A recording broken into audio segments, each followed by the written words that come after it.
Yeah, no pretenses.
Okay, is it on a special hearing or the regular, however?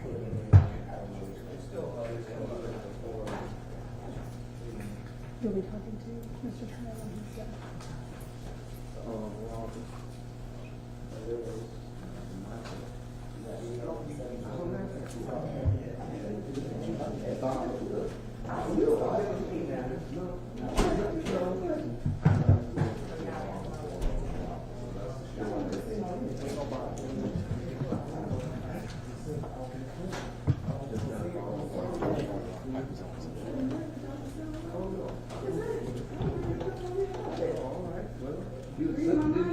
Didn't you send me an email asking for it?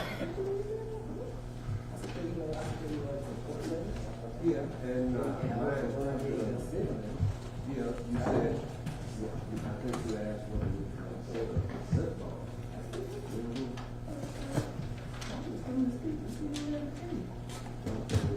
I can show it to you. No.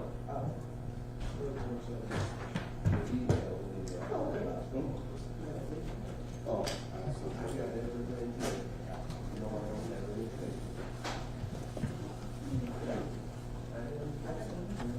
Well, that's all.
Her name is Joy. She was sitting here a minute ago. Joy. Yeah, she'll be back in a second.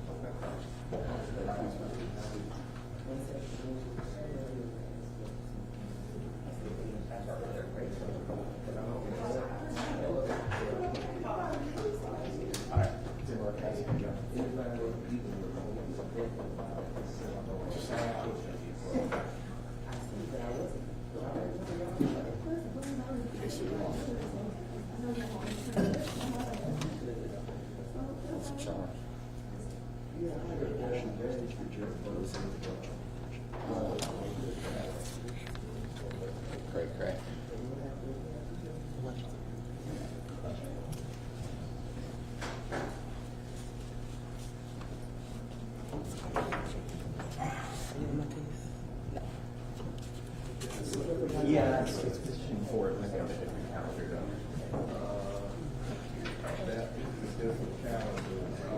Okay.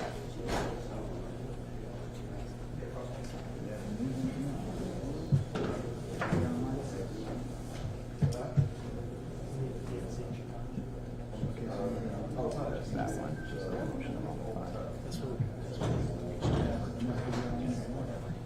I didn't know why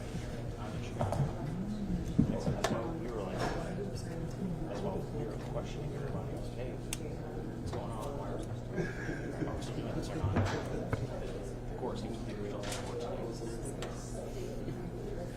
yeah. You good? All right. I'll pass along the good word. No weapon. Right. That was cool for our 11 a.m. show. Yeah. Yeah, I think it's yours. Like, oh, when they see a camera, they're just freaking out. Which case? Oh, crap.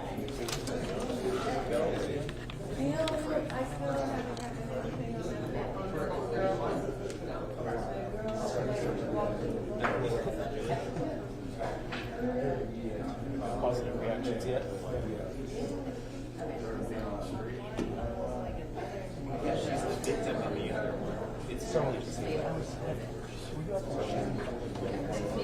No, I'm working mornings now. Okay, so I typed as George checked in. Okay. Type over. Did they take it yet? No. But I was going back to the original location because I cleaned it. So I'm in on 10th Street, the left-hand lane. No way. So some guy, 2 cars behind me, just decides to pull out. Hits another car. Yep. Just bumps into me. I just Okay. She told me to wait for that. well, no, the cops came. The officer goes to the third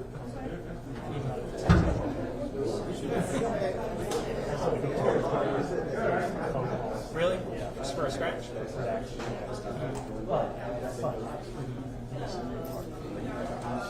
As opposed to the person who had the ticket. yeah. I mean, why would you go take it? Okay. Okay. Were they quick about it? Yes. Okay.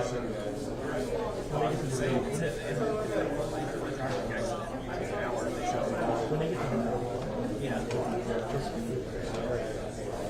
she's a junior, it's like, I got one time I got into an accident on the campus one time.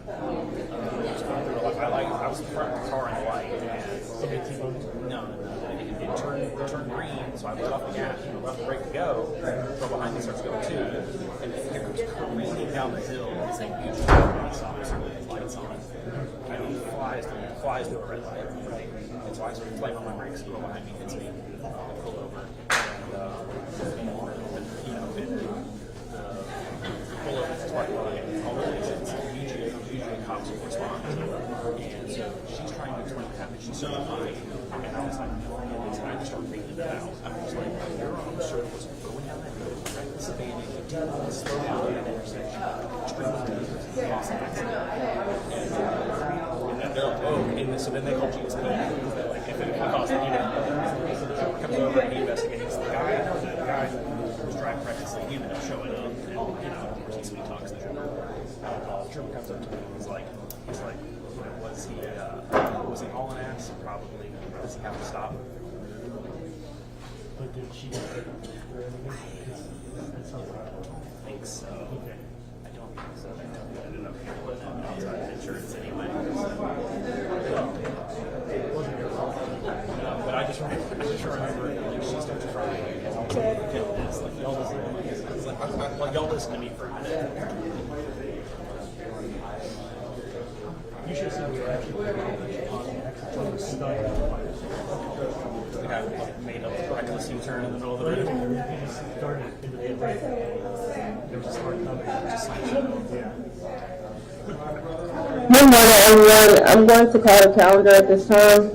Position 1, 24 PI 004925, Marcus Smith. Is that attorney back? I'm sorry, Marcus. Yes, I'm sorry. Oh, she's coming. Good morning, Your Honor. Good morning. Ready? All right, thank you. 224 PI 005463 Gregory O'Neill. Ready, Your Honor? 324 PI 005479 Augustus Baxter. Ready? 424 PI 005480 Junteris Beckham. That's Tiffany Adams. Okay. I don't think she's here yet. With an I or Y? Why? All right, thank you. We'll hold. 524 PI 005481 Marjorie Brown. Ready, Your Honor? 624 PI 005482 Brandon Cheney. Ready? 724 PI 005483 is Brandon Cheney as well. Sorry. 6 and 7. I'll put ready. 824 PI 005484 Kendarius Cooper. That's Attorney Douglas Rohan. I don't think they're here yet. ROHAN. Rohan, yes. Well, 9 and 10, 24 PI 005486 Quintarius McCurdy and Stephen Dover. I have Mr. Dover, Your Honor. Okay. Quintarius McCurdy is probably ARPD. I'll double check, but he has a bond surrender as well on his another case. All right.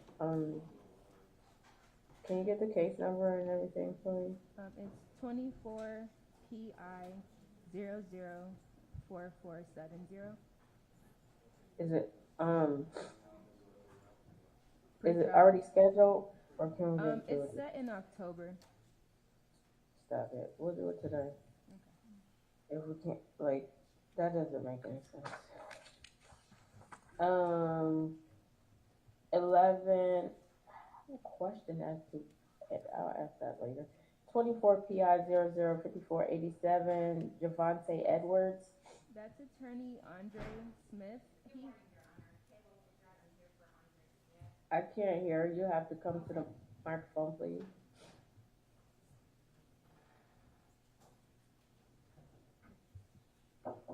Come in. Good morning, Your Honor.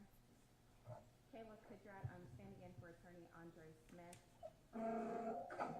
What's your last name? I'm sorry, didn't and spell it for us, please. Yes, first name is Kayla, Kayla.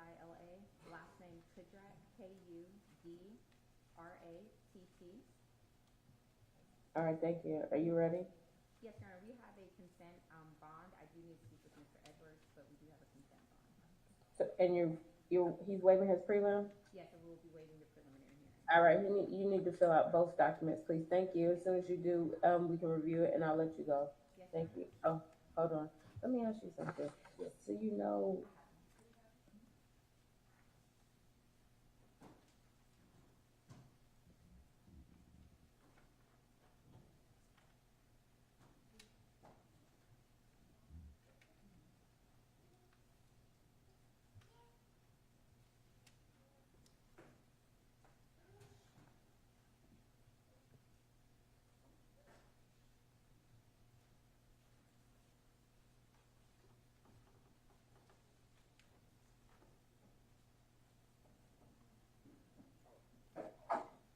my apologies. Position 12, 24 PI 005489 Kadir Gaither.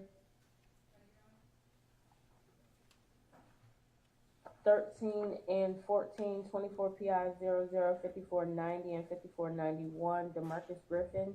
Ready?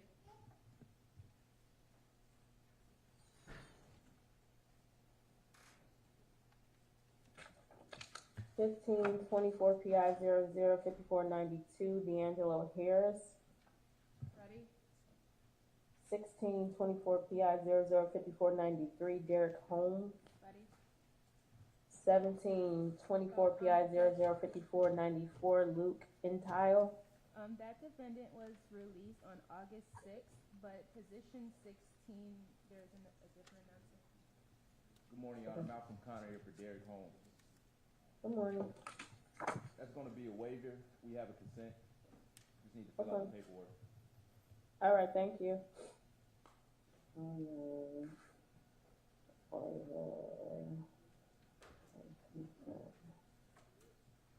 All right.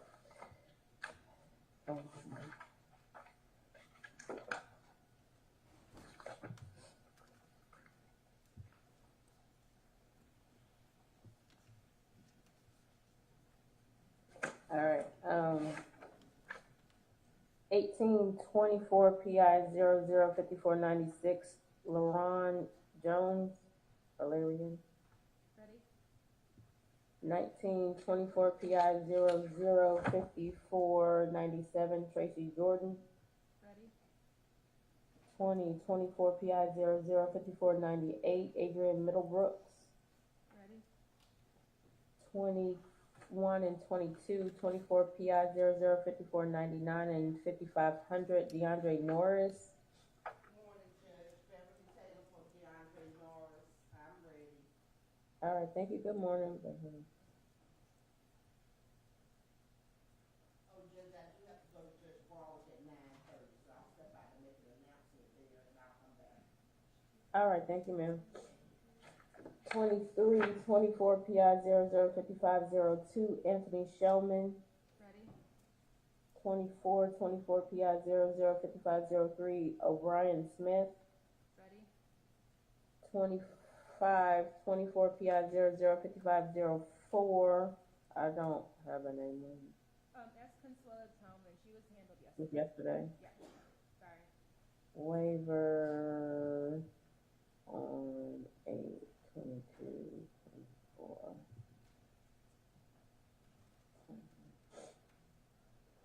All right. 2624 PI 005506 Tobin Stazak. He was released on August 5th. Thank you. Position 1 on the special hearings calendar, 24 PI 003347 Tripoli Freeman. Judge ADA Sue Chan for the state. We are ready. This is on state's motion to revoke bond. Thank you. Is defendant and defense attorney, are defendant and defense attorney present? I saw that Mr. Chada Jimenez had filed some sort of conflict and included other cases for today, but my expectation is that he would be here at some point. Not at some point. Okay, thank you. We'll hold. We'll figure it out. 223 CP 216-813 Teferian Childs. I don't see Attorney Kim. We'll hold. Is her motion to modify bond. 324 23 CP 216-618 Jacon Lighty or Lied. It's Lyde, George Dobbs for Mr. Lyde. He is on his way. We are ready for a hearing. I'm going to attempt to pre-trial. All right, thank you. We're ready for pre-trial. 424 PI 001963 Shayna Starks.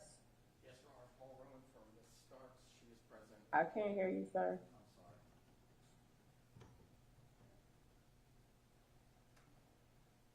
Paul Rowan from Ms. Starks. She's here. We're ready. I just asked who's here for the state. I'm not sure. Judge, good morning. ADA Robert Shapiro for the state on that position. All right, have y'all had the opportunity to speak? No, we'll do that now. All right, thank you. I'll put ready but pre-trial. 524 PI 004403 Christina Peterson. Good morning. ADA Sue Chan for the state again. We're prepared to respond to defense counsel's motion to dismiss. Thank you. That's the one that Attorney Arrington has a conflict. Is he a conflict in as he's not coming, or a conflict as in he'll be late her. I suppose he's on leave, I should say. They Oh. requested a continuance. Yeah, that, sir, I don't,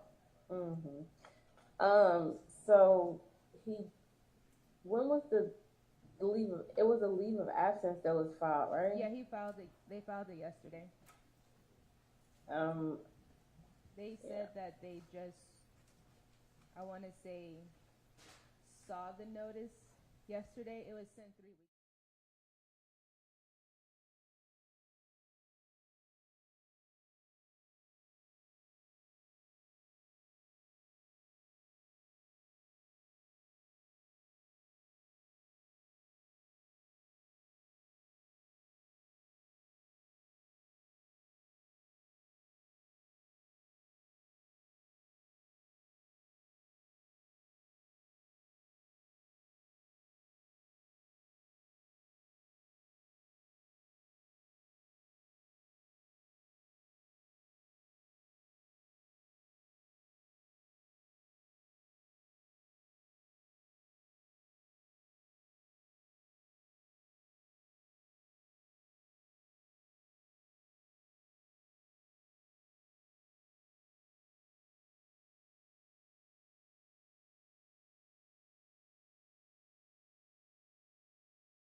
Court come to order.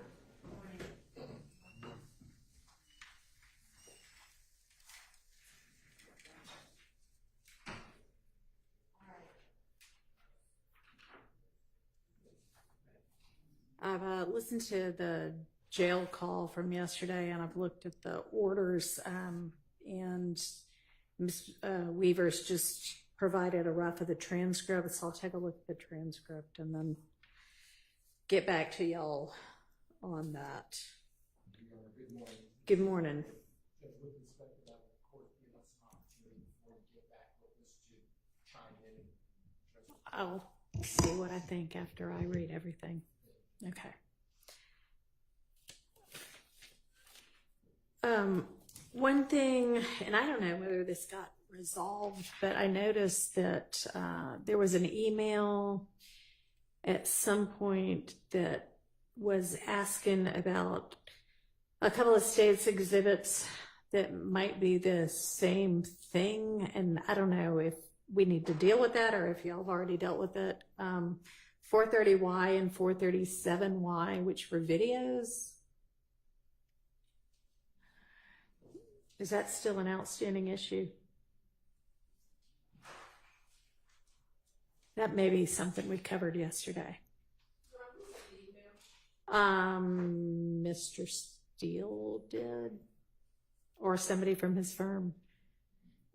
August 8th. I mean, but these may be exhibits we dealt with yesterday or the day before anyway. I just have been kind of marking things in emails that we need to cover and want to make sure this got covered. Good morning, Your Honor. Morning. Thank you for yesterday. I would have sent that email, but I don't remember August 8th email. Can you either let me see it or just tell me? I mean, it says it appears the state's exhibits 430Y and 437Y are the exact same video. Shows Mr. Sledge, Mr. Jeffrey Williams, Mr. Shannon Stillwell, and others in-house talking over each other. Mr. Sledge flashes money. And I don't know who you're talking to them, but it says, can you explain why either proposed exhibit is admissible and why are there two proposed exhibits? I think we dealt with that, not yesterday, but earlier this I week. thought so too. I just wanted to double check before I crossed that off my list also. Okay. All right. So do we want to do the other, were there any issues with the other CAD reports that are in the second Sharon Ladner folder?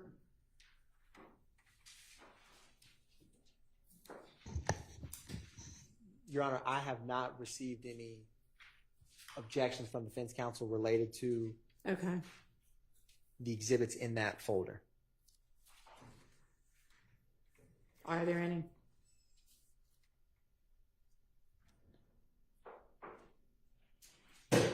It would have been in the group of 31 through 60 witnesses and the counts 3 through 7 folder. The Sharon Ladner folder within that.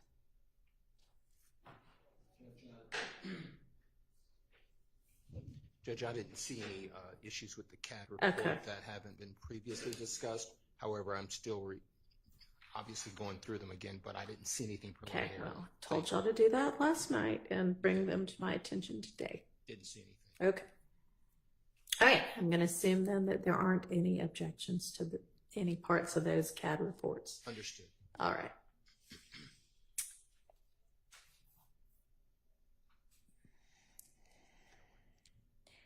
And were we going to come back?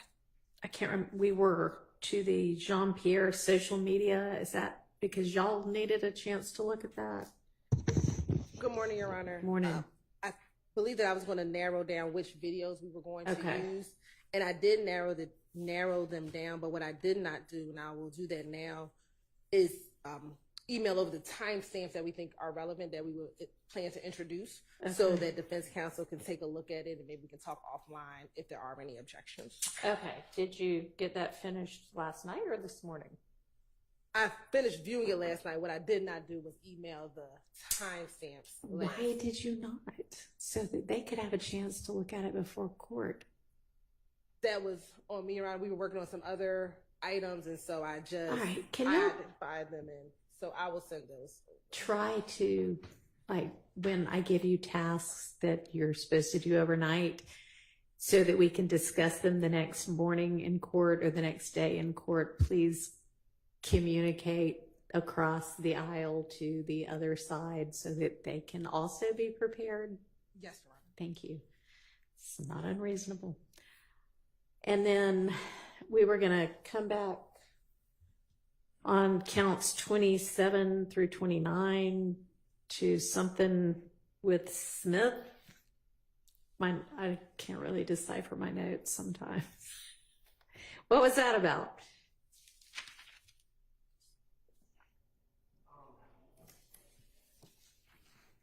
Perhaps, Your Honor, this is something that I brought up about the videos. I knew that there were several videos of co-indictees that are not sitting for trial doing live streams and kind of broadcasting things to the world about this alleged crime that none of us are charged with. Okay. And I raised some concerns. One of them, I understood that the state had a video of Mr. Beebe wearing a trap commander chain, but I was suggesting that maybe a still shot would suffice. Yeah, the state would, thank you. The state was going to narrow those down and figure out which you wanted to look at or which you wanted to use and which you weren't. That's what I just addressed, Your Honor. Okay. Those are the timestamps. Those are the 3 videos that we looked at. We have identified the relevant timestamps of those videos. So that's all the same thing, the Jean-Pierre social media and that's within count. Okay. Yeah. All right. Very good. Okay. And then I think the next thing we were going to tackle was the, whatever co-conspirator statements or other supposedly admissible statements there were within the wiretaps. Is that what we were doing next? We were doing that, and then we also wanted to see if Mr. Steele or Mr. Adams could identify which jail calls that. Oh, right. Yes, thank you. As kind of first thing on the agenda. So I think maybe Mr. Steele, you had provided as reciprocal discovery some possible jail calls that maybe Mr. Copeland was a party to. Yes, Your Honor. Did that in October, on October 25, 2023. I served on the state. They served on me numerous jail calls. Okay. I served on the state. They did not serve on me any jail calls from Forsyth County Jail. Okay. I found out Mr. Copeland was housed there. There's approximately 163 jail calls from Forsyth County. I served that on them 11 months ago, maybe, whatever that comes out to. It's only a 3-week period from February 16th, 2023 jail calls to March 7th, 2023. And I am narrowing what I'm going to use. Okay. On the cross-examination of Mr. Copeland. Also, the state served on me huge amounts of jail calls of Mr. Copeland. So I'm going to, I believe, use some of what the state served on me. Okay. And I'd rather not serve it on the state until they are done with the witness, because I assume that then the state will just take my cross-examination from me. So I'm not trying to play gamesmanship. I didn't have to serve any of those jail calls because I would never use them in my case in chief. It's just on cross. I'll do whatever, obviously, you tell me to do, but if I serve it on the state and then they use it on their direct, I don't really see the purpose of me just giving away impeachment evidence. Okay. In addition to that, there are not going to be many jail calls to listen to.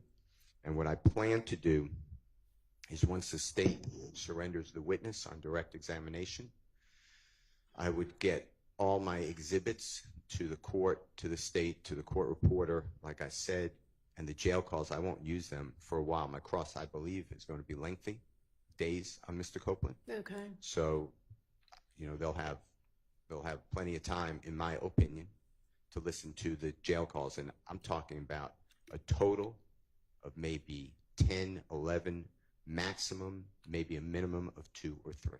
Okay, so you'll provide that, which jail calls you're going to use at the beginning of your cross? Yes. Okay. All right. So then let's move to tackling this wiretap evidence.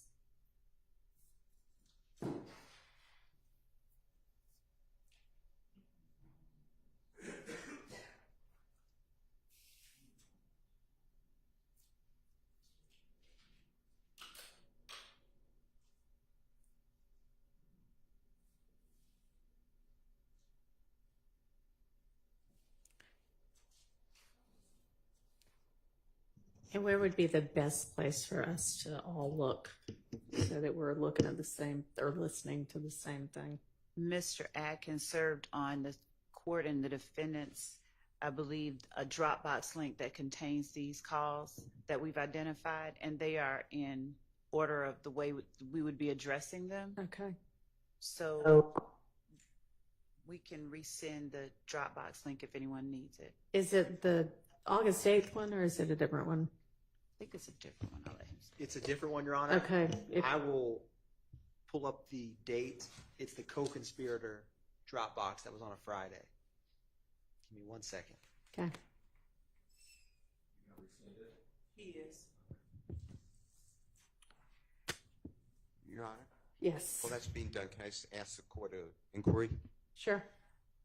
Mr. Adams is, I'm assuming he told you, but he's doing another matter, which is no problem for myself or Mr. Williams. But at approximately 1:50 till approximately 3 today, so an hour and 10 minutes, I have to be, with the court's permission, on this case, but have to be outside your courtroom. So I can't believe I could say this, but my wife was going to sit in with me, and that's okay with Mr. Williams. Is that okay if Colette comes? And her name is Colette, Colette, Steele, Steel, if that's okay. Yeah, that's fine. She's been in my court before. That is fine, as long as somebody's here. Thank you. All right. And that link has been resent to all parties, Your Honor. Thank you.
All right, and would this be in the folder labeled additional co-conspirator statements, or where do we find it? So, Your Honor, it's labeled D. Darlington 470, and it ends in 7355. Got it.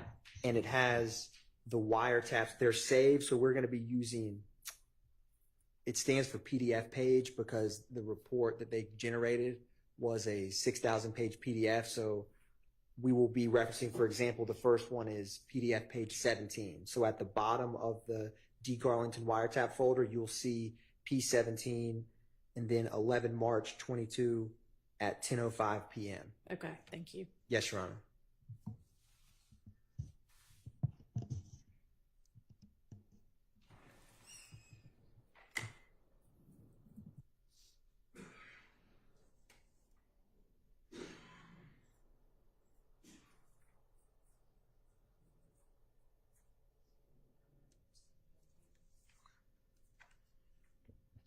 And Judge, what I'll do is I'll do whatever the court says, but what I'm suggesting is that I give a summary of what we're about to play, tell the court the timestamps, and then play them unless the defense wants to just tell us in advance what they object to, whatever the court says.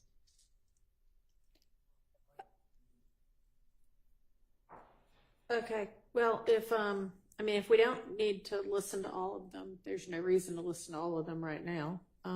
So does the defense know which ones they're going to have objection to? How about all of them? But I don't accept, there is a summary, a state summary in the exhibit that you just got forwarded by Mr. Atkins, and I appreciate him outlining that. I do. That makes it much easier for us to go seriatim through the wiretaps. But the summaries are in large part partially accurate. They're not fully accurate. So I'm confident that a number of us will object to all of this. And for the court's information, I don't believe any of the people on these conversations will be testifying. So in that regard, I think we need to go through them item by item. Okay. We didn't intend that the summaries be the portion. Okay. I don't actually, the bottom of mine is 20 March 22. I don't see an 11 March 22. Unless it's not the actual bottom. It's at the top of the calls on the Dropbox link, page 4.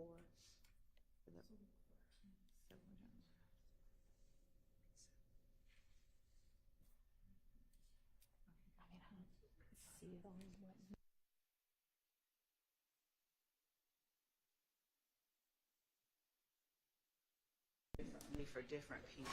That's fine. I think what Ms. Pursfield saved for me separately may be in a better order. Okay. Okay. Yeah, over here. All right. I mean, if you're going to play them, I don't need to open them anyway.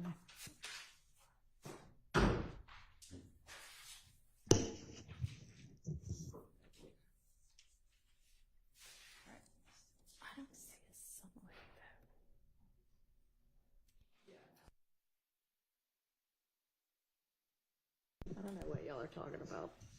Mr. Atkins, I believe, also forwarded a spreadsheet. Oh, separately, yeah. Okay.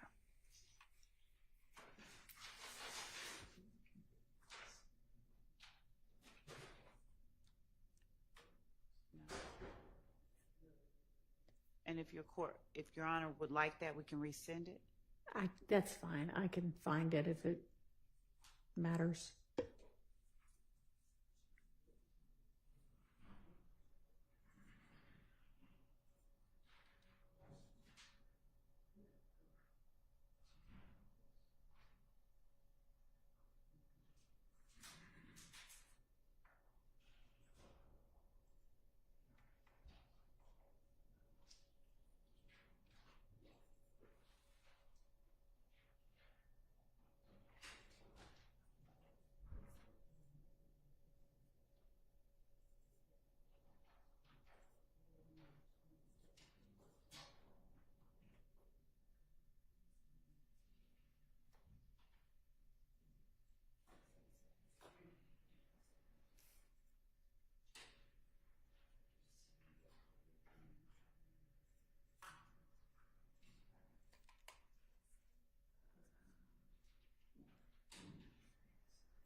So I found the email that has the wiretap calls guide and call detail reports. Is that what y'all are referencing as a summary, or is there something else?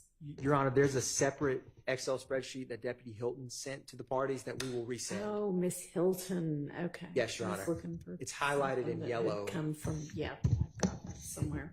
And that came on Sunday at 1:40. Yeah, no, that's fine. I've got that somewhere. All right, go ahead. Let's get started with the first one.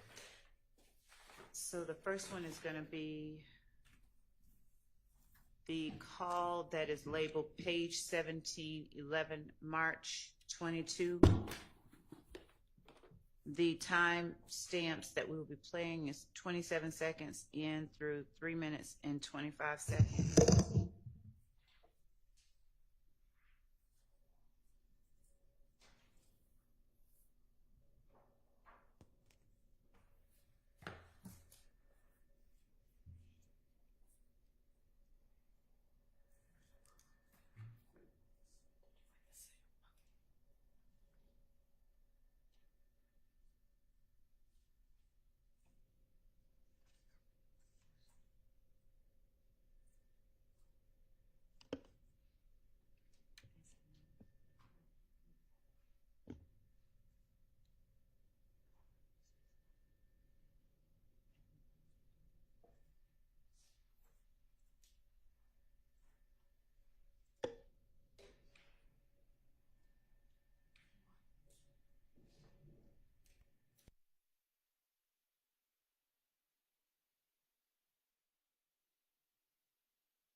Oh, that shit was Chris name. Yeah, man. That shit, that was crazy, boy. Man, I was just going through what I'm calling when I had them posts. He told me, man, tell Corey, I said, what's wrong? I told you that. Yeah, that why I got that on. Like, man, that shit, that just too crazy. But that's a fool. Boy, I'm like, damn, boy. They hit him more on this. I don't know. See, I think he the one that got shot in the head. I don't. Like, everybody been said he had them died first. Like, that's what they were saying at first. They were just like, bro was in critical condition for a minute. I heard he got hit in the head. Yeah, but Roger had them goddamn told me what happened to him. He had them DM me like, man, bro just died too. So we just turn on the video chat shit. But he was like, it came from, Roger said it came from Summer Hill, but Quay just said they got into it with, when they was at Chit Chat, they got into it with them henchmen niggas. Who niggas? Man, I think them niggas, look, all I rent them folk, man. You know, them folk been going back and forth, they gonna answer. All I rent? Nah, not him, but like his little young nigga. Oh yeah, I heard that little hitchman shit. Yeah, Quay said when B Slime just had the show, on B Slime them got down, rushed to the car to get the file, some shit they hadn't got into it. Yeah. That's crazy right there. My cousin just called him, so he know what he told me to pull up. He got down, he know what happened. Yeah. I'm finna pull up and got down, see what the hell going on. So what the hell you want coming from the car? Yeah, man, they went look cool, man. Oh yeah, so I thought he went to traffic or something. Yeah, that's what I thought, cause everybody going to traffic. I be telling that nigga they go to traffic. But I ain't even say that to him last night. I said to put their clothes on. Okay.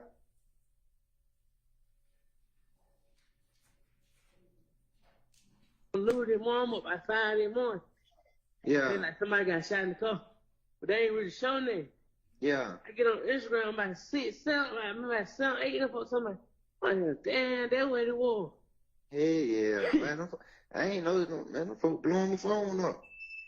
You know what I'm saying? Them folks were on. Them folks, they ain't seen none of them niggas in the car. Nah, Like, man. Yeah, it was just them two, I think. I don't know, but I ain't heard nothing, bro. I ain't called nobody. Man, that nigga running, man. What the hell wrong with this nigga, man? That nigga walk so goddamn fast. I ain't talking nobody but Ed B. Oh, Ed B. Yeah, you know he on though. Yeah. Yeah. Well, Ed B just laying low. Nah, he with his folk. Okay. Yeah, the girl in charge is tripping, man. Call their phone, somebody. This ain't his number. Yeah. For real. Yeah, Man. Yeah. Okay. Hey, what the hell you been doing? You got perk? Man, I ain't got nothing, bro. No weed, no perk, no nothing. Tay finna got down, nigga, 21 nigga, he finna got down. He said he just called this boy, he want another hit back. Oh, okay. What that fuck we want for the week? No, you know, I got folk got down some 26. Oh, yeah. Yeah. Can't beat them right now. Yeah.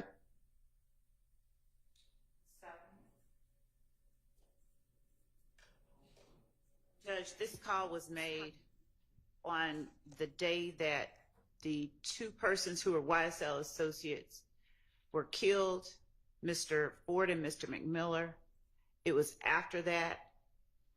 What we've heard is a call, as the court is aware, from Mr. Garlington's wiretap, where he is talking and apprising an associate, unindicted, unnamed co-conspirator, whom we believe is a person called Dwoskin Watt Wright, W-R-I-G-H-T. We believe that he is a 30 Deep member. Nonetheless, regardless of who it is he's talking to, that person is an unindicted co-conspirator as well.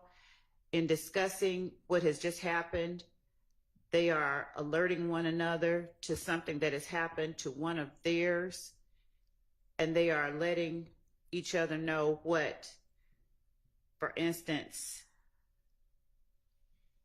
Funk and Big Slime did, in that they rushed to the car to get the fire. They had gotten into it. My cousin had told me he just pulled up. He know what happened. I'm supposed to pull up, see what come up. All of this precedes the Shamel Drinks murder. This is YSL associates getting one another informed so that YSL associates can take necessary steps, we believe, to avenge what has happened.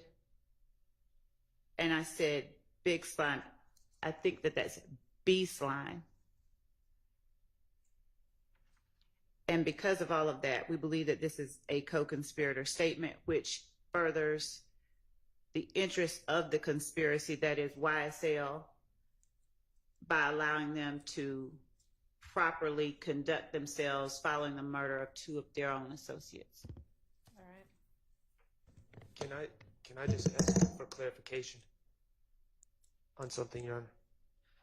Okay, in Ms. Hilton's spreadsheet, it says time of statement 3:10 to 3:25, but then we just heard it. I'm just trying to know what the state's trying to admit. Is it that whole call? Is it just 3:10 to 3:25 and the whole call was played for context? I want to know what we're arguing over. It's 27 seconds to 3 minutes. I said 3:25, but it was more like 3:38 seconds. It's not all the way at the end where they're talking about the perks and the 12s and the 26s. Okay. So I don't know if you have in front of you what Ms. Hilton had provided earlier. In her time of statement says 3 minutes, 10 seconds to 3 minutes, 25 seconds. So just for clarification, will y'all be intending to play the entirety of what you played just now, 27 seconds to 3, whatever it is? Yes. 3:25 or so. So, okay. Okay, this is why we have guardrails on trials. The state just leaned over to talk to each other about who this could possibly be. They don't know how to say his name. They think it could be this person. And then they confidently declare he's an unindicted co-conspirator. They don't even know his name. This gentleman, whomever it is, that Mr. Garlington is talking about, we've never received a list of unindicted co-conspirators. And it's just... Okay, I suspect that's because if they knew their identity, they would be indicted co-conspirators. Do you know No, I know that there are some who they know the identity of, but do you know the identity of this person? Not with certainty. That's just what, when we asked the question, like, who do you think that this is? Investigator Vivarito said, I believe that is, and she gave us a name. Okay. But there was not a further investigation on the recipients or the callers that were captured in these calls. It's the context of the calls themselves that allow us to designate the nature of the call. Okay. Well, okay. So that call, I don't know how anyone could determine that someone's an unindicted co-conspirator from the nature of that call. They're talking about past events. They're talking about gentlemen. It appears they're talking about gentlemen who were murdered earlier in that day. They're talking about past events. There's no, as far as I can tell, there's no planning. To the extent that they're saying, oh, well, it's co-conspirators keeping themselves apprised. I don't know how they can make that statement with such confidence without even knowing who the person is. And I'm aware, Your Honor, that the case law, the declarant needs to be a co-conspirator, not necessarily the receiver.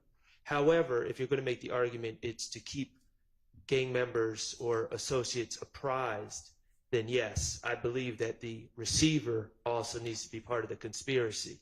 So I don't see how this furthers the conspiracy in any way. There doesn't seem to be a conspiracy. And I'll say one other thing that is going to be a common thread throughout these arguments. The alleged facts of the Shamal Drinks murder. There's video camera, and there's video camera that puts my client and a car that he's in, and allegedly Demikian Garlington's in that car, although he's never seen on any sort of video. That's the state's allegation. In a separate car is what appears to be Mr. Nichols and Mr. Farley in a car, and I think they're alleging Mr. Boyer is also in that car. They're on video at the gas station. By happenstance, Mr. Drinks pulls up to that gas station after they're already there. Now, let me be very clear. Mr. Stillwell did not commit this crime. However, I will say that Mr. Drinks was shot within minutes of him showing up at the gas station where these gentlemen already were. So by even the state's theory, there's no conspiracy to kill Mr. Drinks. It's sheer happenstance. And by the state's theory, which we are saying is not true, the decision to kill Mr. Drinks would have occurred within minutes of the death.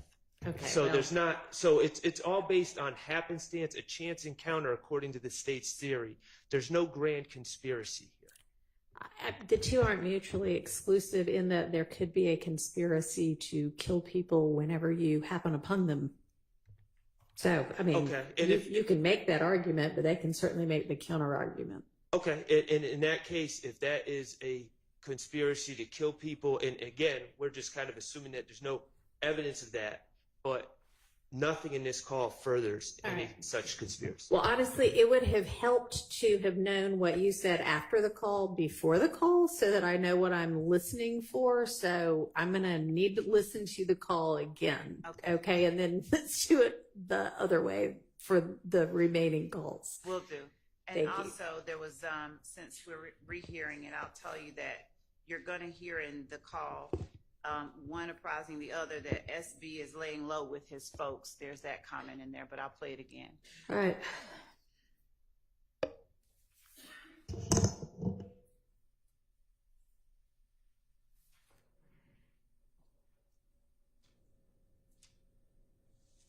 Oh, that shit was Chris name. Yeah, man. That was crazy, boy. Man, I'm just going through one column when I had them posts. He told me, man, tell Corey, I said, what's wrong? I told you that. Yeah, that's why I got that on. Like, man, that's just too crazy. But that's a fool. Boy, I'm like, damn, boy. They hit him more on this. I don't know. So I think he the one that got shot in the head. I don't. Like, everybody been said he hadn't died first. Like, that's what they were saying at first. And Judge, just so that the court has further context, Shamel Drinks is DFW, and DFW, I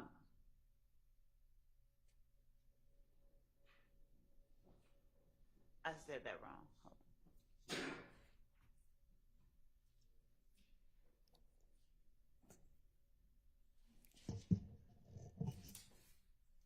I'm sorry. I was reading notes.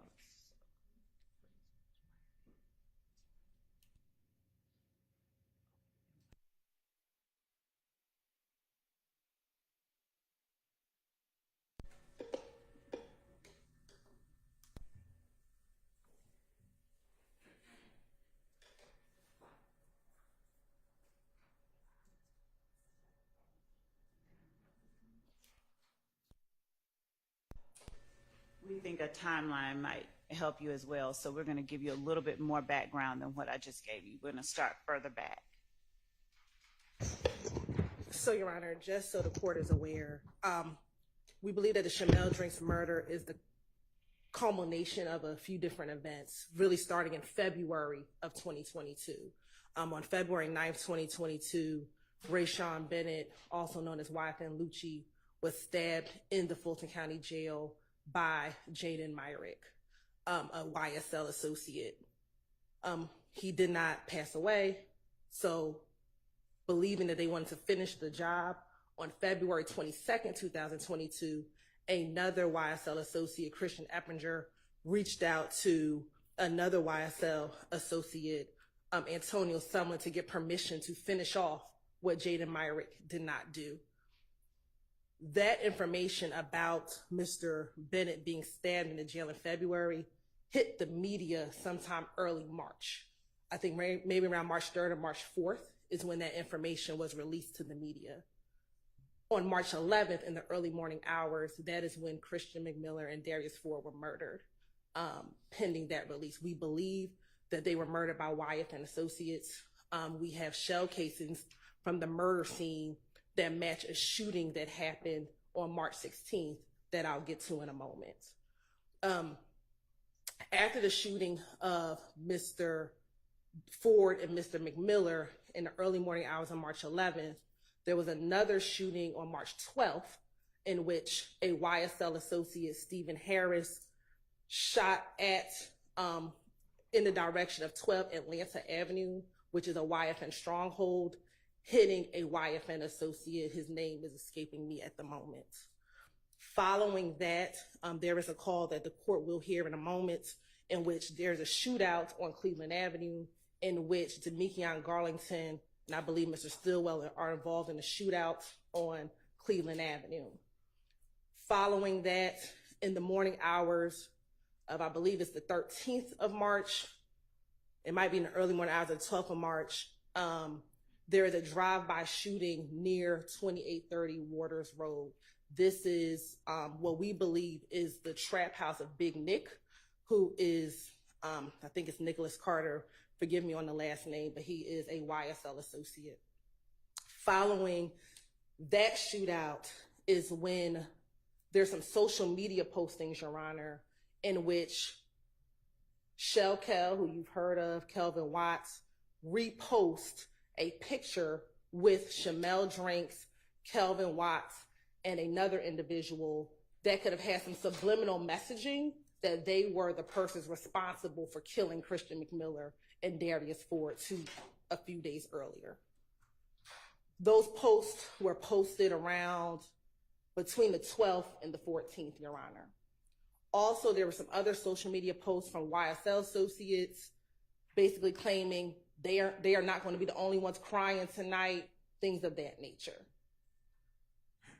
Then we had the murder of Shamel Drinks on March 14th at about 9:55 p.m. in the evening. And then following the murder of Shamel Drinks, we have on March 16th in the early morning hours around 12 o'clock a.m., another drive-by shooting at 2830 Waters Road, where you will hear some wiretap calls of Mr. Garlington, Mr. Stillwell, and Mr. Farley actually at the house during the time of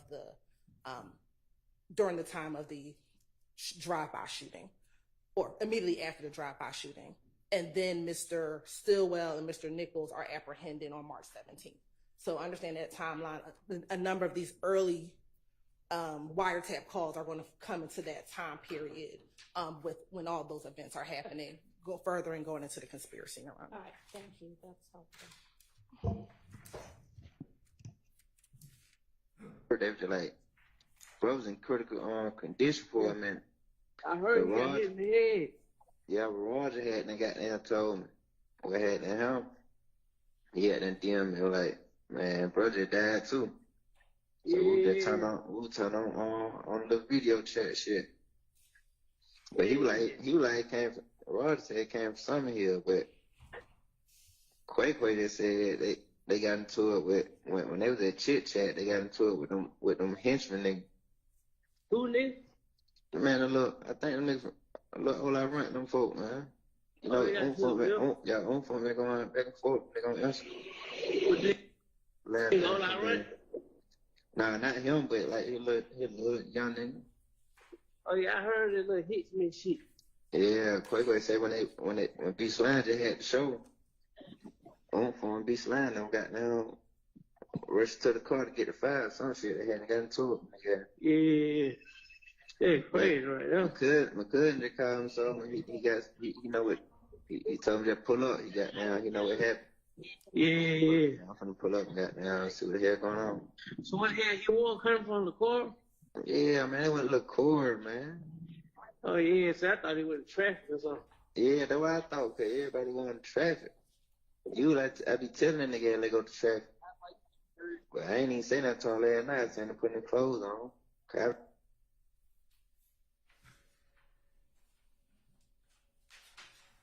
Lose their mom up by 5 in the morning. Yeah. Then like somebody got shot in the car. But they ain't really showing them. Yeah. I get on Instagram about 6, 7, about 7, 8 of them somebody. I'm like, damn, that's where it was. Hey, yeah, man. I ain't know, man. Them folks blowing my phone up. You know what I'm saying? Them folks were on one. Them folks, they ain't seen none of them niggas in the car. Nah, like, man. Yeah, it was just them two, I think. I don't know, but I ain't heard nothing, bro. I ain't called nobody. Man, that nigga running, man. What the hell wrong with this nigga, man? That nigga walk so goddamn fast. I ain't talking nobody but Ed B. Oh, Ed B. Yeah, you know he on though. Yeah. Yeah. Well, Ed B just laying low. Nah, he with his folk. Okay. Yeah, the girl in charge is tripping, man. Called his phone, somebody, this ain't his number. Yeah. For real. Yeah, I Yeah, think it was. Yeah. Okay. Hey, what the hell you finna do though? You got perk? Man, I ain't got nothing, bro. No weed, no perk, no nothing. Tay finna got down. I just stopped it at the 3:45 mark rather than you all. All right. All right. Both of the speakers seem very familiar with who the people are, and it may not be. I'll give you. They don't seem to be plotting any retaliation in this call, but they do seem to be getting apprised of what's going on, and it be an all-out war and things like that. So I'm gonna permit that under the co-conspirator exception. Can I Judge, on behalf of Mr. Nichols, I'm going to join in to each of these, and I may have something additional. I do want to say that for all of these, I don't know whether the state has established that there was a conspiracy that existed, which is the first element of any admission of 801D2E purported statements. And I think what I heard in this, although a lot more was played than was in the spreadsheet, and I understand that may have just been a mistake, but I heard a lot of "I think" and "who is that?" And it sounds like I got that on Instagram. So I want to have a continuing objection, and I'll object again when it's appropriate, to what's commonly referred to as nested hearsay, which is somebody saying what somebody else said. It's hearsay nested within hearsay. So I don't know whether, well, I don't agree, of course, with the court's ruling. I'll abide by it, but I think there's more to it than just they're telling them what's going on. I think they're telling them what they heard, what's on Instagram, and I want to make sure that this quay, somebody said quay, not qua, or qua, but quay, and I think the response was, "Who's that?"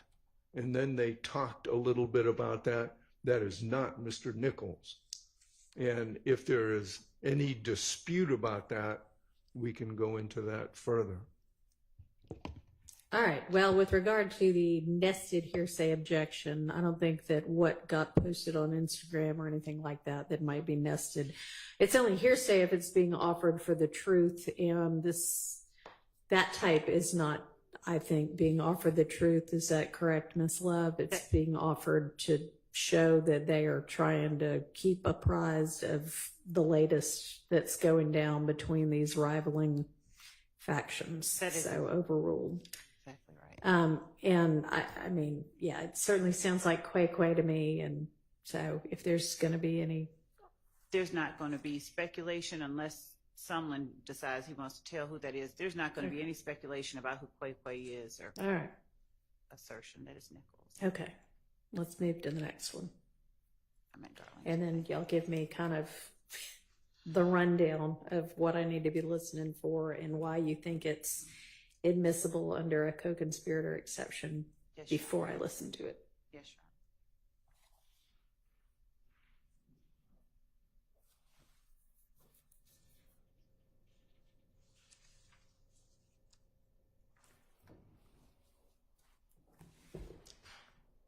The next one that we're going to play is the call on page 25 from March 12th, 2022. And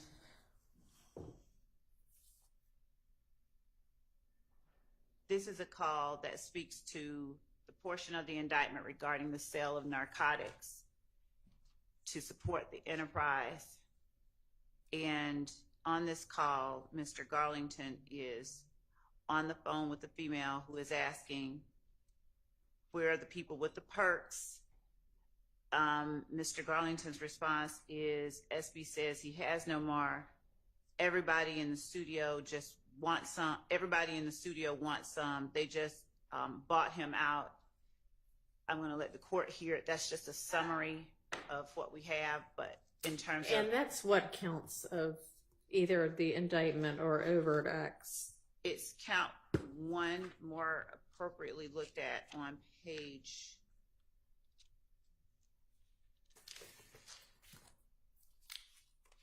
So it's not a separate count, it's just an overt act.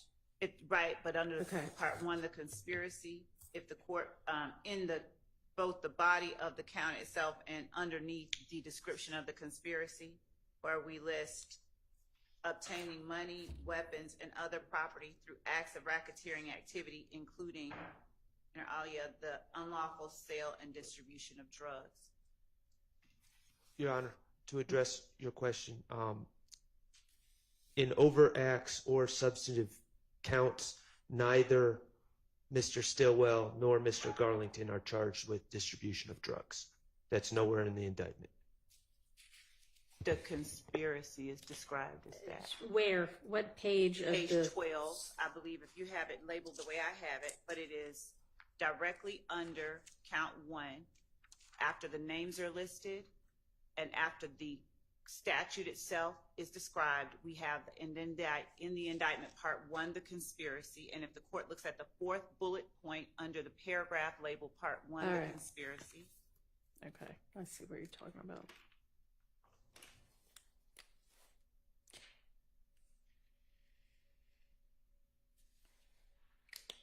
And then, do you have overt acts that are? We do have some that are drug related, Okay. not one that describes this particular transaction, but we have some that are drug related. I want to be clear that Where are those? Which numbers?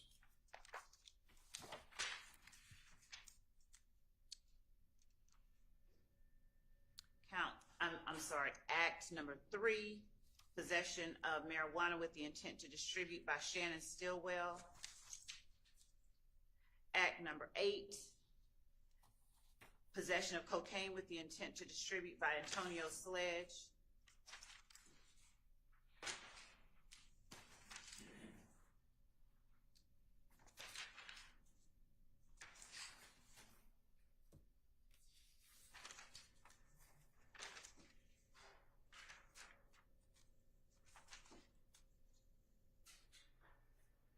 Also, in the counts themselves at the very back, we have count 60, Martinez Arnold, Diamante Kendricks, Jeffrey Williams charged with possession of cocaine. They are also charged with. It just, possession of cocaine doesn't get anybody any money. No, violation of count 59. Violation of the Georgia Controlled Substances Act, possession of codeine with the intent to distribute, count 58. Violation of the Georgia Controlled Substances Act, possession of marijuana with the intent to distribute. They are charged with gang activity, to wit, possession of marijuana with the intent to distribute, possession of codeine with the intent to distribute. All right, and so this would be evidence simply of the pattern of racketeering activity by members of the alleged RICO enterprise? Yes. Okay. Your Honor, I'll point out that these are different individuals, different types of drugs, and from absent the count that the count involving Mr. Williams from 2022, those other examples of drug-related overt acts are from approximately 9 years before this wiretap. Okay. And, Your Honor, the counts, the substantive counts that you just referred to, they're all on May 9th, 2022. You should know that's the date that Mr. Williams was arrested.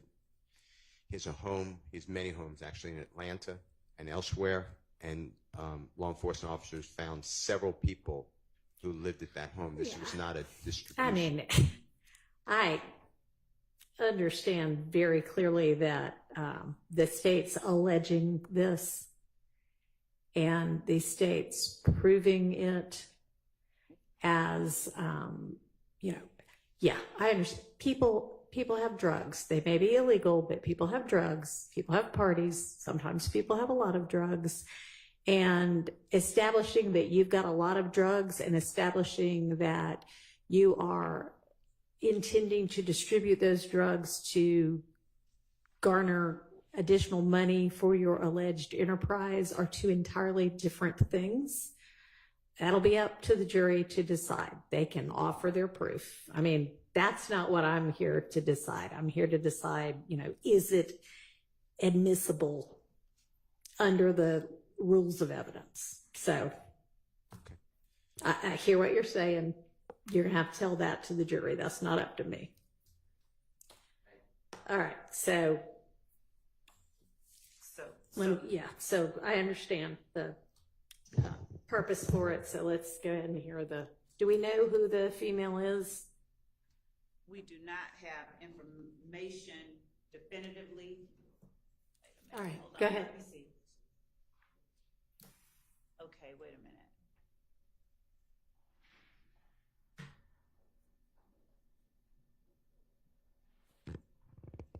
Based on the information that we received from Investigator Vivarito, the female may be a young woman by the name of, well, I don't want to give her whole name, but her last name is Jones. Okay. And she is the mother of one of our defendants' child.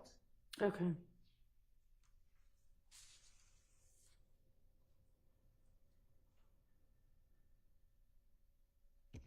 So in terms of the portion that we're playing, we're starting at 51 seconds.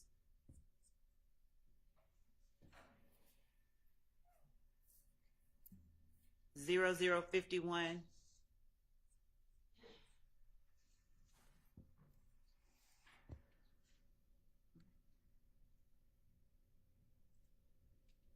I'm sorry, going to 51 seconds, starting at the beginning of the call.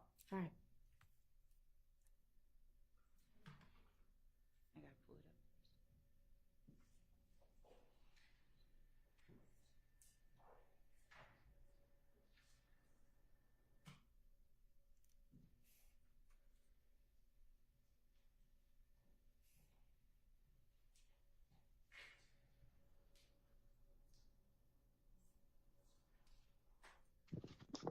Hello? Where the hell you going?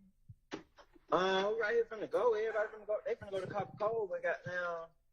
Okay, where the nigga with the purse? Huh? Where the nigga with the purse? Huh? Where the nigga with the purse? If he say he ain't got no more. He don't got no more. Yeah. We at the studio. We at the studio. You know you gonna say that? I'm outside the studio. You just seen me run out then. Right, that's why I said where you going. So you don't know nobody else that got some? Everybody in the studio was just asking for some. They just bought them out.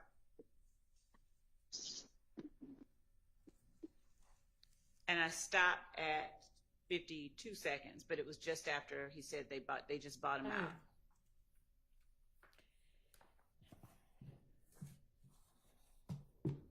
So whether it proves it or not is yet to be determined, but I'll permit that under a co-conspirator exception to hearsay. And for the record, Your Honor, I would also argue not only is this not part of any conspiracy, but also that Mr. Garlington informing someone that Mr.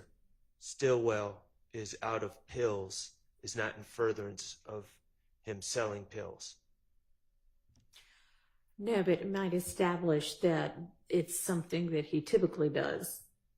I understand why the state wants it in, to show that my client's a drug dealer, which is why I want it out. But the hook for admissibility is that it's in furtherance of the conspiracy, as I understand the law of co-conspirator statements, and I don't believe it's in the furtherance of any conspiracy. It's the state's response to that. That in asking for the pills, where are the pills, and in giving the information that the studio, they just bought him out, they are furthering the conspiracy by requesting more to be re-upped and getting information about where they are in terms of their supply. This furthers the conspiracy, that aspect of the conspiracy wherein they sell or distribute narcotics to gain money, weapon, or other property through racketeering activity, including the unlawful sale and distribution of drugs. well, that doesn't work for 801D2E. The declarant needs to be part of the conspiracy. Someone requesting pills for Mr. Garlington is not in any way, under any argument, cannot be part of any YSL conspiracy. A buyer and a seller are not part of the same conspiracy. And so we have an unknown declarant who's seeking to buy pills, and the state is seeking to admit their statements as part of a conspiracy. And I don't believe that fits under the hearsay exception. Your Honor, the conspiracy is not the interaction between those two people. The conspiracy is the broader conspiracy of the YSL enterprise and how they conduct their operations. So inasmuch as they sell and distribute narcotics to gain property and other activity, the conversation wherein Mr. Garlington is attempting to gain more narcotics, or this young woman is asking where the perks at. She's trying to get narcotics from a YSL member, and Mr. Garlington is saying that Shannon says, or SB says, he doesn't have any more, but everybody in the studio wants some. They just bought him out. If the court considers the Georgia Supreme Court's liberal standard applied to determining whether or not their statements in some way further the conspiracy, the statements can be construed to mean we're trying to re-up. I'm apprising you, this girl who is also, we would argue, an unindicted. She is in the sense that she is participating in the drug aspect of this larger conspiracy. She is participating in an effort to continue the sale or distribution of drugs within the YSL enterprise. Okay, so I think it does show that Mr. Garlington is involved in, has knowledge of SB's supply chain, and when he has it and when he doesn't, and what has just happened. They've just been bought out. I'm going to permit it. Again, whether that's an ultimately successful and convincing argument is for the jury. You may. And for the proposition that buyer and seller cannot be co-conspirators, it's Darville, D-A-R-V-I-L-L-E, v. State, 289 Georgia 698 at 715. It's a 2011 case. All right, but it doesn't appear that Mr. Garlington is a buyer or a seller right now. He seems to be kind of a middleman for communication. So if your argument's he's a buyer or a seller and it can't be both the buyer and the seller, that's not who's having a conversation. No, my argument was that the state's seeking to get in the words of this young lady who is clearly a buyer. And if we're saying that YSL is a set of sellers, a conspiracy of sellers, she cannot be a conspirator with them. And that's my argument. Okay. Well, I'm admitting his statements under the co-conspirator exception, and hers would just be to give context to what on earth he is talking about. Your Honor? Yes. Understanding the court's ruling, can the record also show that you consider that this is spilling the beans and it's not in furtherance of the conspiracy, because all it's doing is saying the person doesn't have something that does not further the conspiracy. It's not like he is going to rob someone to get the drugs. So I just ask that the record show we're not waiving that issue. All right. Either. Thank you. Your Honor, the court, I wasn't certain whether Mr. Steele was asking the court to find that, or if he was just saying that was their objection. I just wanted that clarity. Well, I'm sure he would like for me to find that it wasn't in furtherance of the conspiracy. So yes, I do think he's asking that. AD's objecting on that basis. Thank you. Understood. He's making the record clear. Thank you. All right. What's the next one? The next call is on page 40.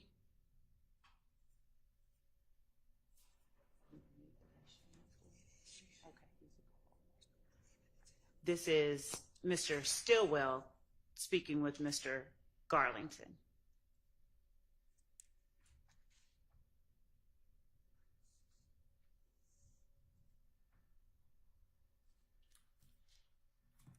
And what's this going to be about? And in that particular call,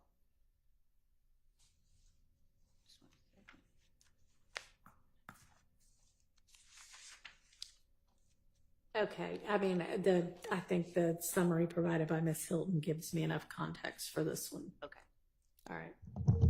So we're going to go from the beginning of the call to 1 minute and 12 seconds. It's a 1 minute and 46-second call.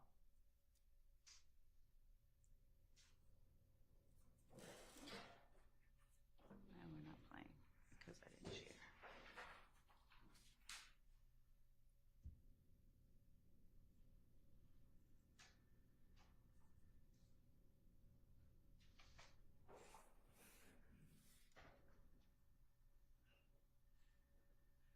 Yo, What the hell you got going on? shit, you got up? Anybody asked, we went and looked like something in the midnight. Anybody just said we went and looked for that motherfucker. We couldn't find it. Okay. Don't tell nobody. Yeah, I know. Well, over there you at? Leave me alone. Leave me alone. Yeah. Leave it Huh? What you feel you gonna do? Shit, same old shit. Same shit. Same shit. I'm saying, what you Someone told me he gonna come pick me up. Shit, that was gone. Yeah. Yeah. Think somebody beat him Rottlo. I said, man, Rottlo ain't getting no coke. Yeah. I tried that shit yesterday with a nigga on goddamn no. Yeah. Yeah.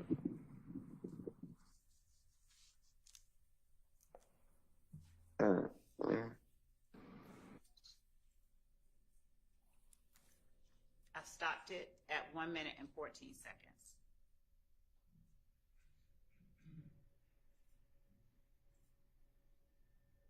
What's our argument against this one?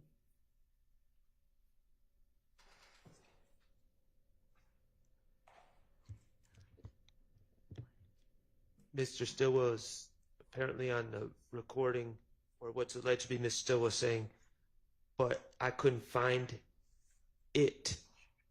I don't know what the state's theory on how this advances a conspiracy. I can guess, but the pronoun it doesn't make a lot of sense to fit their theory. So I don't, from the context, I don't see how that could be in furtherance of a conspiracy. That seems just like talk, which we obviously aren't privy to the conversations that these gentlemen have offline, which would provide context and context that they have it with each other. But that's my objection. So, Your Honor, we believe this is a party opponent statement of Mr. Stillwell, but from the state's reading of this call, they're trying to do a drive-by shooting, but they can't find the op, just to put it plainly. And then when one is asking what you're getting into and the other one says the same shit, essentially they are apprising one another of their efforts to shoot an opposition gang member. All right. And I don't know whether it says it or him, but right. Regardless, I mean, the whole context of it, you can tell that's exactly what they're talking about is what Ms. Love just offered, gonna admit it both as an admission by a party opponent and under the co-conspirator exception. May we have a continuing objection to all these? Sure. Thank you. Yeah, I mean, I understand that just because I'm ruling against y'all, y'all aren't waiving your objection. Unless, and I still understand it, but do you mean you're now not going to voice objection to the rest of them? You're just going to assume that I... No, I was talking about at trial with the jury. Yes, when these are of course presented. All right, next one.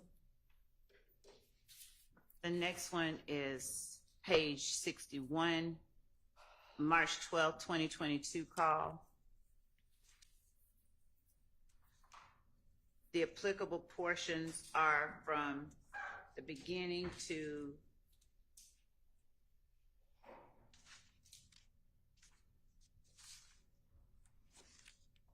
(2 minutes and 35 seconds).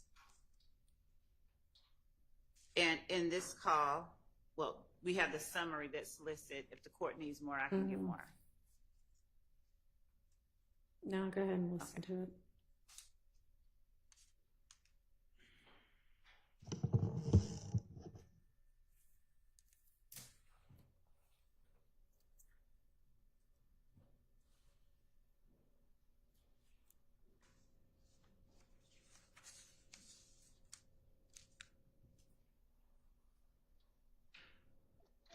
Oh, Twin.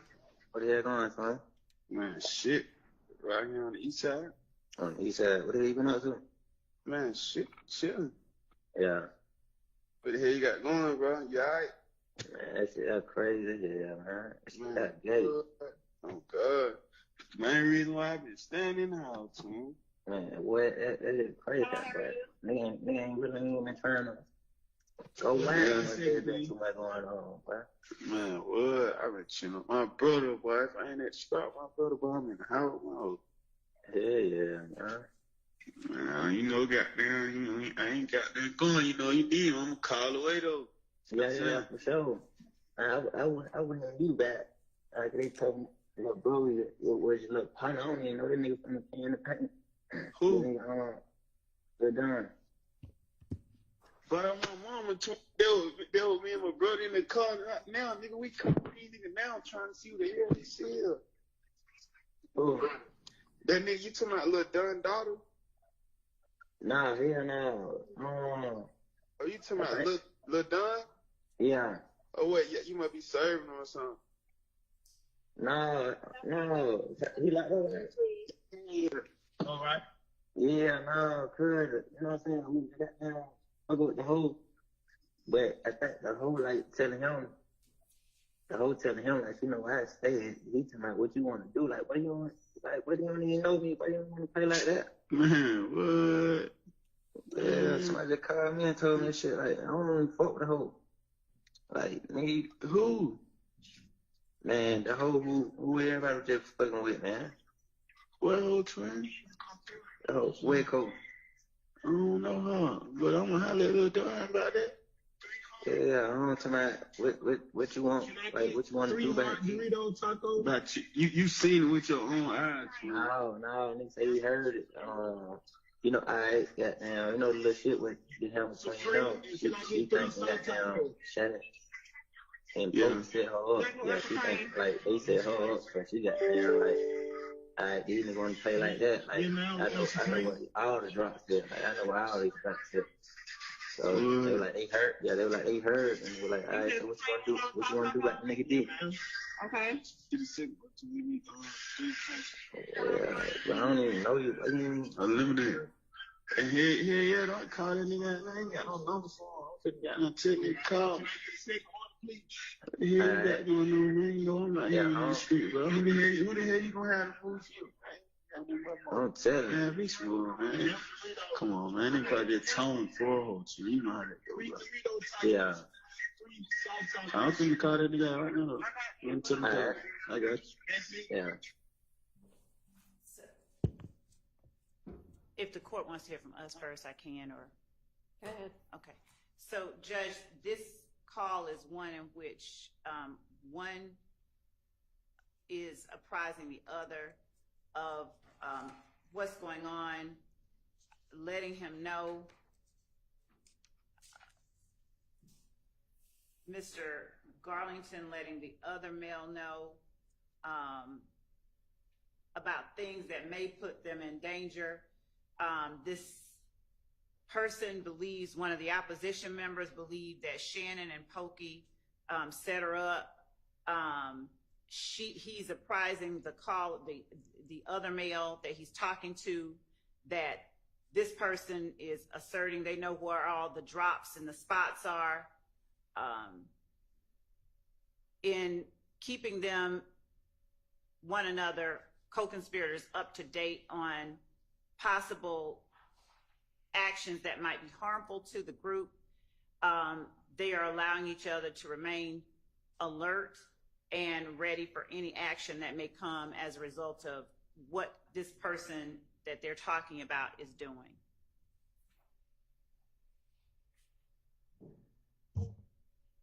I hear from anybody on the defense side.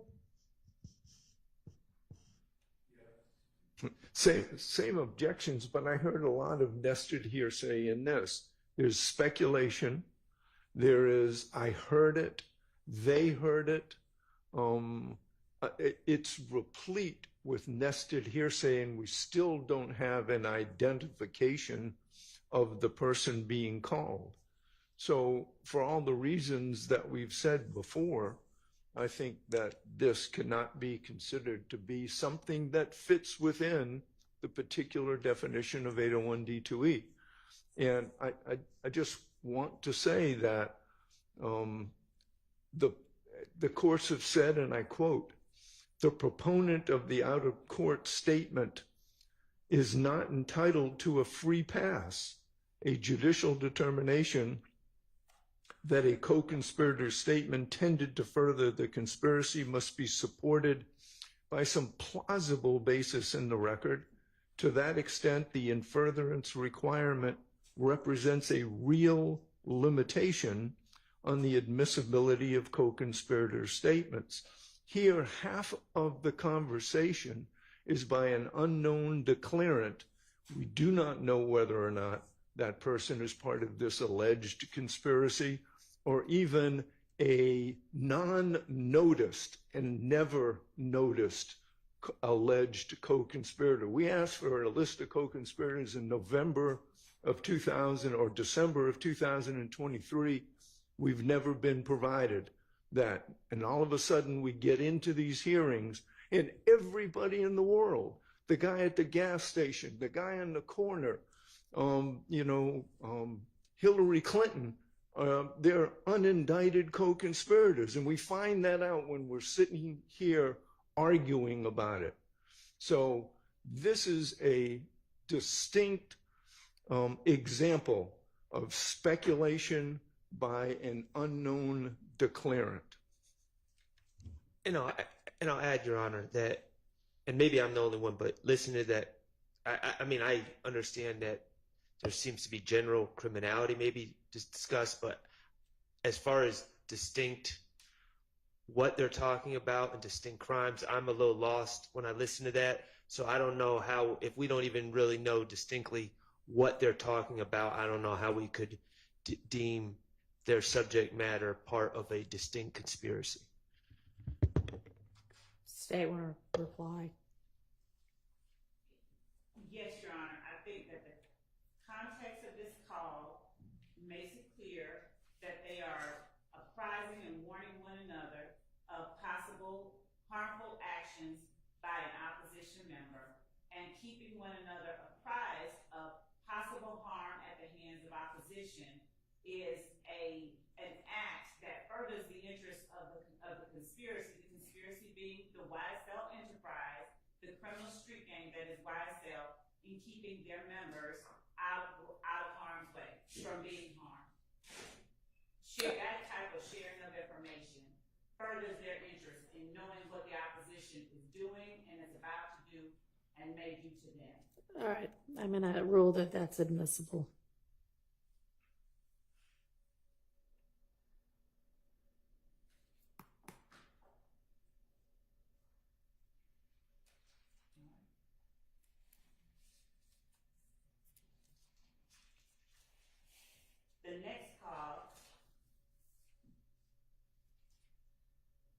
is page 71.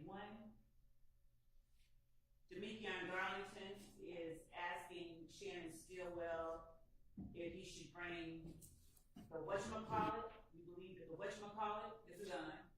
And bringing the whatchamacallit allows one live cell member to be prepared for the opposition that we believe they anticipate they may be encountering. So we're going to play the call on page 71 of the PDF.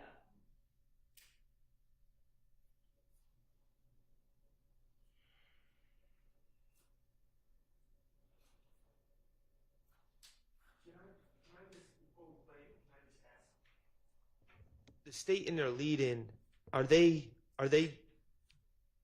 giving the court and us what they believe this is about, or are they quoting to a previous call that they're saying provides context? Because the state just declared like all of these facts, but I don't know if that's based in fact or just kind of their theory. Judge, we give the court the reason that we believe that the call is pertinent and the reason that we believe it furthers the conspiracy. If there is an alternative interpretation made by anyone, then obviously that's an argument that they can make. But this is the reason that we're offering and attempting to have this deemed admissible. That's what the court asked us to do. Okay, well, I mean, I'll listen to what's on the call.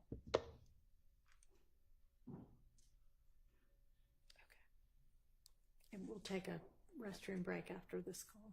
Yes, Your Honor. Got some phone with you on my Yo, come outside, bro. hey, Yeah. Brandon, what I'm calling? I told you, don't bring it yet, bro. All right. Yeah.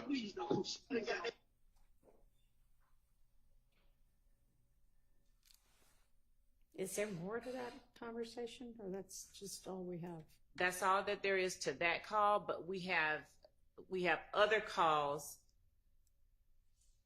during this time, and Ms. Hilton sort of gave the court the timeline, the reason that we believe that this call is referring to a gun. They're not wanting to say gun, and they are obviously arming themselves for what they believe is about to happen as a result of the fact that two of their associates have just been gunned down. All right. They're obviously doing this, obviously doing that. And I understand, things are for the jury to determine. But my point, Your Honor, the danger of this is everyone sounds suspect when they're on a wiretap. I mean, when you hear a wiretap conversation, it sounds suspect. And the reality is, later on in this, we're going to hear some more calls. And Mr. Stillwell talks about bringing things out wrapped in a towel, bringing things out, make sure it's white. And here's the thing. We litigated some things earlier. Mr. Stillwell was arrested in the middle of a sacrifice of a goat. And the backstory behind that is EFI religion and different practices involving that. We suppressed that information. There's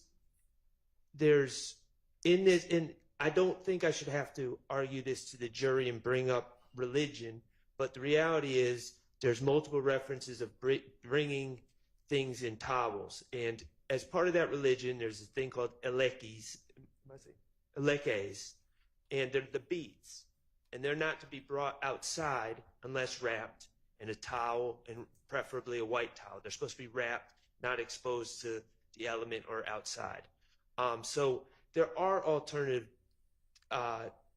explanations for a lot of these things, and it's just bare speculation by the state. And to refute that, I don't really want to get into my client's religion and all of that, and I guess I will if I have to, but there was a reason that was off limits. And if we're just forcing me to present all that just based on bare suspicion by them and speculation, I don't think that's appropriate. I think we have to demand that they have some actual evidence of this is what they're talking about, and it furthers the conspiracy, not, oh, we think this is what they could be talking about. And that's my concern. Okay. And it seems to me that the timeline that they provided is enough of the evidence to suffice. It's not in a vacuum.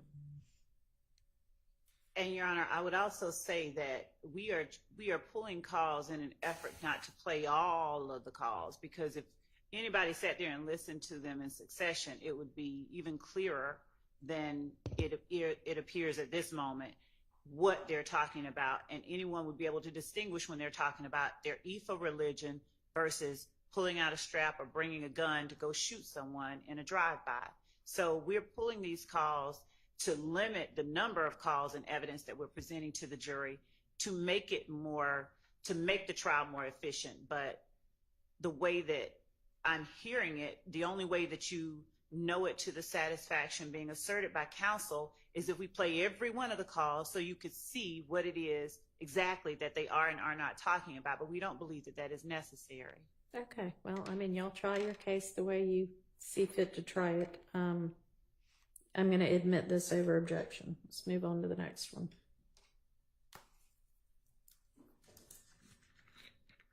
Oh, sorry. We were going to take a restroom break. See, I obviously don't need one yet. I'm still up here drinking water. All right. We'll take at 11.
Hang on.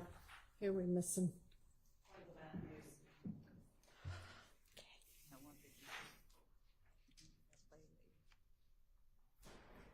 You can go ahead and get it queued up.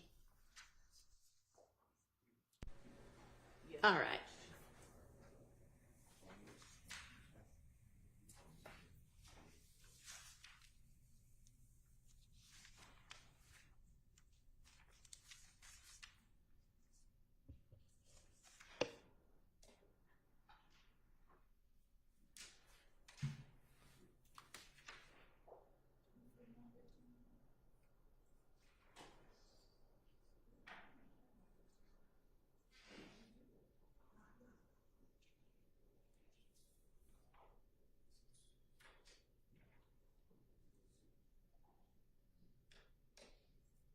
So, Judge, the next one we have on the list is 152.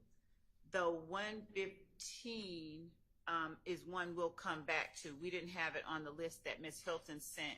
It's in the Dropbox link, but it's not on the shorter list. So we'll come back to 115 and just go skip to 152. Okay. 152.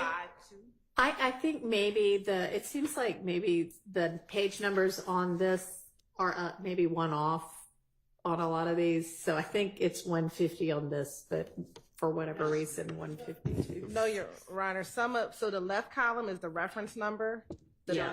Don't look at the reference number column. Look at the PDF page number column, which is the second column in. Honestly, so that I could fit it on one screen, I ditched some columns. Oh, so whatever. I'm following y'all. Okay. Go ahead. So, all right. I don't see 151.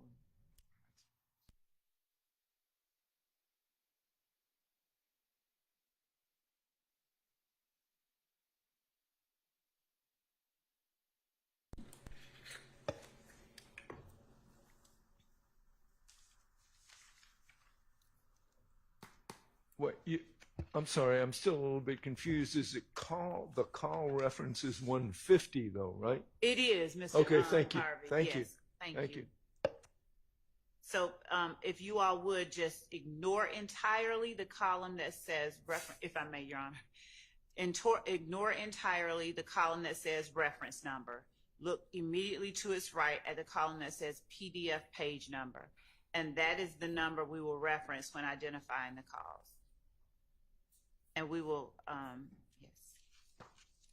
proceed forward.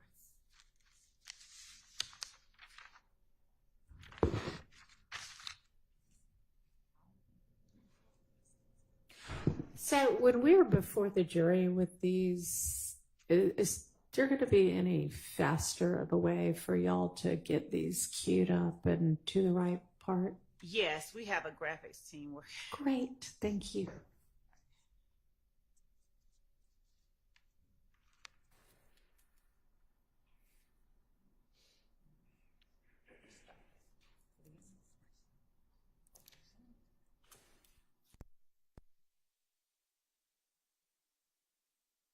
Start at 4 minutes and 47 seconds in.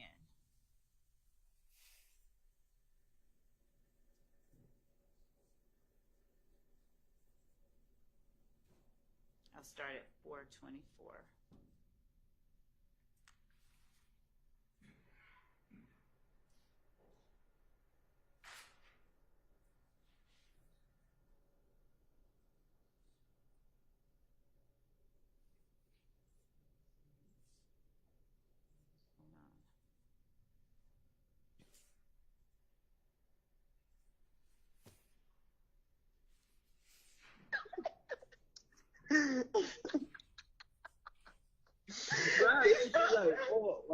Why I'm good? I love you like a motherfucker, boy. I don't love you like Stop playing with me. What the fuck? for real, bro. Yeah, Bro. D, is you sad about that thing for real? Man, I'm DB on Saturday, bro. That's why I just had to come drink, bro. That's why I said I ain't called you. Dad said, okay, I said, I text, I ain't want to call him. He said, yeah, he ain't answer, I called him. Yeah, that fucked up. That shit got me hurt, bro. I fucked bro. Yeah, that shit put me on. I know dude said I did. Yeah, man. Damn, big poppy little shit too. I know it, bro. Damn. That shit crazy. That fucker said they had like 45 gun shells out there. Huh? 45 gun shell? Yeah. Just know, Cash, we gonna get some get back. We already did. D, you better show that down somewhere. I am, but still, bro, I am gonna sit down. Listen, I'm gonna sit down, bro. But Boy, you better sit your ass down somewhere, baby. I am, but bro, nigga think this shit a game. You out here playing. For real, bro. Like, I already going through some shit before that. Like, it like all type of trying. They got money on my head, bro. Like, when I still just be going places, you see, I don't be worried about shit, bro. Cause I be prepared. I be prepared for shit. If a nigga pay with me, they know that shit ain't gonna be easy. Oh, damn. I just got into a shootout early. Why the fuck you get into a shootout, D? Because it was a car looking strange. Don't say nothing, me, Shannon, all that gun there. Why would you? Oh my god. Because the car, they were 3 deep with hoods on, so I had to shoot it. I don't know.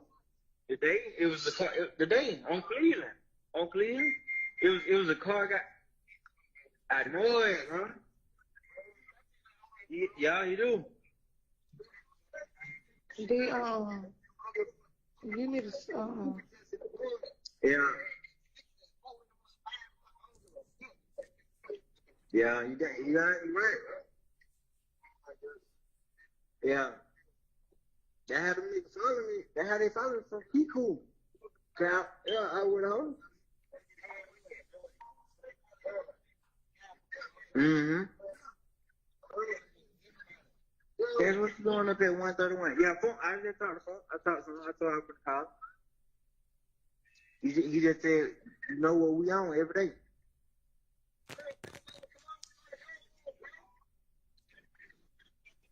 Hello? What you doing up at 131, bro? I was asleep. They woke me up and said me was dead. Oh, yeah. I was like, damn. I'm gonna text you. I'm trying to fuck. I'm in the car, right? Alright, be safe, love you. I love you too. If you want to take me back, you're going on block. You heard me? Okay. Alright.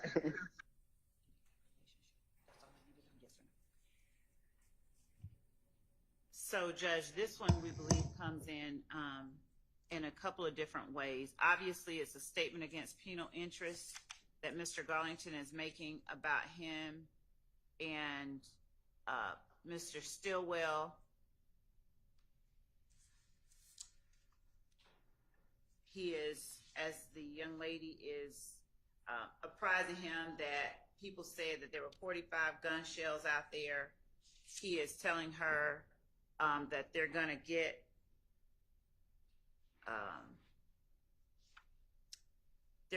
some get back. There's going to be retaliation. Those come in under that exception. The called party, it appears, is playing a role of support to Mr. Garlington as he is telling her what they are going to do. She's apprising him of the number of gun shell casings they said that they found, as he's telling her that they have money on his head and he's prepared for stuff. This isn't going to be easy. Telling her that he had just gotten into a shootout earlier on Cleveland again is a statement against penal interest. But in talking with her and in communicating with her, he is able to further the interest of the conspiracy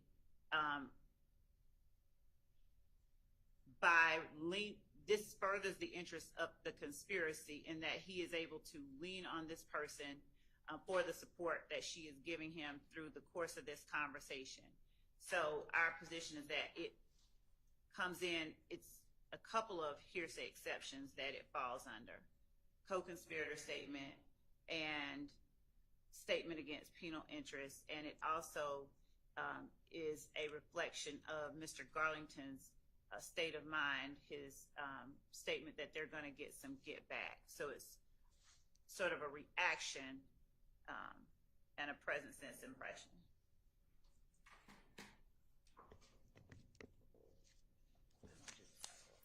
Respectfully, I don't think the case law supports the lean on for support exception to the hearsay rule under 801 D2E. This is classic spilling the beans. It should be noted that Mr. Garlington says at the very end, I'm drunk as F. So he's intoxicated, he's talking to a girl, he's likely boasting, trying to seem tough for his own personal reasons that have nothing to do with the conspiracy. And it's not furthering the conspiracy in any way, shape, or form. Yeah, no, I don't believe this would come in under the co-conspirator exception. There are portions of it that would come in as a statement against penal interest, but it's going to need to be a whole lot more narrow than this entire conversation. And Your Honor, I would ask that the court look at, if the court sees the case the way that I do, I'm not saying that it will, but Mosley versus the state, 307 Georgia 711 at Penn site 717, where at trial, Singleton testified that shortly after Brown and Mosley arrived at her residence, she had an emotional conversation with Brown in which Brown disclosed that Mosley shot Carter. Mosley contends that this statement did not further the conspiracy, but instead, quote, spilled the beans.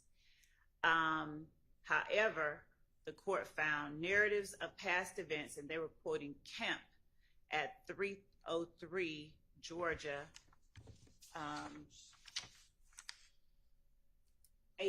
385 at Penn site 395, stating narratives of past events are admissible under Rule 801 D2E if they serve some present purpose in the conspiracy. The court pointed out here that the context of Brown's statement is important, and then went on to say that it is clear that Brown relied extensively on Singleton for help throughout the week-long crime spree. The court noted that Brown used Singleton's telephone to set up additional crimes, including the one involving Knight, and Mosley and Brown continued their crimes while staying at Singleton's residence and hid the evidence in the residence while staying there. Brown's statement to Singleton, in which she identified Mosley as a trigger man, was made during an emotional conversation in which Brown asked Singleton for help. Thus, Brown's statement to Singleton was not simply a confession. Instead, it was made as part of Brown's ongoing relationship with Singleton and as part of Brown's continued need for assistance from Singleton, whether emotional or logistical, while she and Mosley continued to commit their crimes and attempted to evade arrest. Accordingly, given the liberal standard applied to this inquiry, it was not clearly erroneous for the trial court to conclude that Brown's statement that Mosley shot Carter was made in furtherance of the conspiracy. And we understand that the court may need more context than what it hears, but I just wanted the court to be aware of that particular case that we think might. Okay, well, this doesn't seem to be that kind of a situation where he's saying pouring his heart out and needing support and logistical backup and anything like that. So I understand that that could be a co-conspirator statement in that kind of circumstance. I just don't find this to be that kind of a circumstance. So do you think you understand the portions of it that would be in against penal interest, or do we need to, you can take a look at it and then bring back a more narrowed one? Yes. Okay. In my understanding, for statements against penal interest, my client's name would need to be redacted out of that. Agreed.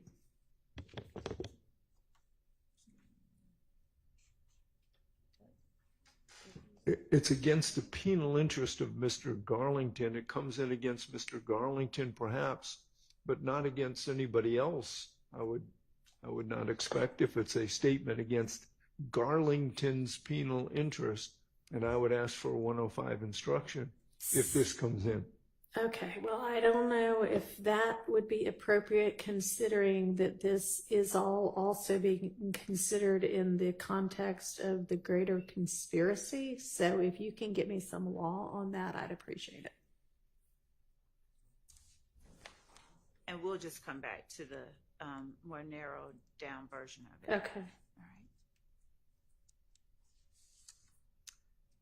So we're going to skip down to, we're not saying, we're just going to come back to some of the other ones that I want to make sure that I have tightly tailored for the court. Okay. So we're going to skip down to page 235.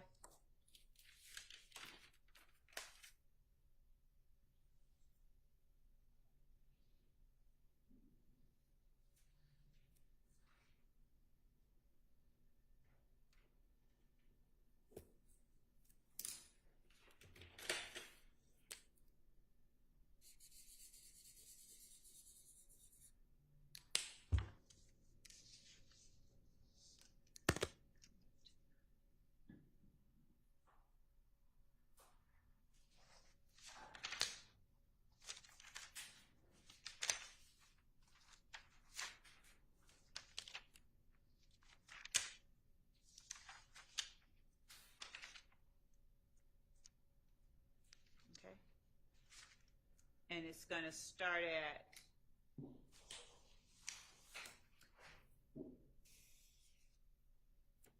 the beginning.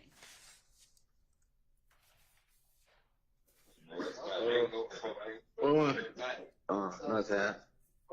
Who are yeah, baby. How shit was like other night? What the movie?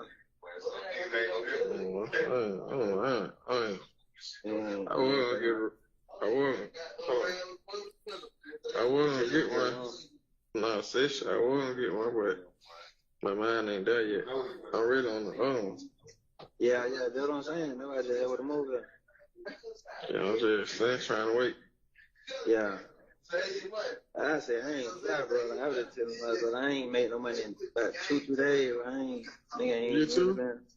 For real, bro. Nigga, mine ain't done. I told you, I better leave my drugs now, bro. I ain't said shit. Yeah. I ain't even got down. I still left out, bro. What you got going on? You know where I'm at, bro? Hey, I'm talking about, man. What happened? I ain't at. Yeah, that's what I'm saying. You know where I'm at. I'm right here. I just be right here. Yeah. Wayne. And, you know, man, that time come, I got on.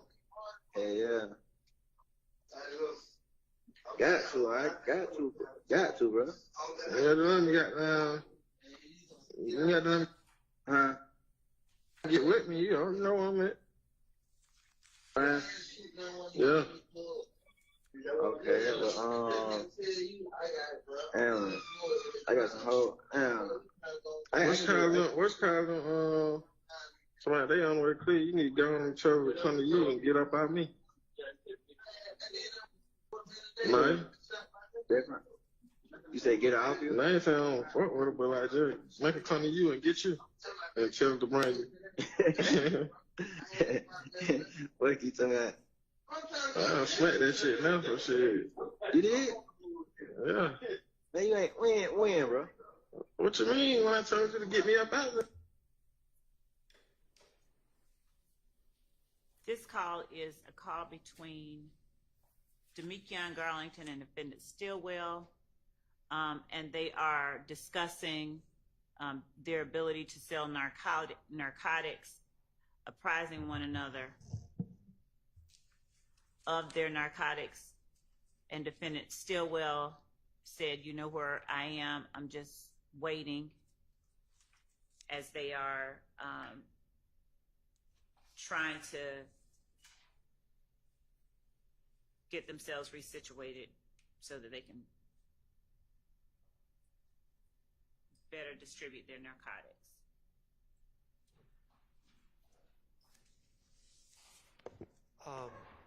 Well, I will start out by, and I misspoke earlier, and I think Your Honor realizes that Mr. Stillwell is charged with, well, he already pled to it. It's a 2013 possession with intent marijuana, which is one overt act as part of count one.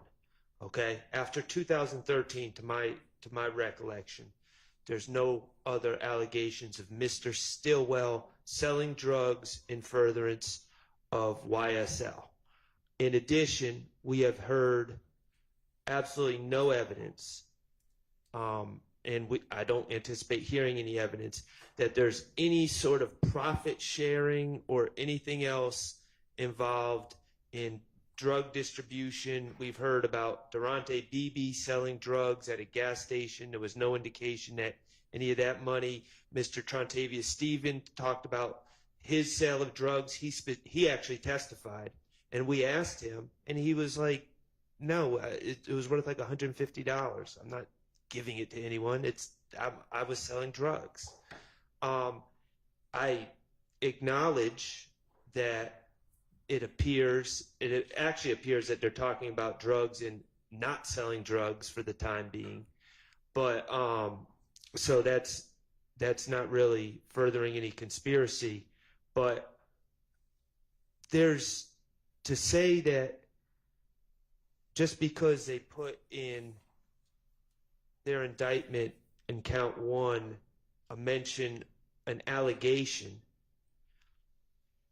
of drug dealing furthering the YSL does not, in my estimation, open the door to any discussions of any individuals on trial selling drugs to pad their own individual pockets. There's nothing that supports the argument that this is some sort of vast conspiracy as alleged in the indictment. So to me, we're just end-arounding how to get in bad character evidence about Mr. Stillwell, about talking about drugs with Mr. Garlington.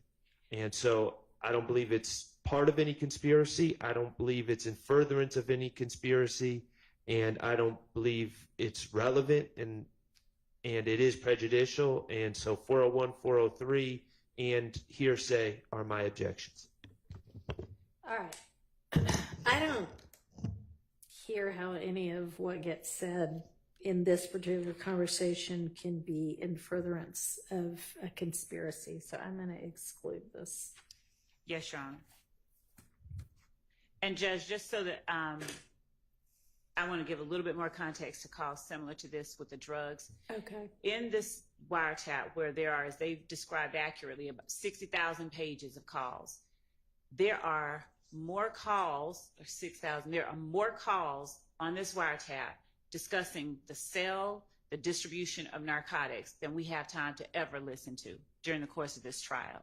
So the idea that the calls between YSL members are isolated incidents that should not be deemed in furtherance of a conspiracy is belied by that very real fact that we could show if we sat here and just listened to all of the calls where they're talking about re-upping, selling, running out, who to get it from, where to go get it. So I just wanted to make certain we're not trying to revisit what the court's ruling just was, but I want to make certain. Well, I don't hear anything in this call about where to get it from or re-upping or anything like that. I just hear them going, yeah, man, I'm not selling any. I'm not either. So yes, Your Honor. There may be another one that might meet the requirements, but this one doesn't. Yes, Your Honor. All right. All right.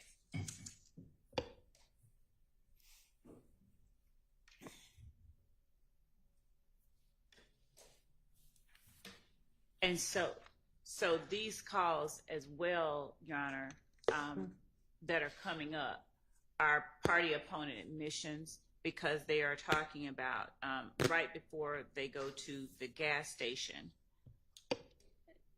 Okay. Which ones are we talking about now? The ones that are coming up ones that are coming up next is on page 333. Well, page number was unfortunately what I cut off of this, so I know we don't want to be going by reference numbers, but oh, I'm sorry. If you can give me a date and time, that's fine too. Reference number is 326. Okay. And the date is March 14th. All right, I got it. 2022. 9:56 and then 9:59 after that. Yes. All right.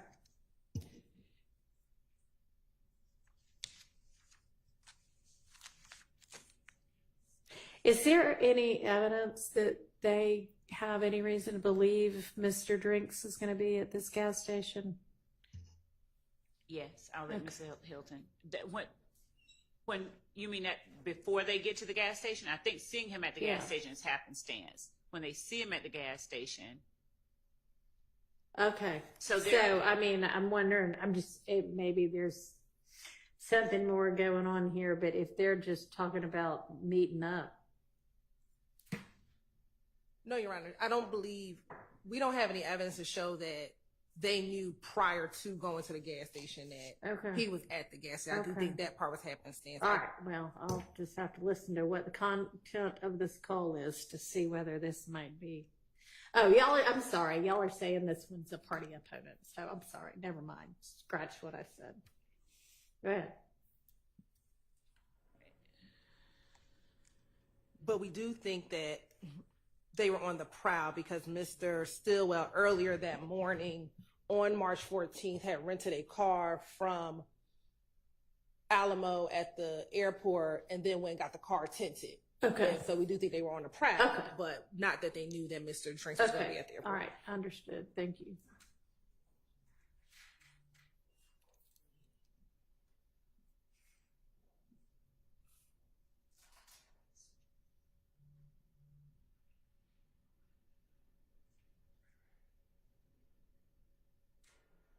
Page 333. I'm trying to zoom up.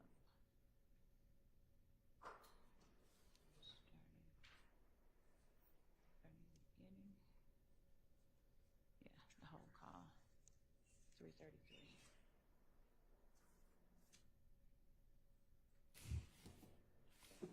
Hello? You know where it's at? He said Dirty Glove? Yeah. Yeah, but like, won't get out there with the tell him. I'm saying we can get out the edge literally right now. He just said that. I'm telling you, I promise you we can get out the edge right now. We stay right here. Yeah, come on, bro. Tell Shannon don't be mad at me, bro. We can bounce. He said, y'all can bounce.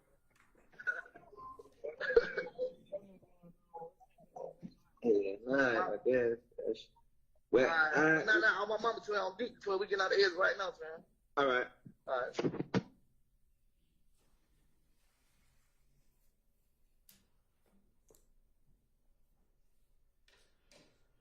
So this is actually, we believe, not even co-conspirator here statements, but this is actually, we believe, evidence of defendant Stillwell's and Garlington's participation in the murder that eventually, the murder of Shamel Drinks.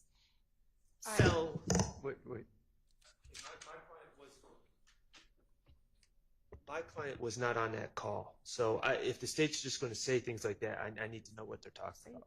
Your Honor, he is in the call. He's in the background. So when you hear, I believe, the caller, I think maybe DeMarco Boyer saying, tell Shannon don't be mad. Tell Shannon don't be mad. You hear Shannon make a response in the background. So I think him and Garlington are in the car together. The other car is calling him saying, don't be mad. We're going to meet you at the gas station. And Mr. Stillwell says something in the background. All right, let me hear it again. The state's spreadsheet says Garlington on the phone with Nichols. And now we're saying DeMarco Boyer's talking. Nichols on the phone and they're using Boyer's phone. Because Nichols and Boyer and Miles Farley are in one car And Shannon and Demekion Garlington are in another car. And how would they determine that that's Mr. Nichols? Because when they get to the gas station, we see that it's Nichols, Miles Farley, and then we are able to investigate that this was Boyer, and Investigator Viverita is familiar with these individuals. So we're saying that that is Mr. Nichols on that call? I don't know. Who are we saying Because is talking? We believe it's Mr. Nichols. Now, that's using Mr. Boyer's telephone. There's a lot of we believe, and I have little faith in those assertions. In fact, I know those assertions to be incorrect. So You said there's video from the gas station, right? And does the video from the gas station show who's in what car? We know for sure that we see Mr. Jackson in the two cars, Your Honor, is an Audi and a Ford Fusion, a white Ford Fusion, a white Audi. We do know that Mr. Jackson gets out of the Audi. Who's Mr. Stillwell? Mr. Stillwell, excuse me. And then we know that Mr. Nichols gets out the Ford Fusion, and that Ford Fusion is actually his wife's car. Okay, and do you know, are those the only two people that the video shows getting out, or that you can see in any of the cars? And one other person, Miles Farley, we know that he gets out of the car with Mr. Nichols. Okay, so he's in the Fusion. He's in the Fusion. We do not see Mr. Garlington. He does not get out the car at the gas station, nor do we see Mr. Boyer. He does not get out of the car at the gas station. Okay, but your theory is that Garlington and Boyer are also in the Audi? No, Garlington's in the Audi. We believe Boyer is in the Ford Fusion. Okay, sorry. And you maintain that you can hear Mr. Stillwell at the back, responding in the call? Yes, Your Honor, in the background, yes. It's faint, but you hear him. Can I hear it again? Yes, Your Honor. Hello? You know where it's at? He said Dirty Glove? Yeah. Yeah, but like, won't get up there with the two. I'm saying we can get out the edge literally right now. He just said that. I'm telling you, I promise you, we get out the edge right now. We stay right here. All right, yeah, come on, bro. Tell Sharon don't be mad at me, bro. We can bound? We can bound? He said, yeah, bound.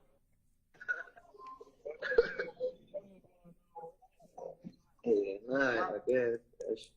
Well, all right. No, all my mama tell on deep before we get out the edge right now, Sharon. All right. All right. Somebody says something in the background. So, well, what I hear is this. I hear Mr. Garlington speaking to someone, and them trying to explain to each other where they are. My understanding from what the state's saying is this conversation occurs from the context of the call before either car, or at least the car that Mr. Nichols is in, according to the state's theory, arrives at the gas station, which means this is before Shamal Drinks arrives at the gas station, which means there's nothing, according to the state's theory, nothing immediately criminal afoot. And they're just talking about getting up, and the person alleged to be in the car with Mr. Garlington is Mr. Stillwell. And, I can't really hear what was said in the background, but the context of what was repeated is Mr. Garlington saying, Mr. Stillwell's sick of waiting on you in a friendly way, and hurry up, and then saying, Shannon said, y'all are going to bam, meaning y'all are going to fight when he gets here because you're holding us up, and then them laughing about it. So I don't know what's criminal about any of that, or what's furthering any criminal conspiracy, especially since under the state's theory, Shamal Drinks hasn't even arrived at the gas station. Yeah, no, I don't think there's anything further in any conspiracy here except a conspiracy to meet up at the gas station. So this would not be in under that exception for sure. And I'd also point out, Judge, that it shows the coordination between the two sets of the called and the calling party.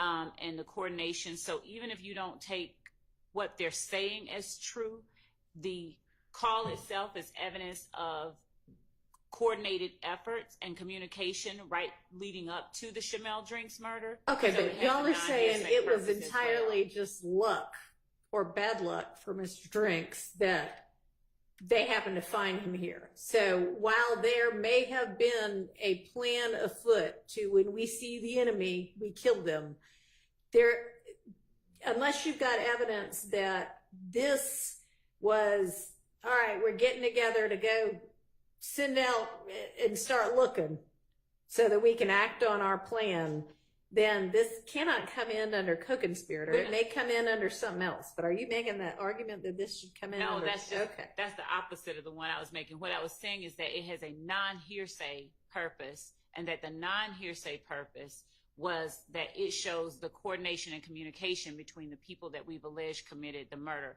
even outside of the fact, even if you don't take as true anything that they're saying. So not even trying to take the truth of what they're saying, the fact that they are communicating with one another is one. And then the other was that we were saying it was the statement of a party opponent, in that Mr. Stillwell was one of the people that was communicating with Well, another. I mean, we can't hear what any of those communications are. So I don't hear anything coming in as a statement by Mr. Stillwell here. If Your Honor could allow us one more comment on that. No, I was just going to say, Your Honor, we agree. We don't think it's a co-conspirator thing, but it is evidence of the events leading up to the murder of Shamel Drinks. And so we believe it can come in as we're not offering for the truth of the matter asserted that he was getting off the exit at the time that he says he's getting off the exit, but simply, like Ms. Love just said, to show they are the series of events that occur right before the murder, them in communication to meet up at the gas station.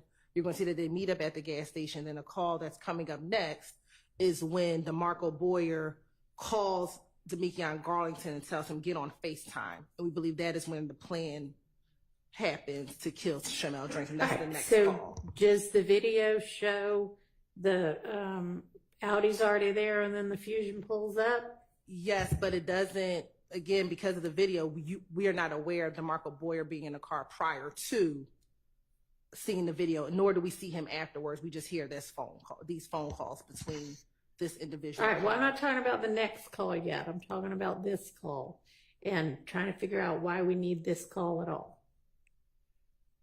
Because I think it shows them coming from wherever they're coming together. We believe that they were either near each other or had planned to meet up prior to do whatever they're doing. And so it just shows a series of events, Your Honor. Just if we have to prove what happens before, during, and after the murder, this shows before the murder, they were in communication. It's not like they randomly met up at the gas station together. They literally planned these two cars, at least, to meet up at the gas station. They meet. They unfortunately see Mr. Drinks, and then the plan becomes afoot. But it's not like the Audi and the Ford Fusion randomly meet at the gas station. They have plans to meet at the gas station. And all right, well, if that's your purpose, I think you can narrow it down a little bit. We don't need to hear the whole conversation. And Your Honor, I'll also say that they have a call log that establishes that, and they actually had Mr. Burney, the cell phone analysis gentleman, plot this number in question that they're saying belongs to Mr. Boyer. They've plotted that. So they have a call log of who's calling who to show coordination. Okay. And they have the plot of where the phone was at times that it was used and who was calling who. So the coordination, they don't need the content of the phone call to show coordination. Yeah, but I would believe that the defense will argue, we don't know what they were meeting. We don't know what they're meeting up for, but now the jurors can hear. We still don't know what they're meeting up for at this point in time. But it's still just a series of events that lead up to the murder. These two cars and the individuals in these cars have some type of relationship. If you want to use the little tiny part that's we're getting off the exit right now, that's fine. But we don't need all of it. I mean, it just... And who's going to identify the voice? Because it's not Mr. Nichols on that call. Yeah, and we'll lay the foundation as to the call and where it comes from on the wiretap. Well, If I'm admitting it as an admission by a party opponent, then it needs to be one of these people on trial right now. So if you can't establish that it's Mr. Nichols, that's problematic. We will.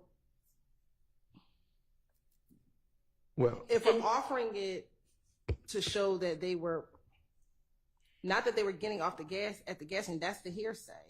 That we would need to, what we're saying is they were meeting up they were on their way to the gas station, not that we're getting off right now. That would be offering for the truth of the matter asserted, which would be the hearsay. Which would need an exception. That's not what we're offering. Okay, but if we have no idea who's on the call, then it's not relevant. But we do know from the phone number that it's DeMarco Boyer's phone. We know that he is talking to Demekion Grimes. You know what? Let's just use what's already in for that. And by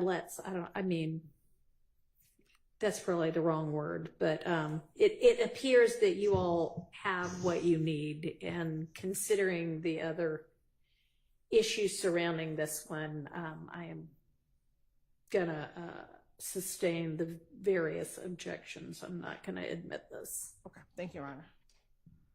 Thank you, Your Honor. And Judge, the next one that we have is omitted from the yellow sheet that the court is looking at. Okay. But it's going to be PDF page 351, March 14, 2022 at 10:50 p.m.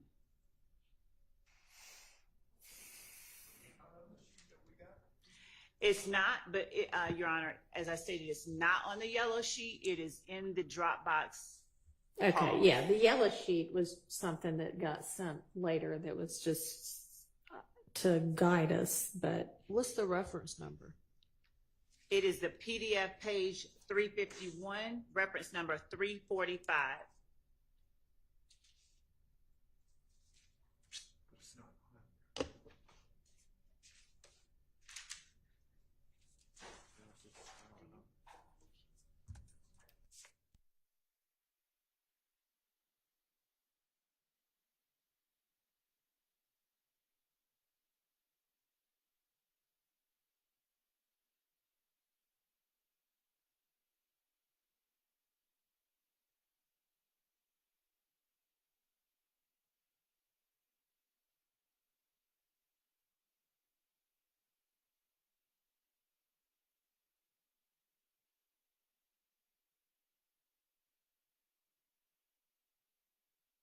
Man. Hello. Where you at, boy? Right here at the studio. Somebody got killed in Canada. I was trying to see who it was. For real? Yeah. I just seen Shakur post shit like that. Yeah. Huh? They called me leave. I was just trying to see who you were. All right. Oh.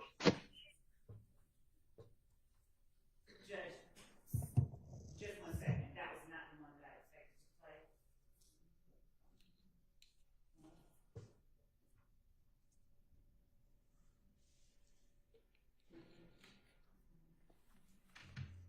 We're playing call 330, page 333,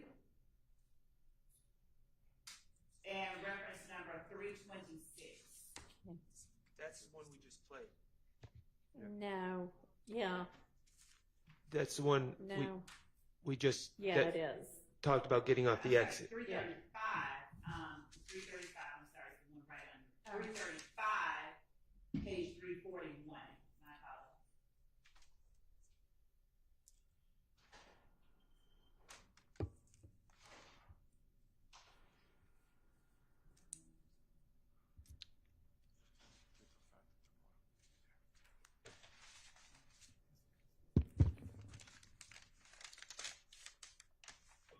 Hey, what day y'all pulled up? Nah, call me on video. Hurry up. Call me on video. Call me. And is the timing of this one, y'all can establish this is after Drinks pulls up? Yes, this is right before we went. I think that pretty clearly would come in under co-conspirator exception.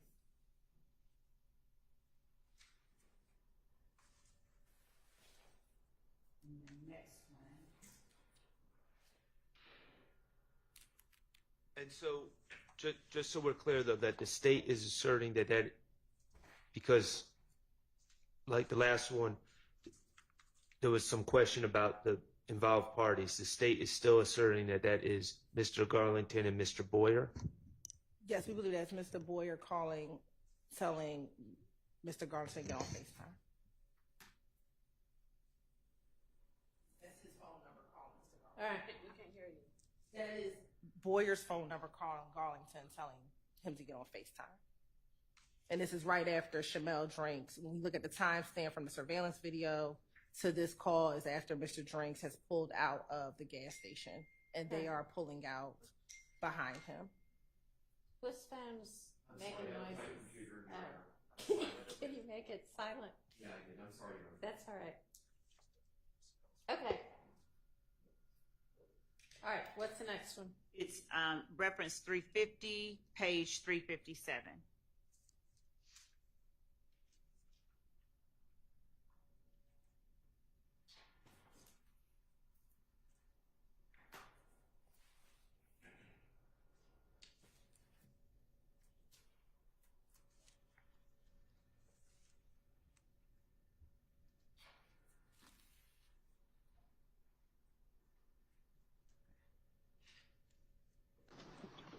Yo.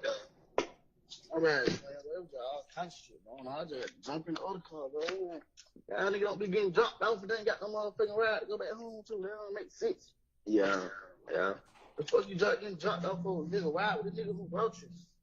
Yeah. That's stupid as fuck, man. You need to be on the damn air, so. What's on with We right here down here. y'all? What? Ride past trying to see. I'm finna meet up with y'all, nigga. I'm finna go get a fill up. Try to get it filled up for fight, right? Yeah. Alright, I'm listening. Huh? I said, alright, I'm listening. What's going on? I just, I'm pulling out now. Y'all nigga, Back, sorry. You say, I was gonna jump in with y'all. alright. That's what I'm saying, Kyle, when you doing? Alright, I'm gonna get the fill up now. Alright. This call is made and is between Demikion Garlington and one of the people who were in the car with Mr. Nichols, whom we believe to be Mr. Boyer, talking about having rolled back through the scene. The police were on the scene of the Shamel Drinks murder at the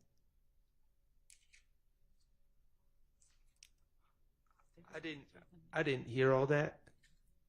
You didn't hear it on the call, or you didn't hear what Miss Love was saying? I didn't hear it on the call. Yeah, I didn't hear. Okay, this is them having, when they said we just rolled back through the scene. I'll play that again. It was at least that's what this team. And this is supposed to take place at like 2 a.m.? Yes. All right, let's hear it again. What pinpoint to me where in this conversation, at what minute and second is that supposed to be getting said? Do you know? No, it's a minute-long call, so it's about midway, maybe. Okay. Go ahead. Yo. All right, man. There was all kinds of shit going on. I just jumped in the other car, bro. Y'all niggas don't be getting dropped off and then got no motherfucking ride to go back home to. That don't make sense. Yeah. The fuck you getting dropped off for a nigga ride with a nigga who wrote you? Yeah. That's stupid as fuck, man. You need to be on the damn air, so. What's on with We right here down here. y'all? What? Ride past trying to see. Okay, so it's right there at 31 seconds, and the phone records, when he said right here, riding past the scene, their phone records put them at the scene at that time. Okay, so right here, riding past the scene is. We don't believe that's trying what to he. see, That's riding past, trying to see at the scene. Let me hear Well, that. she keeps saying scene, and no one says scene. Let me hear it again. And Judge, I want to make clear, like the court is doing, the court can judge whatever is being said. Whatever it is they're riding past to see or the scene, their phone records place them at the scene of the Shamel Drinks murder at the time that the call is made. But, Your Honor, this is the problem. The state keeps asserting things as fact.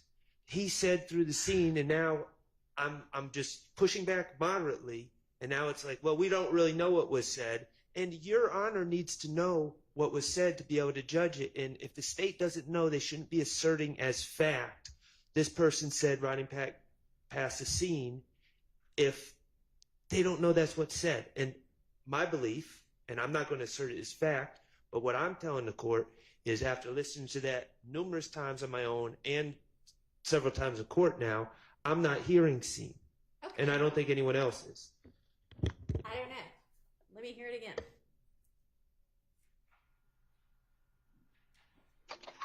I'm finna meet up with y'all. I'm go get a fill up. Try to get a fill up for right. Yeah. Wait a minute. All right, I'm gonna get down here. Yeah, what? Ride past trying to see. Yeah. Stupid folks. We didn't be on the damn air, so. What's on with? We right here down here. Yeah, what? Ride past trying to see. I'm finna meet up with y'all. I'm go get a fill up. Yeah, what? Ride past trying to see. I'm finna go get Ride past trying to see. I'm finna meet up with y'all. I'm go get a fill up. I mean, I don't know what he's saying, but they're talking about, I mean, never is saying I need a ride, right? Little context. No, not right there, but before then. And they're saying, why don't you ride with the person that you started out with? And they're trying to figure out where each other is, right? He's asking, where are you? And he said, riding right here, riding past the scene, trying to see. Either way you look at it, the point at which he is saying that, yes, they are trying to apprise each other's location, and that person right there saying that he is riding past, his phone puts him at the place where Shamel Drinks was murdered at that moment. I'm hearing, and I think everyone else is hearing over here, riding past around the city. Okay? Around the city. I mean, and maybe he is saying around the city if they've got something that's going to show. I don't believe, well, they just said. I mean, it honestly doesn't matter whether he's saying riding around the city or riding past the scene when what they're trying to do is communicate with each other about what's going down between them right after they have allegedly shot and killed somebody. Well, it's 4 hours after Mr. Drinks was shot. The context of all this meeting up is to go to the studio. That's the part that the state's not playing. They're all going to a music studio. And so I hear who they're saying is Mr. Boyer, fussing that it seems that someone should have gotten a ride with someone else, and he's fussing with that, and he's asking, where you at now? And he says, riding around the city. There's nothing conspiratorial or anything else about that. But my bigger concern is we just have this situation where, like, if Mr. Garlington really said, I'm riding around past the scene, that would be some damning evidence. So we just shouldn't be throwing that out without knowing that's what's said. All right. Well, I'm not going to let them hand the jury a transcript of this call that says that, because I don't think, I mean, it's up for debate what it says. I don't think, y'all don't agree. I don't agree. Who knows what it says? But I mean, it could very well be a part of a conspiracy, and they could be meeting up at the studio to figure out what it is that they're going to do next. That's not for me to determine. That is part of their theory. They can present this evidence in support of that theory. Whether the jury buys it or not will be up to the jury. But it is this I'm going to admit. Do we have lunches yet? Yes? Okay, let's take a lunch break. We can all be back in an hour, right? Yes, Your Honor. Okay, let's be back at 1.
And and I mentioned I listened to the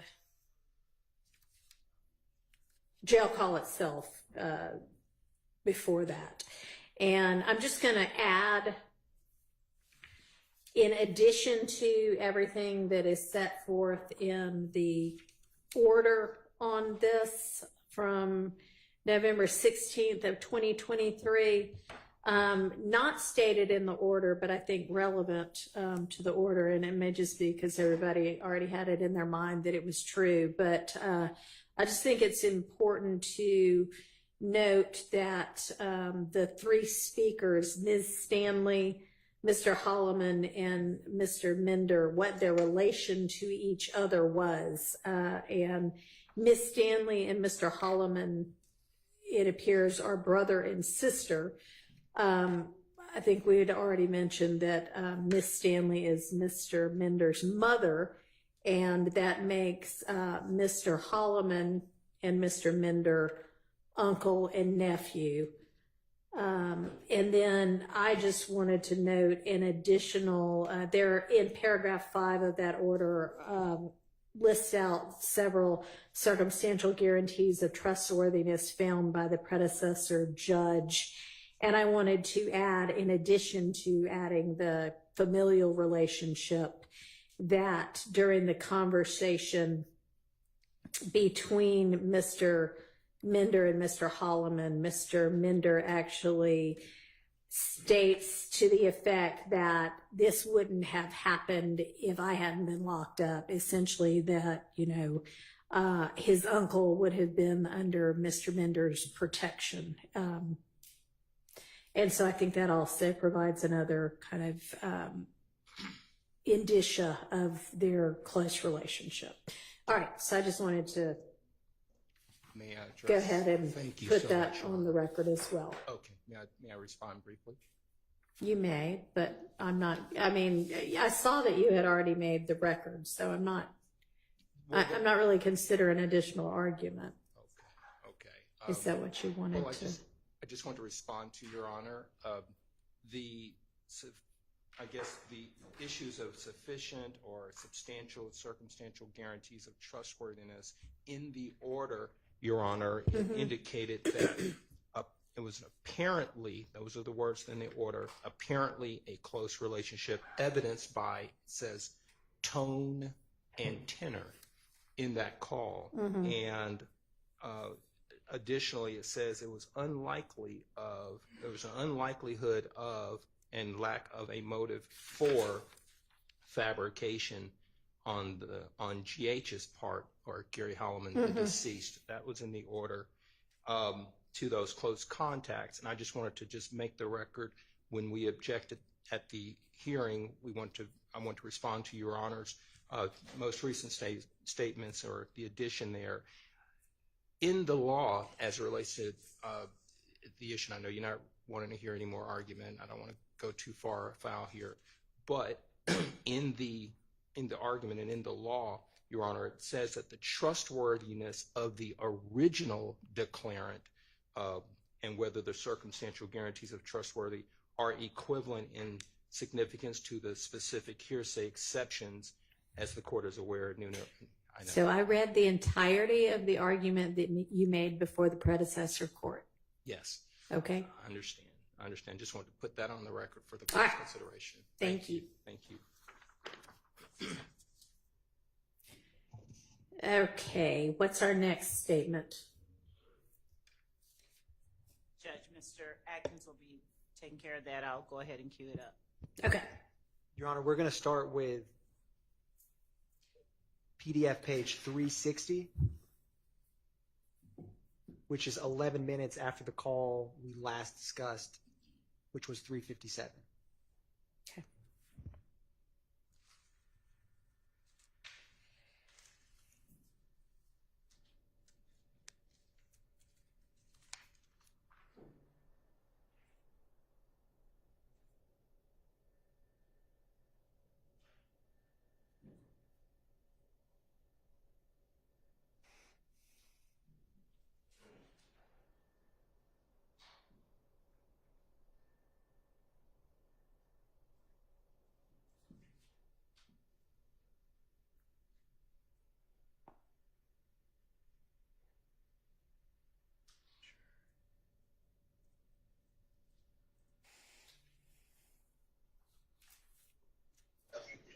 Where you at? I'm out here on Boulevard. That shit dead, though. One down. Yeah, one down. This nigga just sent nigga on the dumb mission. For real, got you over there when he now? Man, we probably got the gas, but them nigga ain't even there, and I ain't picking up the phone. Damn.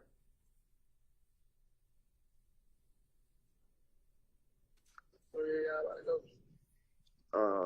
Try to take it, man. You take that? Yeah. Alright, just call me. Alright, I love need you. to bus, I love you too, but I need to bust that shit about shit too. About that shit. Leave me on FaceTime all that shit. And Your Honor, this call, which is at 2:12 a.m. on March 15th, 2022, so the early morning hours after Shamel Drinks was murdered, it's the state's theory that the utilization of FaceTime or other applications that are not classic phone calls are utilized either right before or right after or in the preceding moments after crimes. And so the state wanted to highlight that we had just played the call about rolling back through, however you hear the, rolling back through the area that was the crime scene based on the cell phone records. Mhm. This is 11 minutes after that, where this is Garlington and Boyer, who we've discussed, asking again to get on FaceTime. So that's why the state is playing this call and feels that it is a co-conspirator statement. We don't know what they're about to discuss, but it's the fact that they're going to talk on FaceTime at this specific period in time. Your Honor. Okay. Is there objection?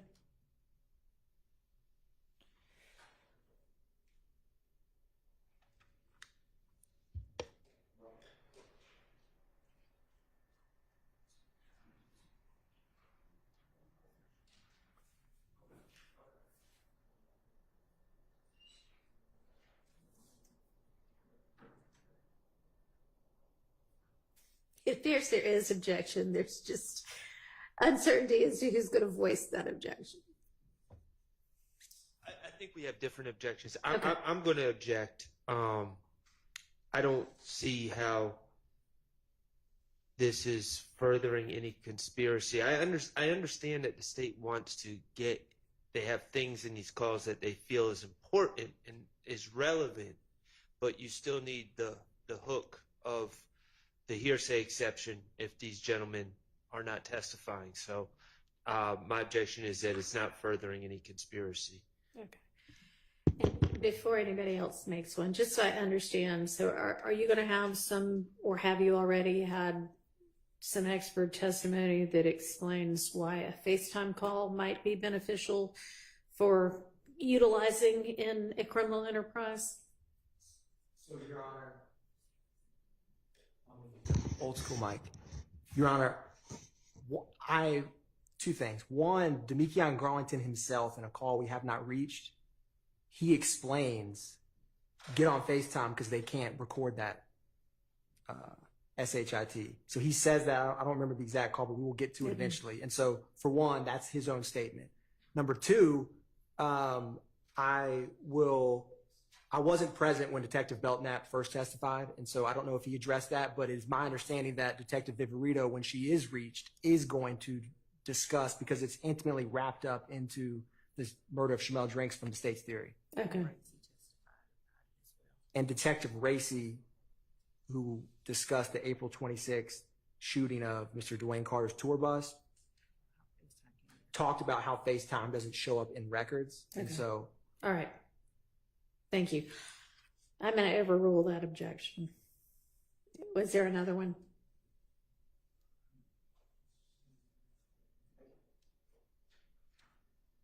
Just at the end, Your Honor, this is not, Mr. Williams is not on any wiretap, as you probably can tell.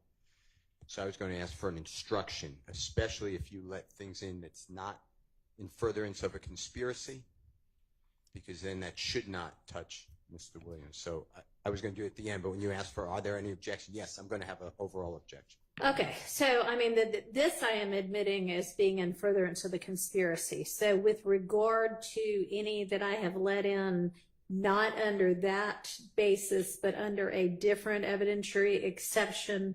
If y'all wouldn't mind, I think maybe the only one that's occurred for so far is the one that I let in as a statement against penal interest. Okay. And Mr. Harvey had also asked for a limiting instruction as to that. Now, the issue that is still, I'm not sure 100% settled on this, is whether a limiting instruction is appropriate when the evidence is coming in to show, to prove some part of the RICO count, which everybody here is charged with. So that's what, you know, I'm not sure whether it's appropriate to give a limiting instruction in that circumstance.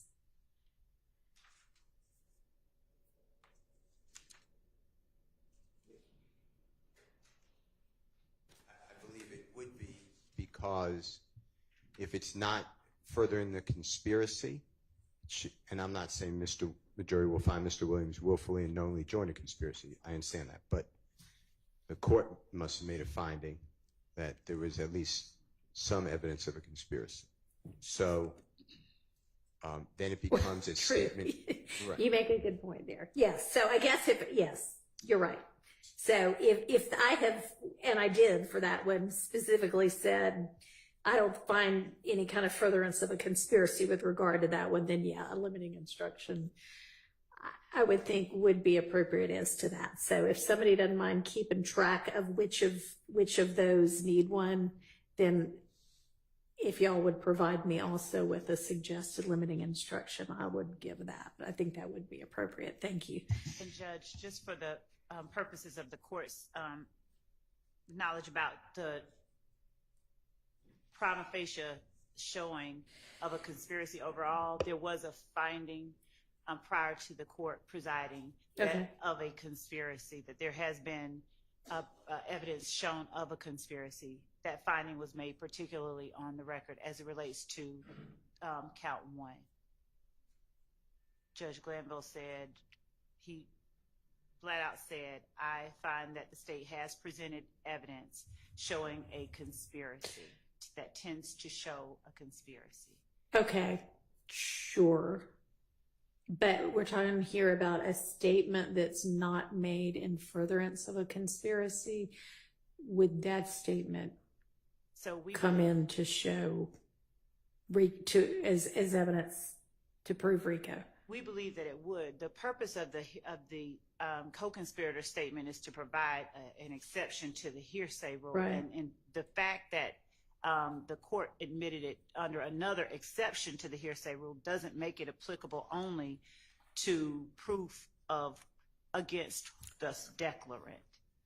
Okay, well, I'd love some law. I guess maybe that's still not settled. So I'd love some law from whomever wants to provide me some on that. I mean, that's very nuanced. So we want to get it correct legally. Right. All right.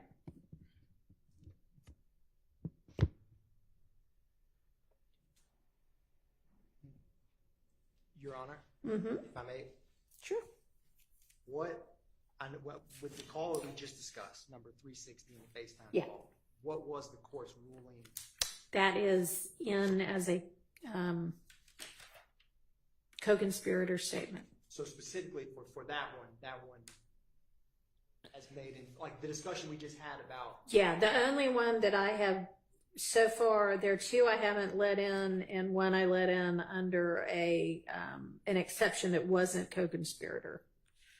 Yes, Your Honor. So for the rest of them, they've all been under the co-conspirator exception. And Your Honor, for your notes, I believe that was PDF page 152. Was it? Yes, that's right. Thank you, Your Honor.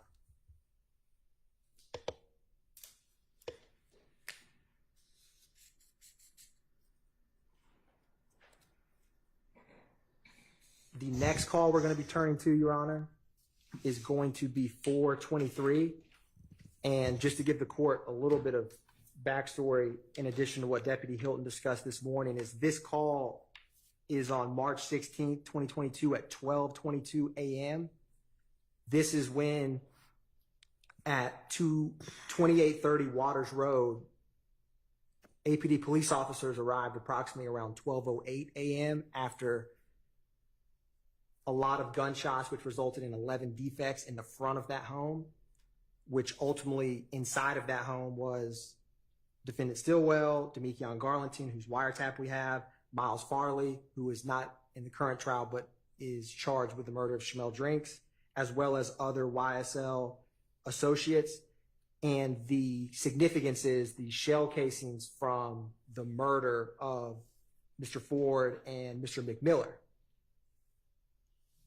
were connected with the Waters Road. And so this retaliatory back and forth, that backstory is significant with these calls we're about to play. Okay. So, Your Honor, with that said, I'm going to play PDF page 423. And for this one, we're going to play the entire call. Okay.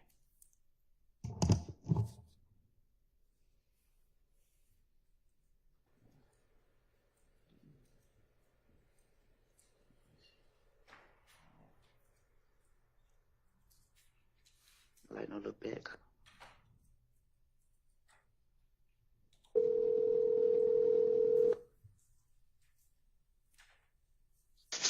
Hey, where the hell you at? Where the hell you at? Hey, he ain't like no little back cut. Oh no, what they ain't? I think they in the front. Man, they gotta goddamn get through their back. They can't come in the house. Yeah, that was my house. Shut up, open the door. And so, Your Honor, them whispering, this is Mr. Boyer, who Garlington is speaking with, his phone number. So officers, when they arrive, they ring the doorbell camera. There's a brief exchange from someone inside, and then they don't respond anymore. And ultimately, Demekion Garlington was in a crawl space. It was raining that night. And so the significance of this is they are speaking amongst each other because they don't initially know, who's at the door. Police respond because of all the shots that were into the home. And so it shows their coordination. And although the phone number itself for 423 is Mr. Boyer's, one of my co-counsels had stated we believe it's Defendant Stillwell on the call. Okay. But the significance of them speaking while, it's 20 minutes after APD arrives to the house, and it takes some time for them to fully come out of the home. So it's in furtherance of the conspiracy because they're coordinating with one another about where are you? And he says, I'm in the woods. And then I believe Mr. Garlington is underneath the house when he's making this call in the crawl space.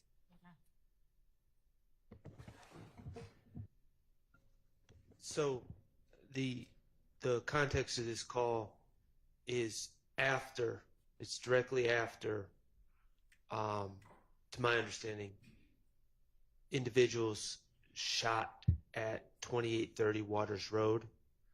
That would not be a crime committed by our clients. I don't know what could.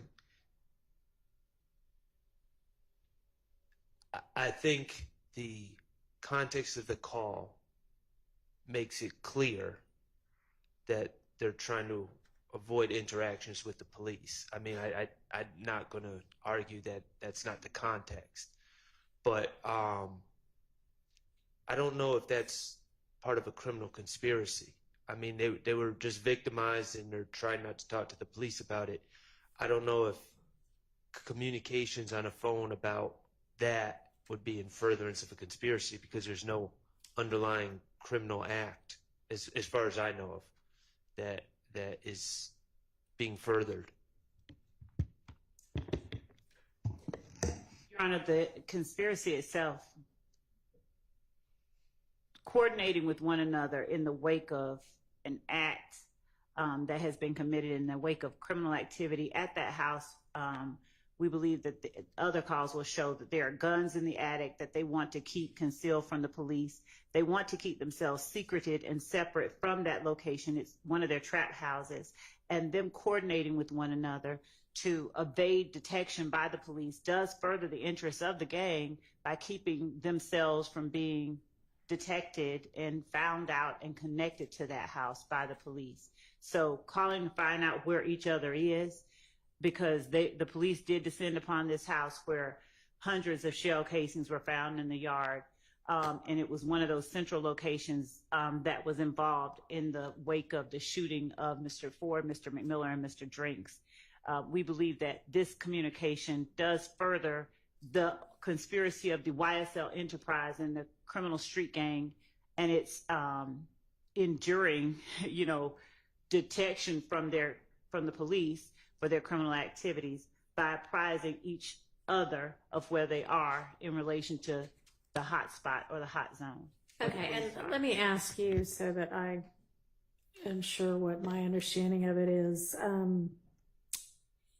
Mr. Atkins, you had said shell casings from this scene are connected to the Drinks murder.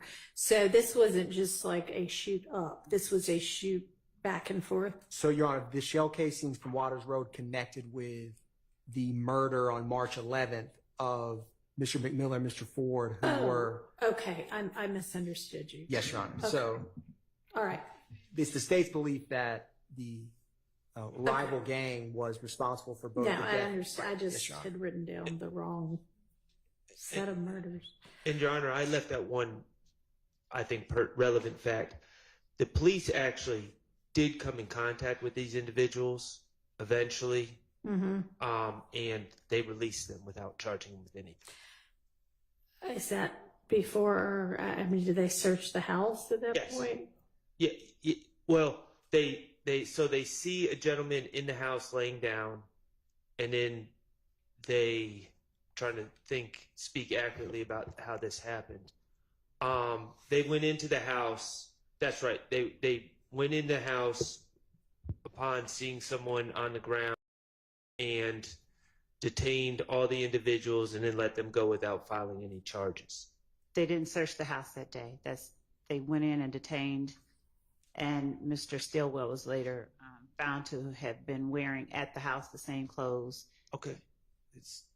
But no, they didn't search the house at that time. They didn't have a search warrant for it. I'd never said anything about them searching the house or not searching the house. But that's what I asked. They went in the house and detained people and then released them without charging them because And without searching the house. And without searching the house. They later searched the house. Okay. 2 days later. And I don't believe anyone is charged, and correct me if I'm wrong, but I don't believe anyone in this indictment is charged with anything that was found in the house. They didn't find anything because they took it out before the police searched the house. So they can't hear what you're saying. Pull the mic. Oh, great. We've got a second mic. Good deal. They found some stuff, but we believe that the things that they referenced in the calls were removed from the house. There was a number of things that were in the house that we know were in the house prior to them searching the house that were not in the house when they searched the house. All right. Well, based on, and we're going to hear that soon enough. Yes. Right. Based on what's about to come up, I'm going to admit that under the co-conspirator exception, since there's apparently some evidence that they were concerned about some criminal activity or contraband or something in the house. Yes, and I think that the next call might shed more light on it. So, Your Honor, the next call we're turning to is 472. So the call we just played was at 12:22 a.m. This is at 4:33 a.m. again on March 16th.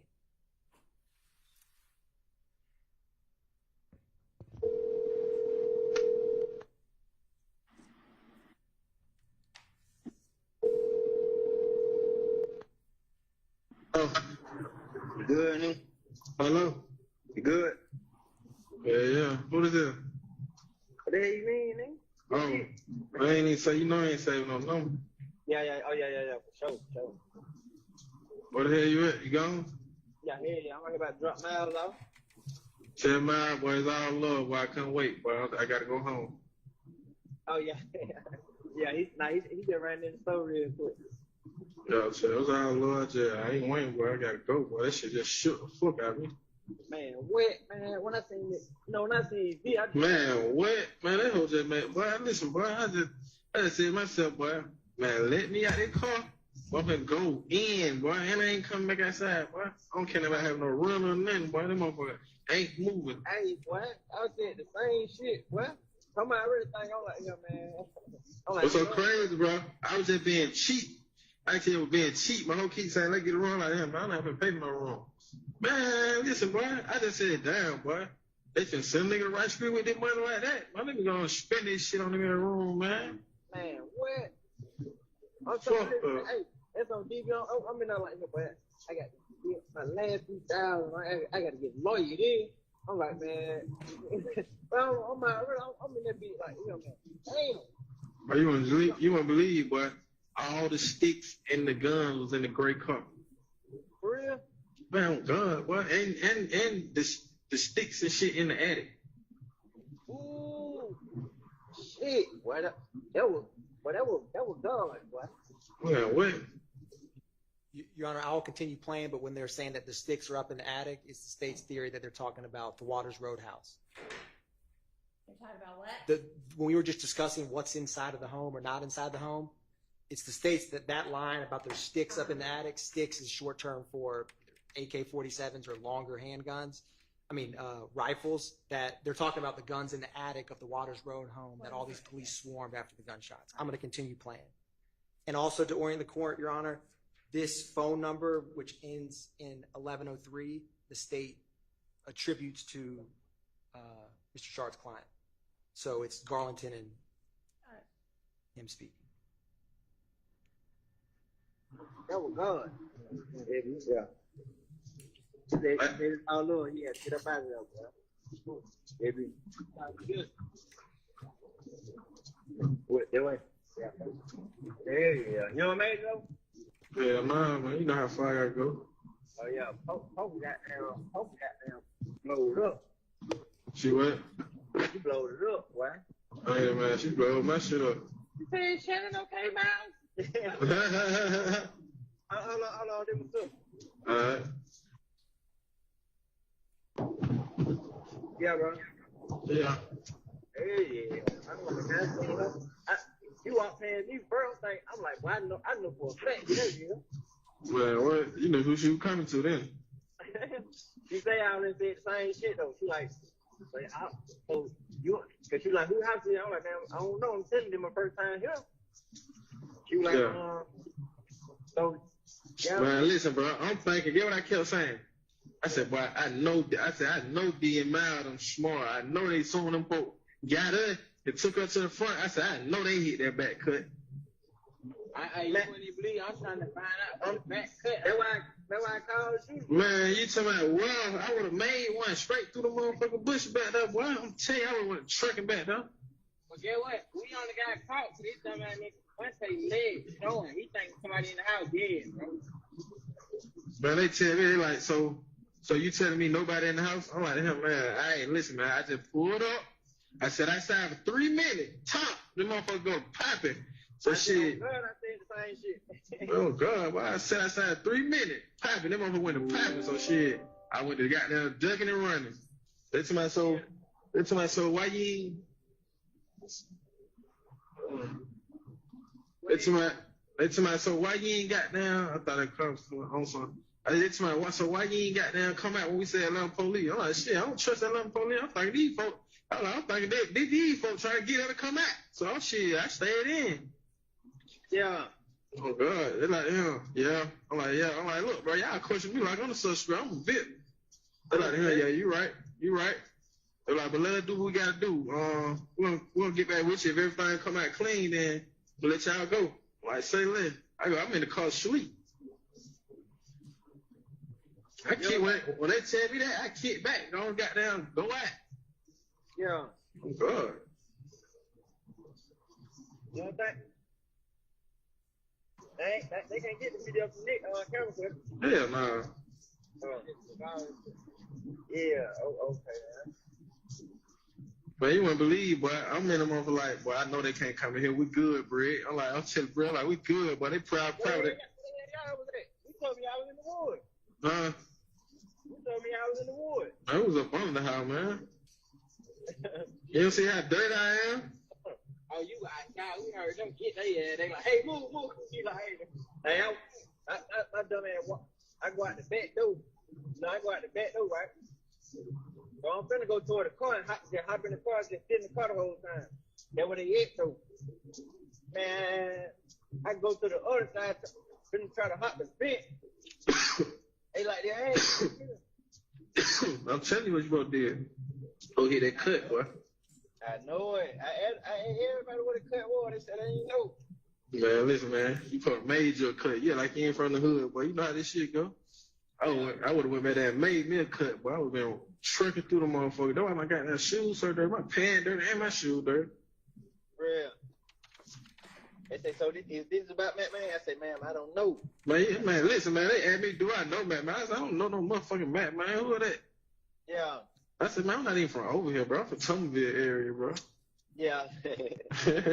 So what you doing over here? Man, I came to see a friend, man. I'm trying to talk about that game, man.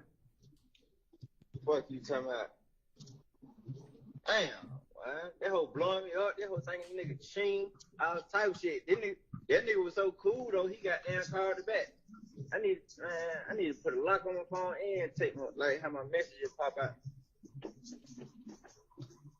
This shit crazy, boy. I'm finna go in, boy. I'm finna gotta get out the driver's seat, let her drive, tell her drive slow as possible. Cause I got down, my stupid ass went in the car, got my stick out the car and my infant out the car. Watch 12 right there. And got in the car, pulled out. They're really why I ain't wanna wait on mine. Yeah.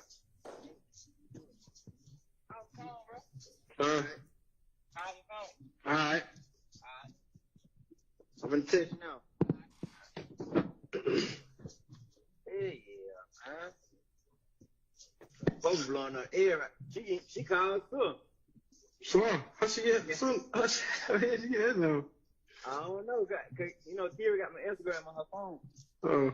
Everybody DM like, is you okay? So goddamn, y'all blowing up. So my Kira was already on the phone. I gave Kira her number to Pope. Yeah, Pope. All them was on the phone.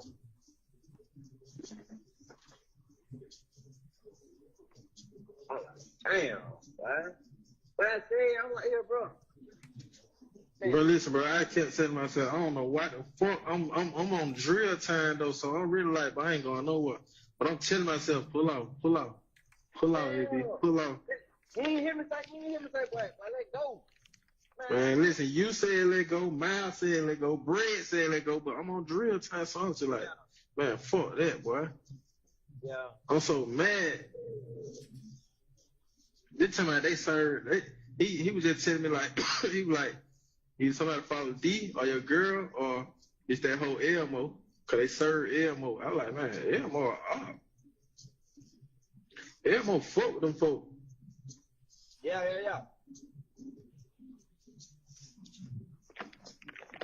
Ain't nobody follow me. Nobody on the freeway when I got off from that. Man, listen, man. Don't nobody know my hoe. Come my hoe in a room, man. Fresh run, a new room. Them motherfuckers just got in the room. And my hoe coming from goddamn, all the way from goddamn out here. So, come on, man. Stop playing. Yeah, man.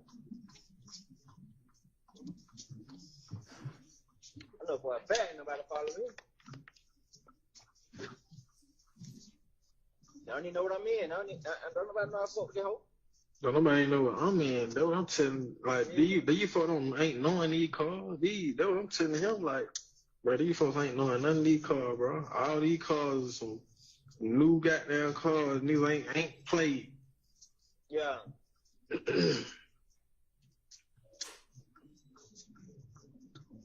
Damn, I hear them boys. Damn. They're crazy, bro. Don't nobody know. Them folk don't be knowing where that spot at, man. Yeah. Somebody get head drop out, boy. Boy, on God, boy, that's what I believe. On TV, that's what I believe, boy. Somebody head get it. Hey, boy, I ain't gonna lie, boy. I know you happy like I'm happy, boy. I'm happy as hell, boy. I just was saying to myself. Get what I just was saying to myself. I just was saying to myself, boy. Man, all these niggas might get out, so man, D, boy. Oh, man, on God. I'm like the him, boy. I'm gonna call you back out. Yeah.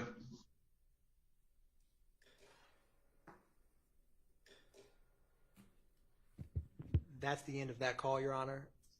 The state feels this really has two methods of admissibility. The state feels that Garlington and defendant Stillwell speaking about, for one, when they say sticks and FNs, those are firearms. They're mentioning about a female they know, and they say that she's dating or sleeping with the ops. They're also mentioning how APD, this is 2022, was the APD gang units was following the YSL and YFN or IF gang back and forth. And so they kind of, in APD gang unit, when they were talking about, they're like, I don't know McMahon. They're laughing. They're kind of saying, I just got to the house. APD is thinking, like, before the investigation is complete, because the shooting just happened, that it was probably YFN who just shot up this Waters Road, which is a known YSL spot, because they believe that they murdered their friends 5 days ago. And so with that said, all of their conversation, they're talking about getting away. You should have run this way through the woods. And when he says, I'm on drill time, because they were just shot at by the state's theory of rivals, if you're on drill time, you're trying to go either shoot somebody or murder somebody in retaliation.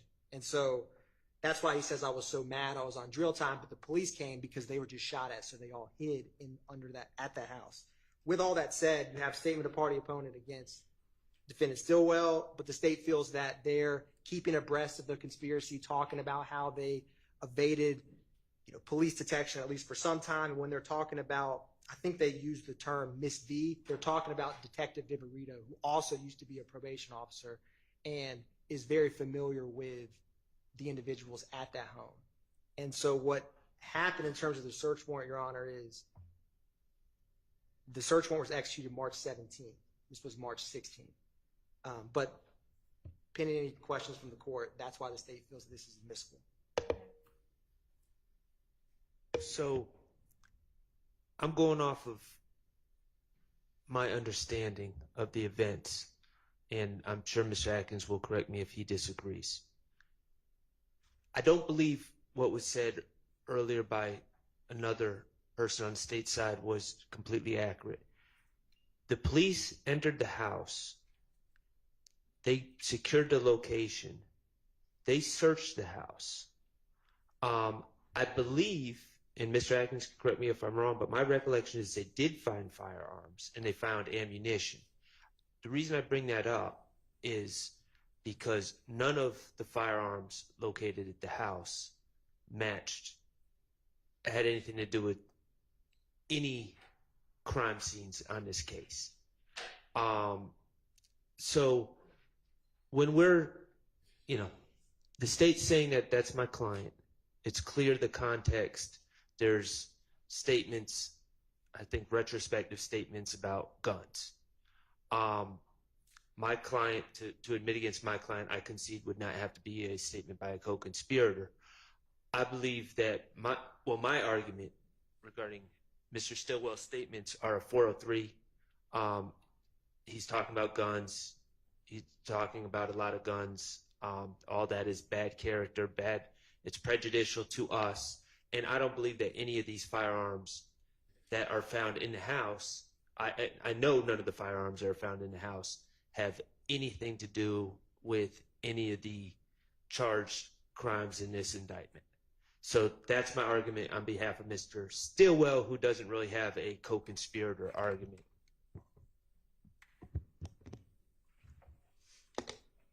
I think it's more an admission of a party opponent, but it is all retrospective, I believe.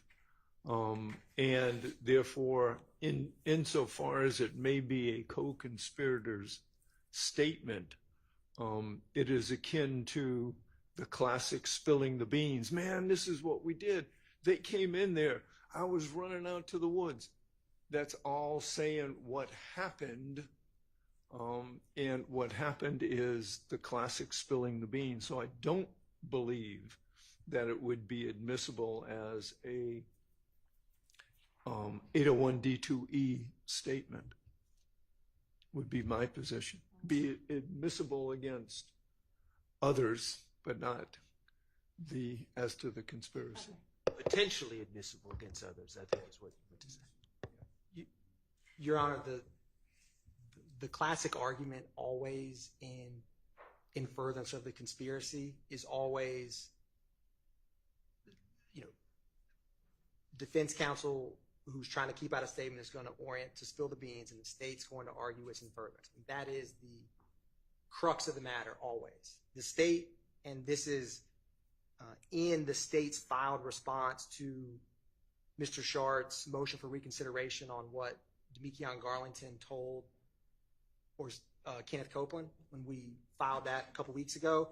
But the seminal case is Kemp v. State, which is 303 Georgia. I'm using my motion for quick hand to find the site, but 303 Georgia 385, which is 2018. Another important case is Chavers v. State, which is 304 Georgia 88. Oh, my apologies, Madam Court Reporter. Yes, Chavers v. State, 304 Georgia 887, which is a 2019 case that also cites Kemp. And a key part here, when you have, take aside the RICO count one, when you have a criminal street gang, the statements that keep other co-conspirators of the larger criminal street gang, not necessarily the individual murder or crime, keeping them abreast of even past activities, that, and also statements that foster cohesion, because when you listen to this call, right after they've been shot at, right after the police that they were not clearly, trying to evade were there, they are speaking about all of those events in kind of a cohesive unit, right? They shot at us.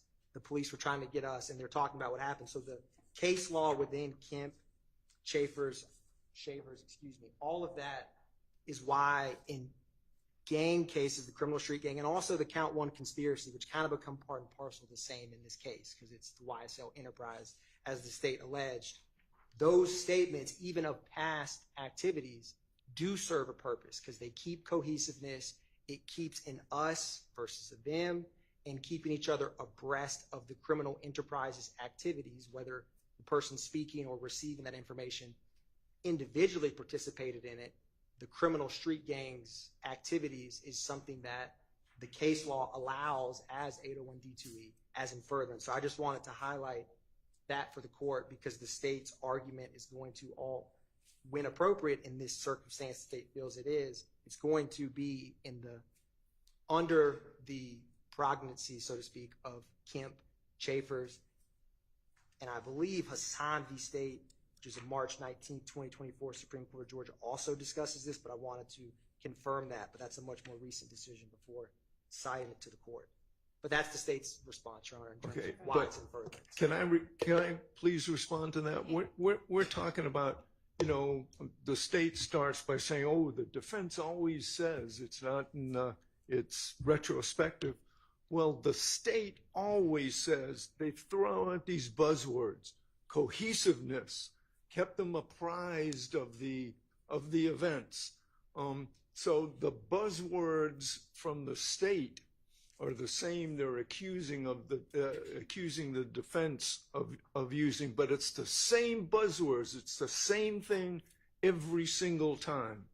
And there are just as many cases out there that say retrospective prior conversations are not part of the co-conspirator's exception to the hearsay rule. Stafford versus the state, 312 Georgia 811. State versus Lane, 308 Georgia 10. State versus Wilkins, 302 Georgia 156. There are cases after cases after cases that specifically say a retrospective statement that merely recounts what happened. And that's the whole tenor of this conversation, is not in furtherance of the conspiracy. So, you know, buzzwords go both ways, baby. And I'm just as tired of hearing the cohesiveness and keeping people apprised. So, you know, there are two ways that this goes. All right. Thank you, counsel. I'm going to admit this as a statement by a party opponent as to Stillwell and admit it additionally under the co-conspirator exception.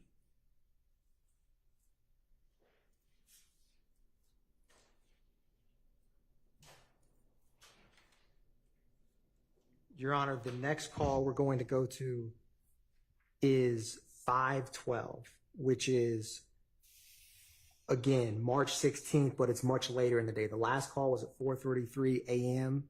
This call is at 6:49 p.m.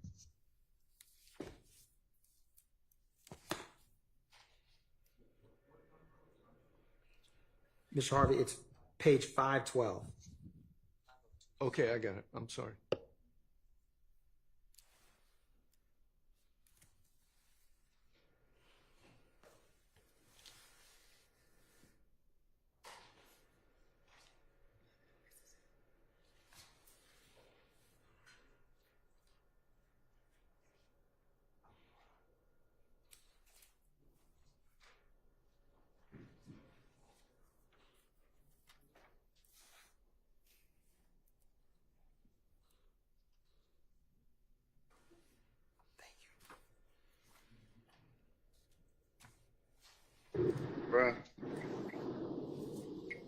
Bruh.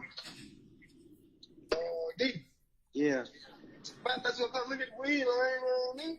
Now you told me you had it. I got it now, bro. I got it. You do? And I got a few different flavors. You say you got a few different flavors. Flavors. Oh, okay. The same though? Yep. Okay. When I got down, it was too much going on yesterday. Man, that shit was crazy here, man. 12 had me about 3-4 hours, man. For real? Sweat. Holy? Yeah. Yeah, now, you know, they shut up Big Nick spot I was in, though. We think. Oh, they shut up Big Nick spot, bro? Man, yeah, man. So we got down, we think them niggas gonna come back. You think they gonna come back get through? 12 pulled up. Be more careful, D. But them folks shut up Big Nick spot, bro. Man, yeah, I'm gonna coming through the window. You know, all this in the living room, it's crazy, but nobody get hit. And you know when one bid was, bro, one of y'all don't get hit, bro. But Yeah, for sure. What the fuck wrong with these niggas, bro? Man, when they little punk just died in Kennerville, about 2 nights ago. Boy, that's wild. I don't even think Milk know that, boy. He gonna be. You know, Clay had locked up. That's the only reason he seen his ass. Why ain't he know that? Hey, he locked up, bro. That's the only reason you ain't seen him, bro. Yeah, this shit was last night. If you talk to him on the phone, you know what I'm saying? They be like, shit got shut up, you know what I'm saying? Yeah, Bubba. Yeah. Damn, he gonna be that. I ain't gonna lie, but that nigga, that's crazy, bro. Yeah, man. That's crazy, but your ass need to goddamn be smooth, bro. Man, yeah, bro. But too much going on, like this shit. Too much going on, bro. Hey, nigga, bro. Why the hell y'all ain't got no drop on these niggas, bro? Man, nigga high, bro. That's wild, bro. That's wild, bro. I'm on the way to the spot, bro. I just got down, you know, whenever you pop out, bro, pull up on me, bro. Alright.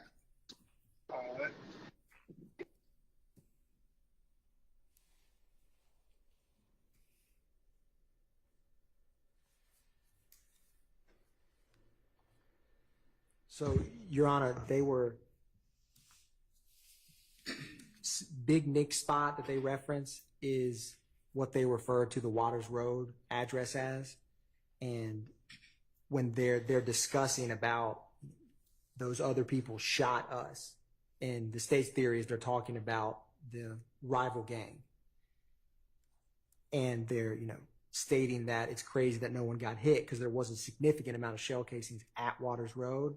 And then he states, one of their partners died a few nights ago, which the state believes they're talking about Chamel Drinks because this happens after that. And so the state feels that this conversation discussing all of those things, even if it's kind of thinly veiled, is again keeping abreast of the gangs, the criminal street gangs' activities, and sheds light on how they are viewing what happened at Waters Road from their own mouth and mind. All right. Can I hear it again? And it really would help if y'all would give me your argument first, so I can know what to be listening for. Yes, Your Honor. Your Honor, before we start, the state said they. Does the state know or who's speaking to Mr. Garlington? I do not currently know. I'm at this moment. If I do, I will share, but I don't know who Mr. Garlington's speaking with. Okay. I think he just meant like that the talkers were talking about a we and a they. Oh, no, I understand. I wasn't accusing him of anything. I was wondering if they knew because I don't know, and I think that's relevant.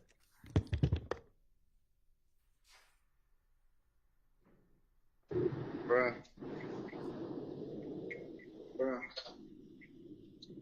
D. Yeah. I thought you were gonna look at the weed on me. Now you told me you had it. I got it now, bro. I got it. You do? And I got a few different flavors. You say you got a few different flavors? Flavors. Oh, okay. The same though? Yep. Okay. When I got down, there was too much going on yesterday.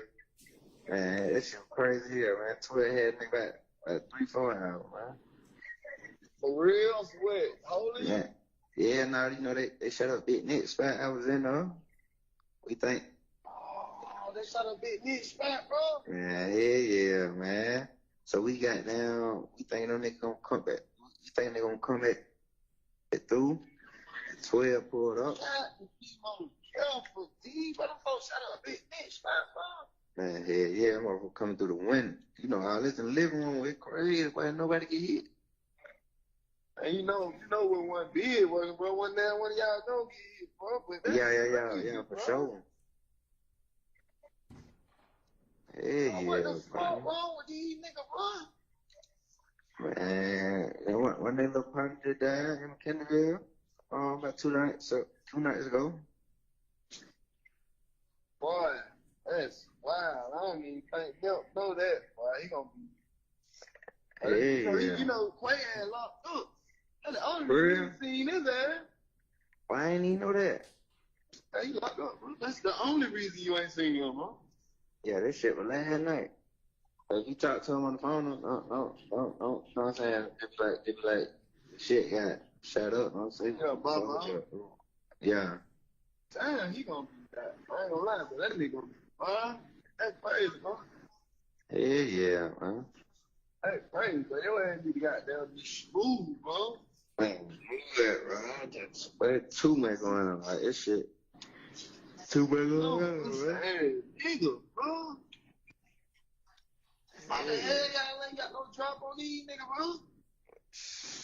bro? Man, nigga hand, bro. That's wild, bro. That's wild. I'm on the way to the spot, though. I just got down, whenever you pop out, bro, pull up on me, bro. All right. Any further argument on this one?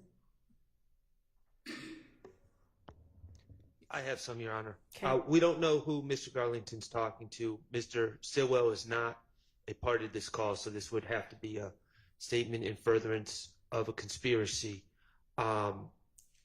There's no apparent conspiracy, criminal conspiracy that's being discussed. It's a retrospective statement about them being shot, or them being Garlington, and I don't think he names anyone else that was there, but Garlington is telling this other unknown individual that people shot at me at Big Nick's spot last night.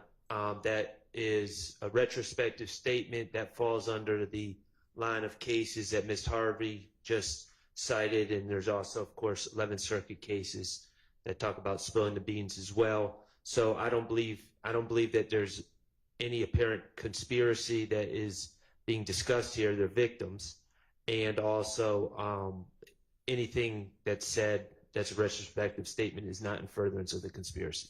Okay, well, I don't hear it as entirely retrospective. They're talking about whether they should be thinking people are coming back, whether they've got the drop on people. It sounds like that's still an ongoing conspiracy, so I'm going to permit it under that exception. Your Honor, if I could be heard just briefly on the issue. Yes. I did, sorry. Like, I know. look Where's at this all coming that, from? yes.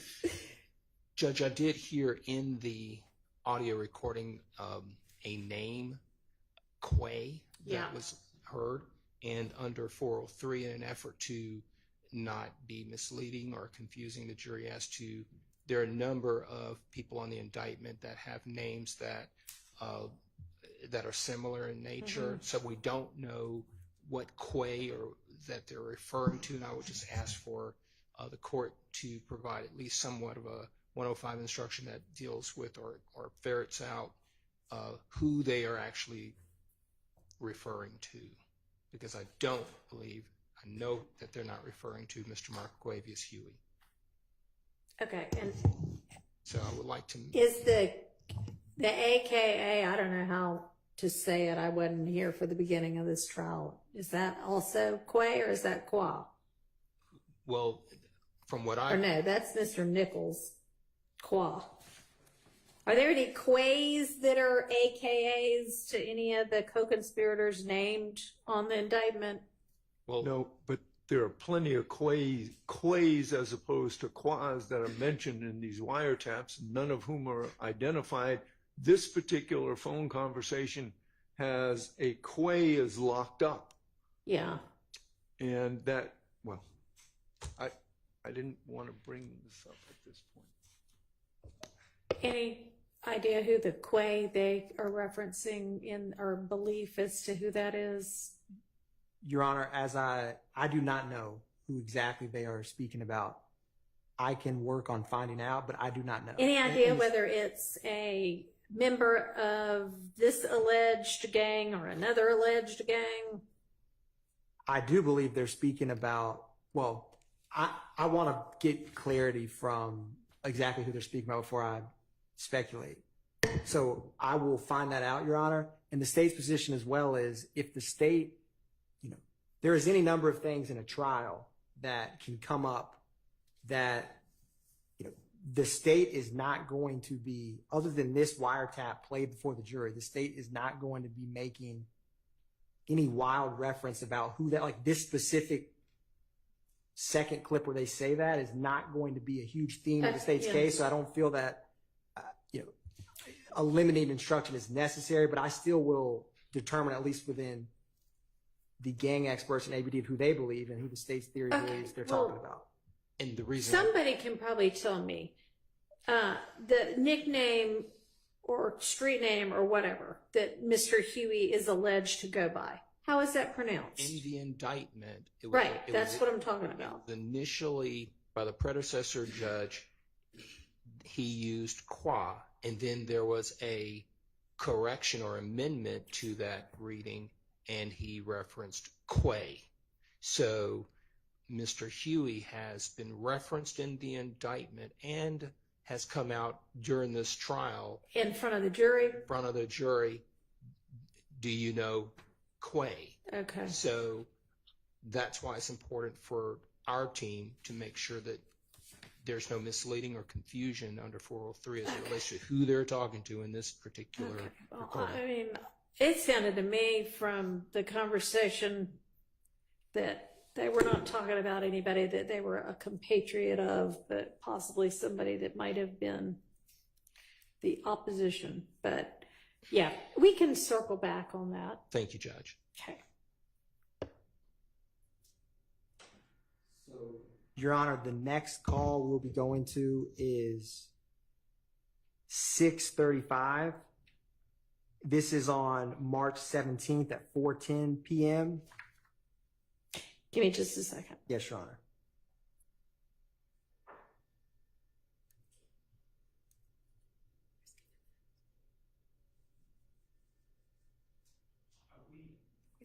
Oh, I might have skipped one, Your Honor. I actually believe the next one's 5:23. That's what I was about to ask. Thank you, Mr. Sharp. Which is at 9, so it's roughly 3 hours after the call we just discussed. And Okay. yes, Your Honor. So 513. What's the page number? It is page number 523, reference number 513. Okay. All right.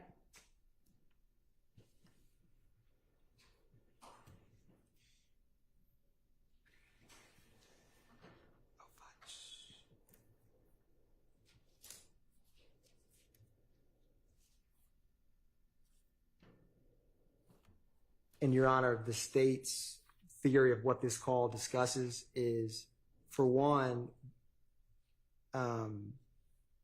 there's a mention of they flipped a car under the bridge by the Ville. The Ville, the state believes, is Mechanicsville. Shamel Drinks was murdered near a bridge in a vehicle. And so they're also discussing the funeral of the March 11th murder of Mr. Ford and Mr. McMiller. Do we know who the other person is? So the call, or the phone number, which ends in 0484 for this call, I have associated with a Mr. Wright, who is a 30 Deep member, according to APD gang detectives, with a nickname of WOT. So, Your Honor, we're going to play that call now.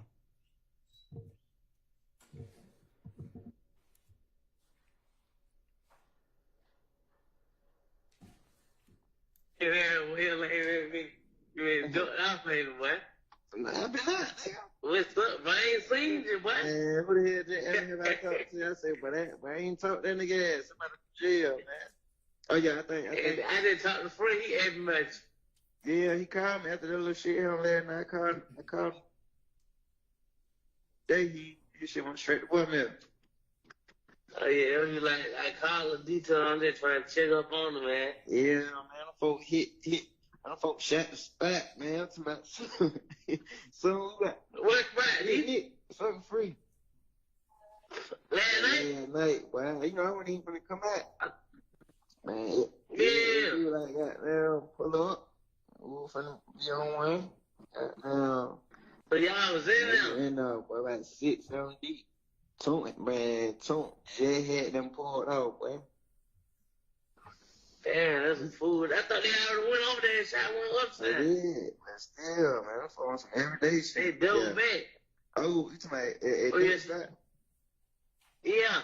No, ain't nobody went next, right? Oh, no, I heard it a couple days ago. Somebody, they said they went over there. Oh. That one ain't Yeah, no. no. Yeah, no. You said they just went over there last night. Yeah, well, we down, man. I'm like, hey, man, boy, I wasn't even finna come over here, man. Yeah, you talking about, yeah, I ain't even know nothing about this shit. Yeah, then look, we like, here, we think, we like, all right, they gonna come back through. Man, we think they gonna come back through so we can hit that motherfucker up, man. 12 pull up, man.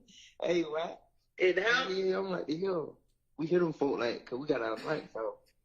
Them folk, like, we gonna have to come in. We gonna have to come in and goddamn, make sure ain't nobody dead. Man, I hit the back door like, hey, boy, I'm on parole, man.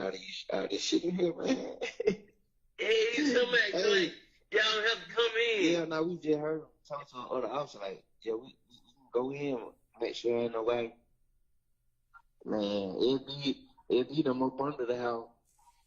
Goddamn, man, but 4 of us in the house, they keep saying, man, you don't go out. I'm like, man, I got me fucked up, man. You took out right? No, I hit the back door. Them folks it was on both sides. And I was just like, I seen them on one side, 'cause I was just gonna sit in the car, in the yard. Yeah. But I seen them looking at the cars over there, I go through the other way. They know they was over there. I feel like, hey, come here. I'm like, hey, man, I just heard some gunshot. Yeah, you I'm like, say? I just heard gunshot, man. Okay. Yeah, that's where you coming from, like the woods. I'm dry here. It pouring down rain. No folks like, man, you ain't wet at all, man. I'm like, man, I'm telling, man. I was in the woods. I don't know how I ain't wet. I was in the woods. But I ain't no salvage. Man, Y'all check that house, man. Them guns. I went in there, what? Hell no, I ain't got nothing to do with They that still house. went in there, though. They checked that. That was good, boy. It be safe. Oh, they ain't certain. They'll make sure. They just looked They'll around. make sure nobody dead. Yeah, so when nobody know when they went in? Yeah. They found Mal, goddamn Lil Quay, and another name. Okay. Yeah.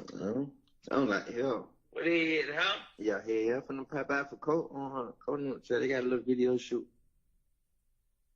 Oh, they got a video shoot. Yeah. I ain't really been outside, bro. I really not.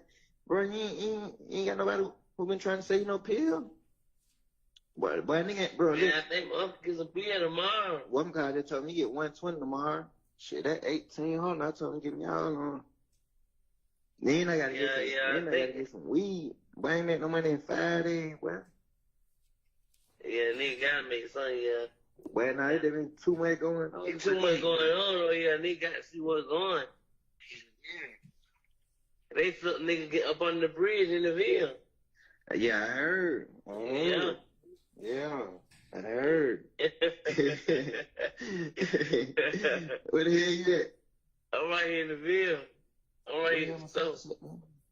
You say you at the store? Yeah, there's a little 2-4 store down here at the bottom. Yeah. Where the hell you been at, man? Shit, I've been around the way. Yeah. Yeah. I don't even really be popping out at nighttime, though. It's nighttime. Yeah, everything going on in the day, though. Yeah. Especially it been dry here, boy.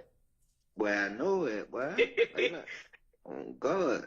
Yeah, we probably in that little studio and shit, though. Like, everybody at the studio with. Other than that, like... What they talking about, man, what they funeral and shit? Man was gonna be private with, Bid gonna be public. They say, man, mama wouldn't let dog pay for the film.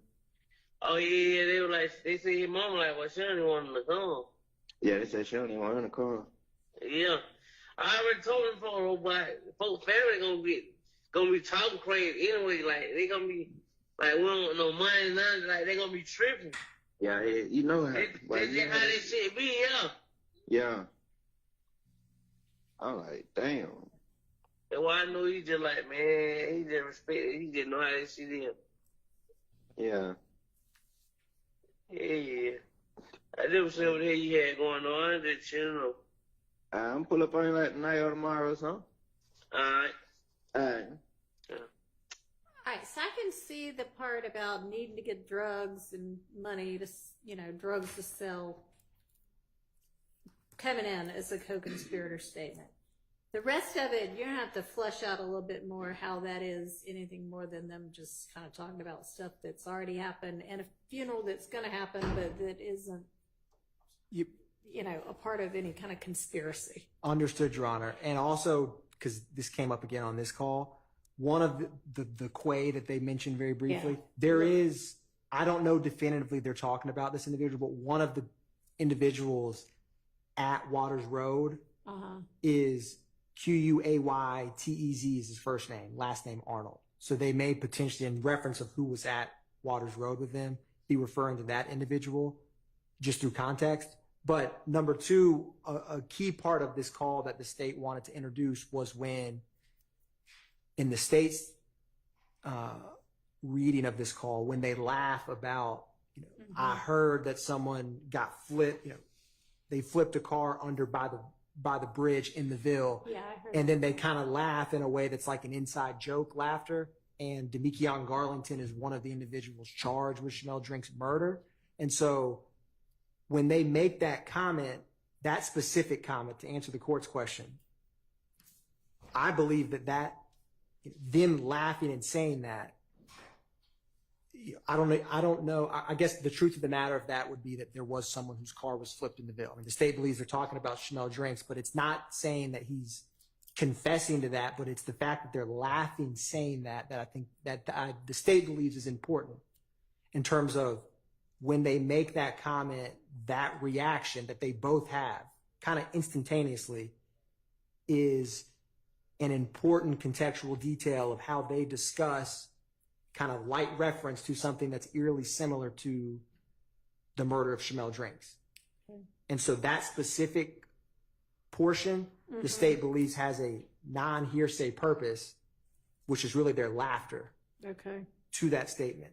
The state does agree in terms of, I know we initially stated, or what we provided was the entire call, but so the state, what I will do, Your Honor, is to provide clarity for both defense counsel and the court, is I would like to, I can by tomorrow at least have the state's proposed time hacks of what Okay. we would play so that we can address it tomorrow efficiently. Okay. Because I don't want to, if the court permits. Okay. I'll let you do that. And does that include addressing the issue concerning that name, Lil Quay? Again, that gets us into that same issue. While the state says they have a theory on who they believe that person is, who is not Mr. Marquavius Huey, we again are left with this confusing, misleading information concerning Quay again. So I would ask the court to take that into consideration as well. We believe, again, we think that it's a confusion. I mean, that reference was to Lil Quay, and it wasn't to him, whoever Lil Quay is, doing anything wrong. So, well, again, I mean, agree. if you want to come up with some instruction that, I mean, I can't give an instruction that says you may hear a reference to a Quay in this call. That's not Marquavius Huey, because I don't know whether it is or not. So, I mean, I can't give that instruction. I'm not sure quite what you want me to give. Hey, a lot of people go by Quay.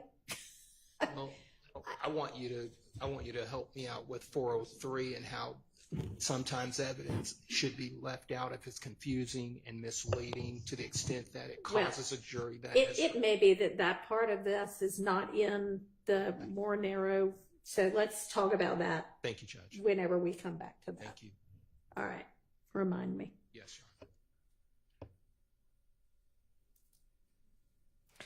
Your Honor.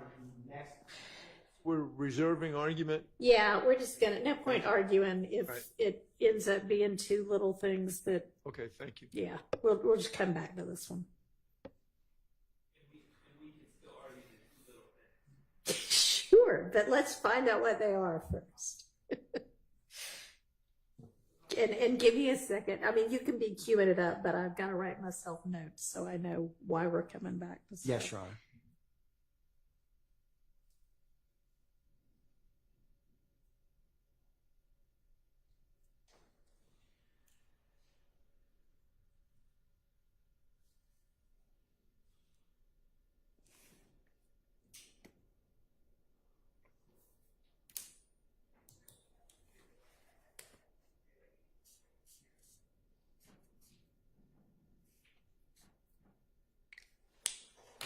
Okay, ready. Yes, Your Honor. So the next call is going to be 635, PDF page 635, reference number 624. All right.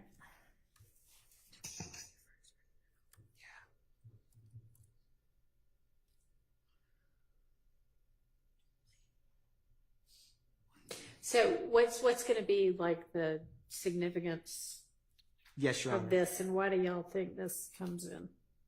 So, Your Honor, this is Demekion Garlington speaking to the caller about the search warrant on Waters Road, and says that Miss V is on them, in the state's theory referencing Detective Viverito. Okay. He calls the individual on this call UNC, like UNC. I don't exactly, the state does not know who definitively he's talking with as UNC. I would like to reserve this one because to know with this, the topic of this discussion, it's more important than in other situations where someone's like asking for a gun or trying to get drugs, of this individual's relationship with the street gang. Okay. If I could add this to one to discuss tomorrow. Sure. Yeah. So we can come back to this one. Yes, Your Honor. Okay. 513 we're coming back to in 624?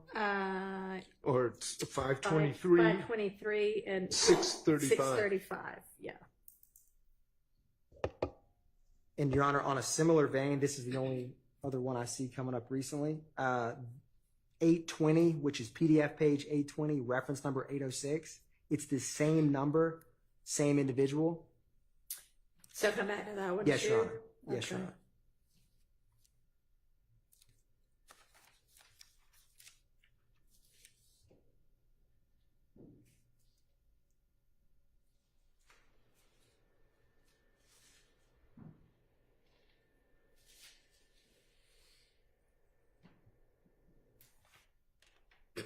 So, Your Honor, the next call is 1079. Excuse me. Is that right? Okay.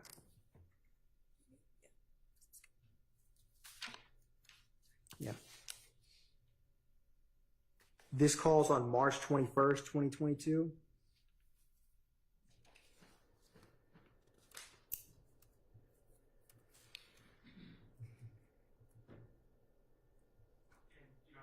Mm-hmm. I'm just going to add this before you listen. I just want the court to know that my client, Mr. Stillwell and Mr. Nichols, had been arrested by this time. All right. Thank you. And so, Your Honor, in the states, what the state highlighted in this call, just before we play it, is they say that SHIT just came in, and Unfunk, who is Defendant Williams' brother, has already pled out on this indictment, just called and told me to pull up. The state believes that they're talking about some type of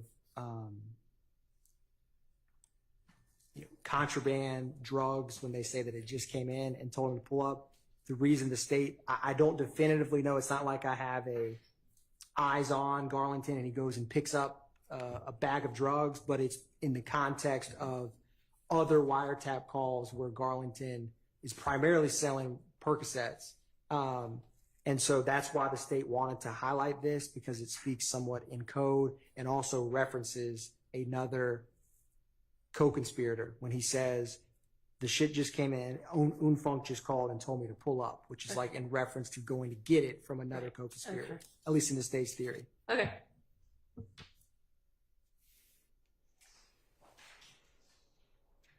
And Your Honor, this is a very brief portion.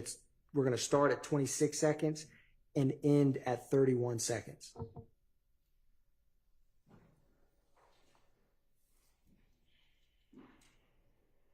For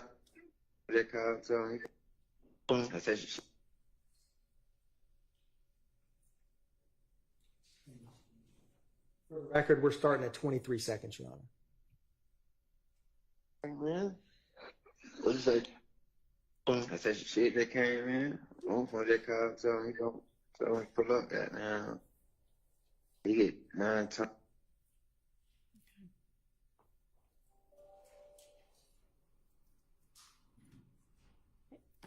Any argument on this one? Yes. Okay. Once again, too long on guesses and too short on facts. It's just an assumption. It's the fact-free world of conjecture. Their argument is a reasonable inference that could be made by a jury from this evidence. That's all that's really required. So how about an evidentiary objection? Any of those? Relevance 401. Relevant to their argument that part of what the enterprise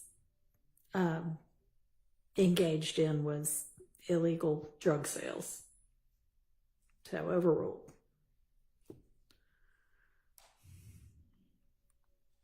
Your Honor, the next call is PDF page 1124, reference number 1109.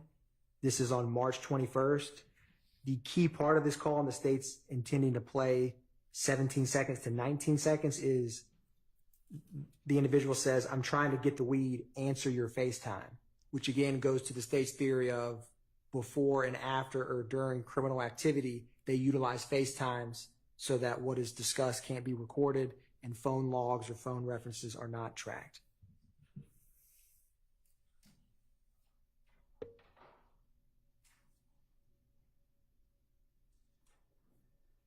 Yo.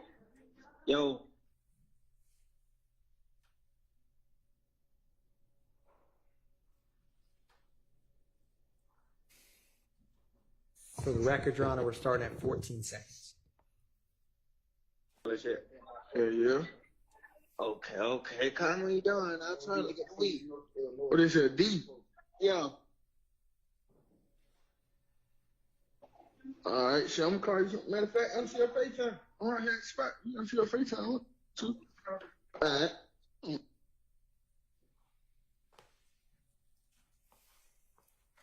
And Your Honor, we ended up playing it till 29 seconds. I think that was a typo. It was meant to be 17 seconds to 29 seconds. Okay.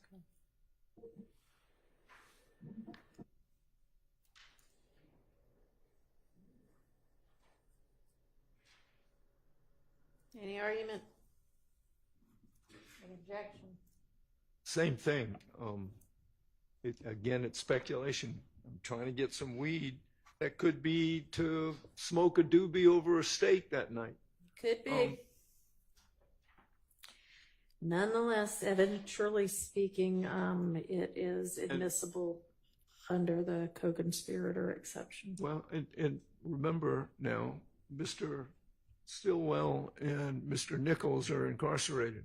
So if somebody else is out there trying to do something on their own, it may not be admissible against Mr. Stillwell. I'm just not buying the concept that just because somebody is in jail, they're no longer a part of an ongoing conspiracy. I mean, in an ideal world, that might be true.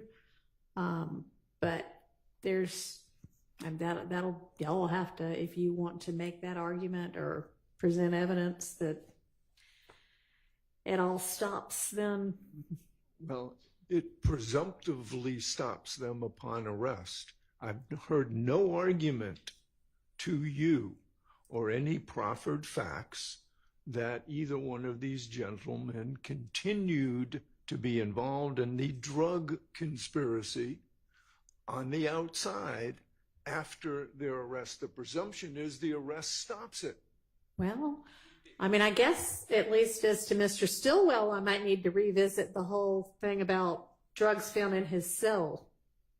Your Honor, I was just about to say, because the Harvey rule is in effect, you're opting out of that one? I am opting out of Mr. Harvey's argument, and I'm opting out of the Harvey rule. That would be smart of you for this particular argument. So, I mean, he might have something as to Mr. Nichols with regard to this, unless y'all got something that would suggest that it's on, this is something that Mr. Nichols continued to be involved with, because I do think the law is kind of that arrest kind of is a pause on certain things. So, Your Honor, what we will research for the court is, because this, for example, the call we just played was on March 21st of 2022. Certainly both charge counts and overt acts in this indictment in the conspiracy occur after that, as recent, at least in the indictment, as May 9th, 2022, where the search was at the home of defendant Williams with drugs and firearms. With all that said, also you have incidents that happened in both Fulton County Jail and three-way calls from individuals in prison. So it's the state's theory. Do any of those involve Mr. Nichols? Well, it's the state's contention that because of the RICO conspiracy they do, because he hasn't avowed himself or disavowed the conspiracy in this specific conspiracy as alleged by the state, and believes the evidence will come in, shows that this conspiracy operates quite easily and effectively within both prison and jail, as in the attempted murder of Mr. Rayshawn Bennett, as in some of these happened since the case has been in trial. So the state, we will find research on this specific issue, because I am aware of what the court's referencing in terms of if you had a drug conspiracy case and one individual, not a RICO, not a gang count, but just two individuals in a drug conspiracy, there's some case law about if one of them went to prison or jail, was confined, you couldn't hold their separate one unless they were somehow communicating. I think the RICO and street gang changes that calculus, but I'll find case law to back that up, Your Honor. Thank you. Yes, Your Honor. The next call that we will be going to is PDF page 1155 and reference number 1140. This is a March 21st, 2022 call. The state, this is not confirmed, but the gang experts believe that this is Unfunk, Mr. Greer, who was referenced, but it's not confirmed. Okay. But what is said and why the state wanted to play this is everything's dying down. So, and then it has a couple expletives. It basically says these people think that they're up. We're supposed to get out of town for a little, I'm telling you, man. And it's the state's belief that in the world of criminal street gangs being up, there's references, not specifically on this wiretap or in this call, but from APD gang detectives about like, it's like a scoreboard, or so being up on someone is like we have more murders or more violent acts on you. So we have the dominance over you. And so that's why the state wants to play this when it says everything's dying down after there's been murders of YSL members. They've been shooting up Waters Road. And then it says we're supposed to get out of town. That's why the state wanted to play this part. Okay. And 14 seconds through 46 seconds is the portion the state tends to play. We'll probably start at the beginning just to give some context, Your Honor.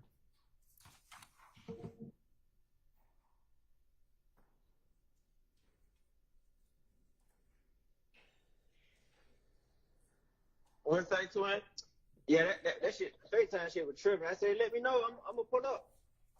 Oh yeah, nigga, you already know, man. We just gotta move, everything dying down, so now these fuck niggas think they, yeah. That's how we're going on. Everything dying down. Yeah.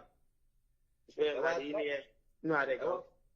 That's why we Porter goddamn went out of town for a little minute, bro. Let that shit down the house. No, these niggas they wanted me to pay for the shit. And nobody want to put in their money to pay, bro. For real. Everybody hesitate to put in to pay for the fucking Airbnb. I'm like, that's the part of the state team is going on. Okay. Any argument about this one?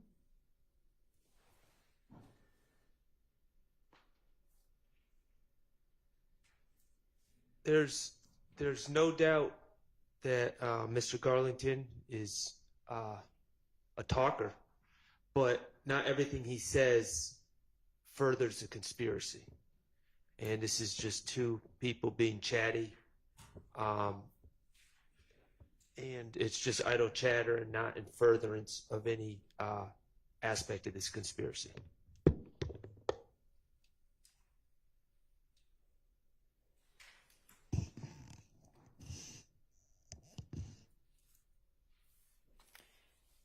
right, I'm going to admit that under the co-conspirator exception, appears that they're still contemplating future moves as a group. What's our next one? Your Honor, our next one is reference number 1163, PDF page number 1181. And the part that the state wants to introduce is Garlington is speaking with DeMarco Boyer, whose nickname is Little Co. And so he says, I'm fixing to have Co pull up and give him that stick. Okay. And so the state wanted to just highlight the exchange of firearms and reference to firearms in their own. So the state will play it. We're playing the entire call. I believe it's quite short.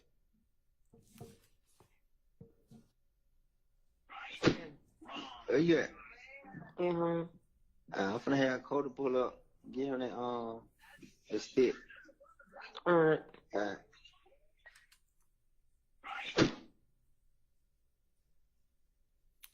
All right.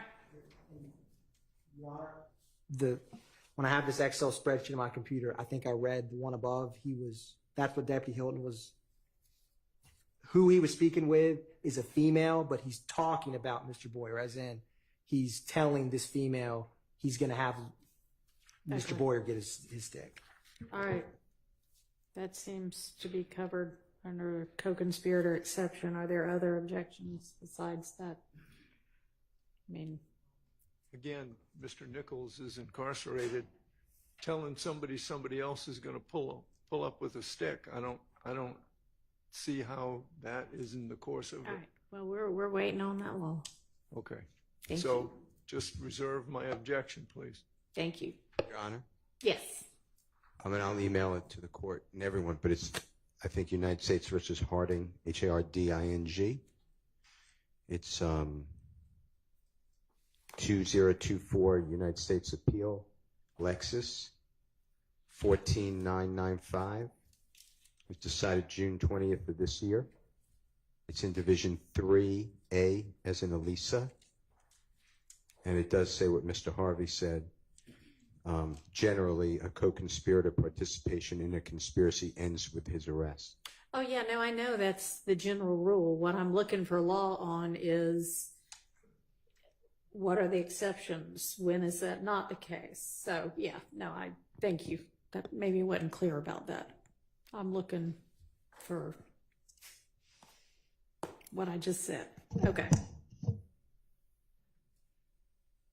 So, Your Honor, the next call is reference number 1205, PDF page 1224.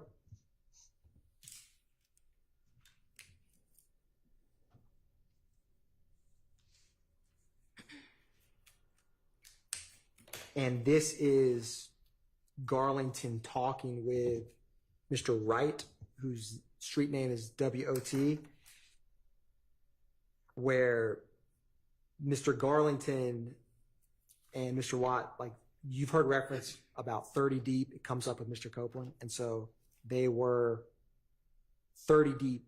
Mr. Garlington was 30 deep and then became YSL, but that is who he's speaking with. And the state is going to be playing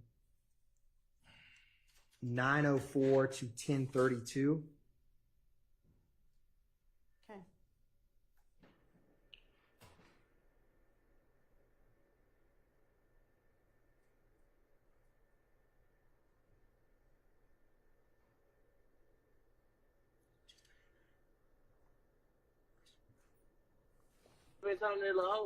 Oh yeah. Okay. He got a lawyer, right? They say, bro, gotta get out of boy money. Say you gonna get Brian, and the other nigga, he gonna get out of it. Like, Man, the shot with the clothes got locked up for it. nah, they who the one they said they looking for. I just talked to him the other day, about 2 days, yesterday, 2 days ago. That's the shot on the low, like, oh hell no. Hell yeah, boy, he keep calling. Hey, D, bro. What the hell going on? I'm like, shit, but I don't know. Damn. He calling Yeah. you like what's going on? Man, he calling everybody. He just drunk. Yeah, yeah. But I did that. Yeah, I knew it. I knew it. Well, you know how that shit, you brother nigga gonna have to ride. Nigga know you gonna get through it, but I just know a nigga like, well, nigga ain't did nothing, bro. That little Jonathan ride, OG? Man, I mean, you don't know. really never know. They don't have no choice. If you bang, you don't have no choice. Like, Yeah. you see what I'm saying? In real life, like, you ain't got no choice. You gotta go however long they for ride until they let you go. Yeah.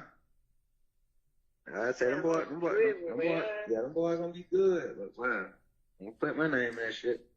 Oh, hell. And Your Honor, we're going to back up just a little bit. We just started a couple seconds before when the context for this portion to start. And for the record, we're going to start at 8 minutes and 35 seconds.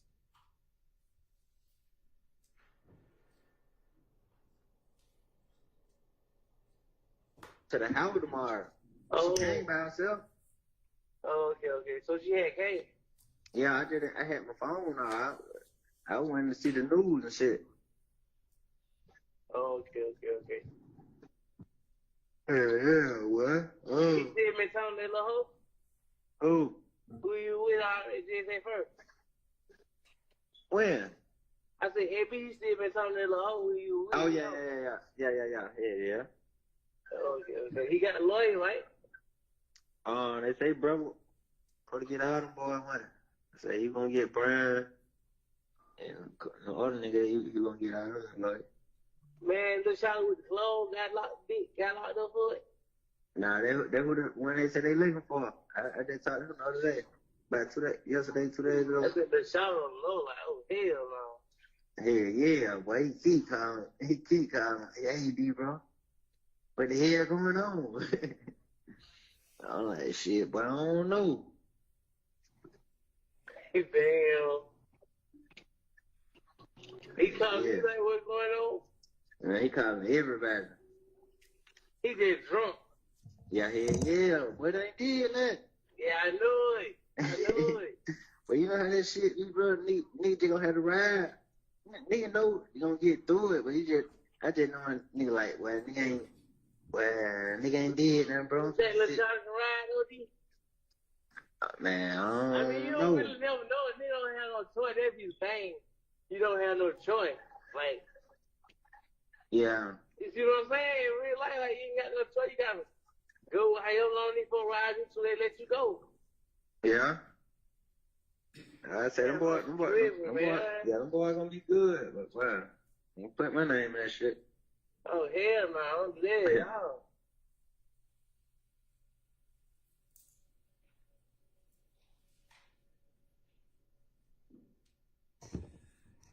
That's the portion, Your Honor. It's the state's theory that when he says bro is going to give all the boys money, he is referring to Defendant Williams. That's a common theme that the state has put forth argument on to the court. That's why the state wanted to include this in terms of when criminal street gang activity occurs, trying to further the conspiracy through that. That's a common argument the court's heard about the relevancy of that, Your Honor. All right, what about the rest of it? So, Your Honor, when they mention Little Shorty got locked up for the clothes, Miles Farley, who was charged with, he's one of the individuals charged with Chanel Drink's murder. He had a clothing line like Keep America Slime. And so that when they say, this comes up a couple times in the wiretap, and it's going to come up kind of frequently because you're going to hear later about YFN and some Goodfellas, which is another street gang members, attacked Miles Farley when he was in the Fulton County Jail. But people reference him in terms of Little Shorty who sells the clothes. And so it shows familiarity with, and he was not on this date of March 22nd. I do not believe he was not arrested yet. And so that was the portions that the state, and then they say he's just going to have to ride, don't put my name in this. And at the time, of course, Mr. Garlington is not arrested either for this. And so we're going to get in a couple calls where he gets nervous when he hears about stuff on the news, or they'll warrant out, because when he's making these calls, he's obviously not incarcerated.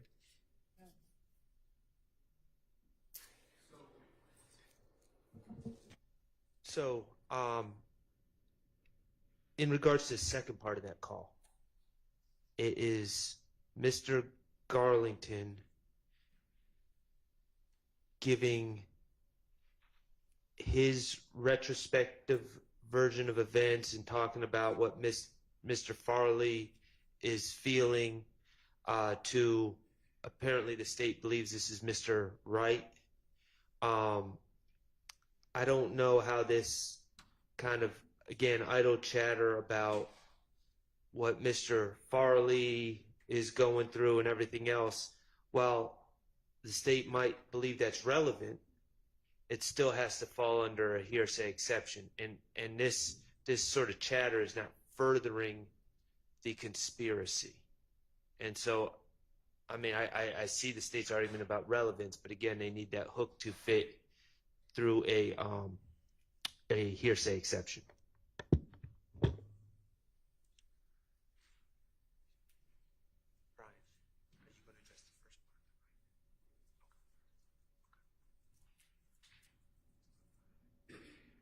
Is there some other meaning to when he says he's just going to have to ride? Do y'all have a theory as to what that means? I'm so sorry. Are we just going to have to ride a theory as to what they mean by that? So the state's theory in this context is essentially he's going to have to ride it out. Like when Farley he didn't have any criminal history to my knowledge before this happened. And so what ends up happening is when he goes to Fulton County Jail and some of these calls that come up, they try to get protection for him. And so they're basically like, he needs to ride it out, not tell on anyone, not, panic, and just stay the course. That's what I believe that they're talking about. All right. That's the state's theory. Okay. I mean, I thought that might be what the theory was, but I mean, that sounds like them still sort of, here's our plan for how we're going to handle this as we, the enterprise, go through it. Well, the way I hear it, Your Honor, respectfully, is that Garlington may opine like that's what Mr. Farley needs to do, but there's no directive or plan to convey that to Mr. Farley, as far as I can see in this call. So, I mean, even if it does mean he needs to ride it out, I mean, that anyone can say, oh, someone else just needs to be patient, you need to ride it out, you need to let the criminal justice system run its course. But the state, I think, is making a huge jump from that to, oh, he needs to be quiet. And well, right after that, he says, don't put my name in that. Well, and that's to me. So, I mean, that's Mr. Garlington's. This may not be that every indicted and unindicted member of the co-conspirator is on, a Zoom call saying, all right, here's how we're going to do this. But everybody doesn't have to know every little thing everybody's doing under the law. So I'm going to admit this under that exception. Your Honor? Yes, sir. I believe I heard a reference to what I think is my name, and I would ask the court to exclude that. Yes. Can y'all redact that out, please?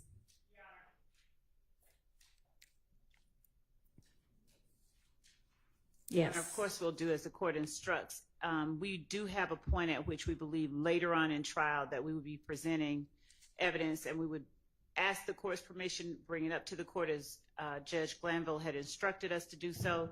There will be a point where we believe it will become necessary to bring up the fact that there has been representation of multiple persons, or an attempt to provide representation for multiple persons in YSL. By Mr. Steele, he is correct that we were instructed not to bring up his name before we brought the issue before the court so that the court hears it. the court may or may not be aware that prior to trial actually starting with this jury, we had a hearing on whether or not Mr. Steele should not be qualified to represent a party in this case. The judge determined that there was not a conflict, but also noted that the case may be that the state has the right to present that evidence, but before we do, we have to bring it to the court's attention and litigate that issue. All right. Well, at this point, y'all haven't done that yet, so excise his name. Yes. And when do you expect to get to that point? Because this is, I believe, the second reference that we've had, there will be multiple times. We didn't want to bring it in,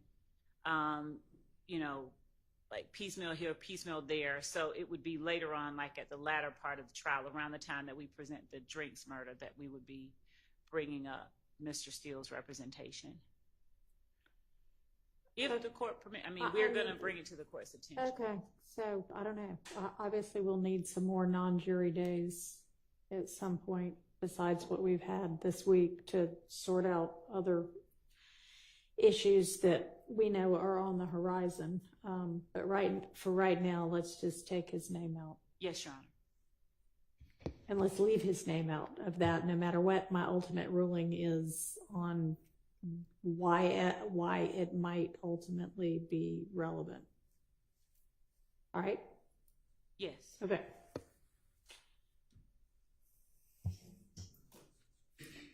Why don't we stop and take a restroom break? Be back at 3. That gives everybody about 12 minutes. Yes, Your Honor.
The following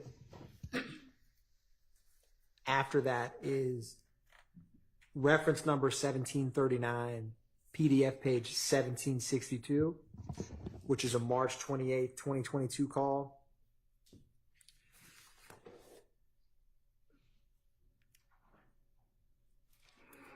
And on that call, Your Honor, is Little Co. Mr. Boyer, who asked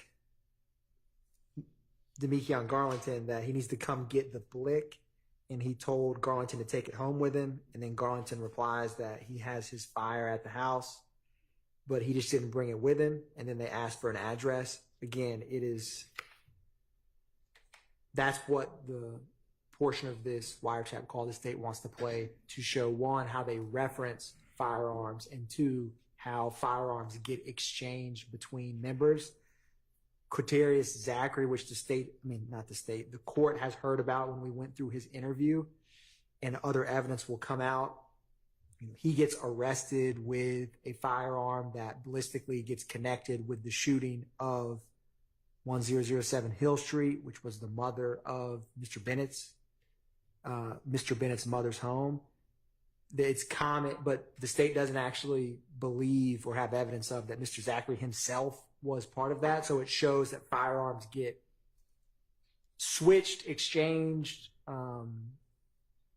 passed between both YSL gang members and sometimes other or allied street gangs. And so again, that's why the state wants to play this. It's a brief portion.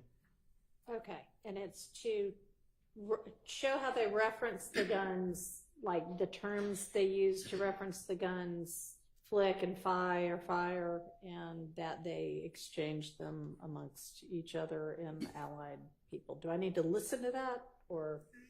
The state does not believe you have to, Your Honor, Okay. unless you want to. I don't want to unless I have to, because I think it goes a lot more quickly if we don't have to cue it up, listen. If I need to, I will. Well, before I argue about the admissibility, it says the entire call. So is the state representing that is the subject matter of the entire call, or they're going to limit the excerpt to that discussion?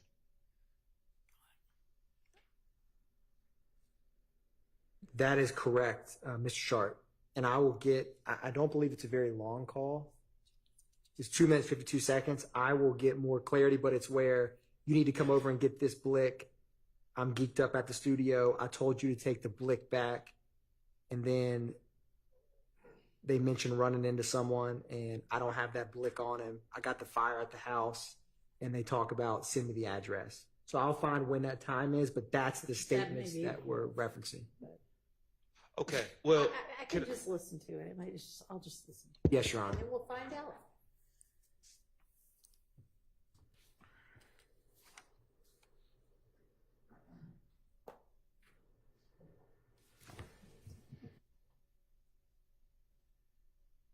Yo.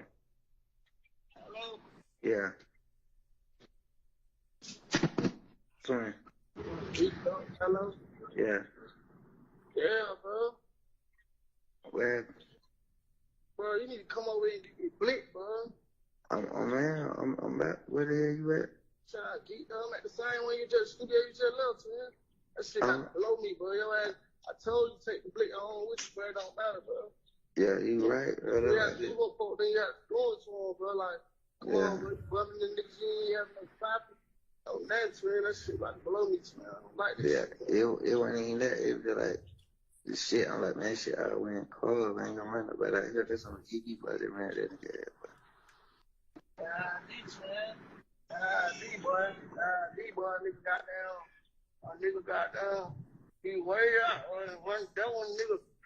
Anytime nigga ain't got that blick on him, twin. That was some shit got there been in the house, man.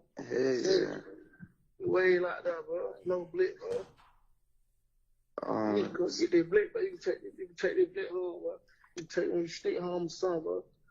Nah, I got to fight the house. I just told you I ain't bring it that, but like, you got to send me the address. Come to it. Just go get it. Look here, I'm finna pull in right now. You know I gotta have one of these niggas drop the pin. Yeah.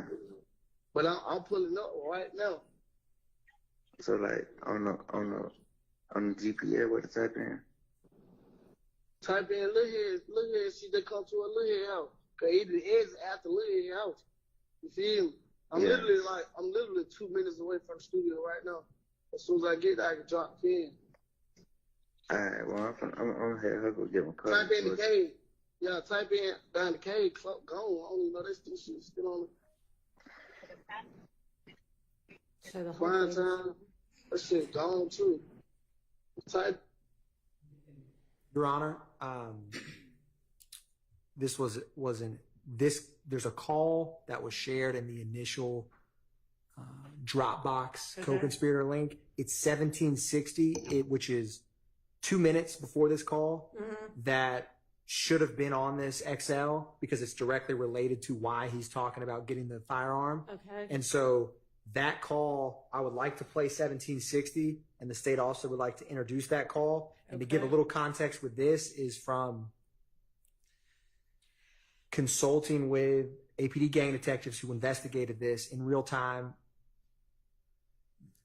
Mr. Garlington coincidentally goes to a hotel in Cobb County, and there's a rival gang member whose street name is Little Blizzy, who, after the murder of Mr. McMiller and Mr. Ford, there's a whole lot of, I don't know the way to put it, just vile, disrespectful social media posts about, like, there's a picture of individuals X'd out next to their child, and say now they don't have a father. Things of that nature that escalates significantly the animosity and the violence.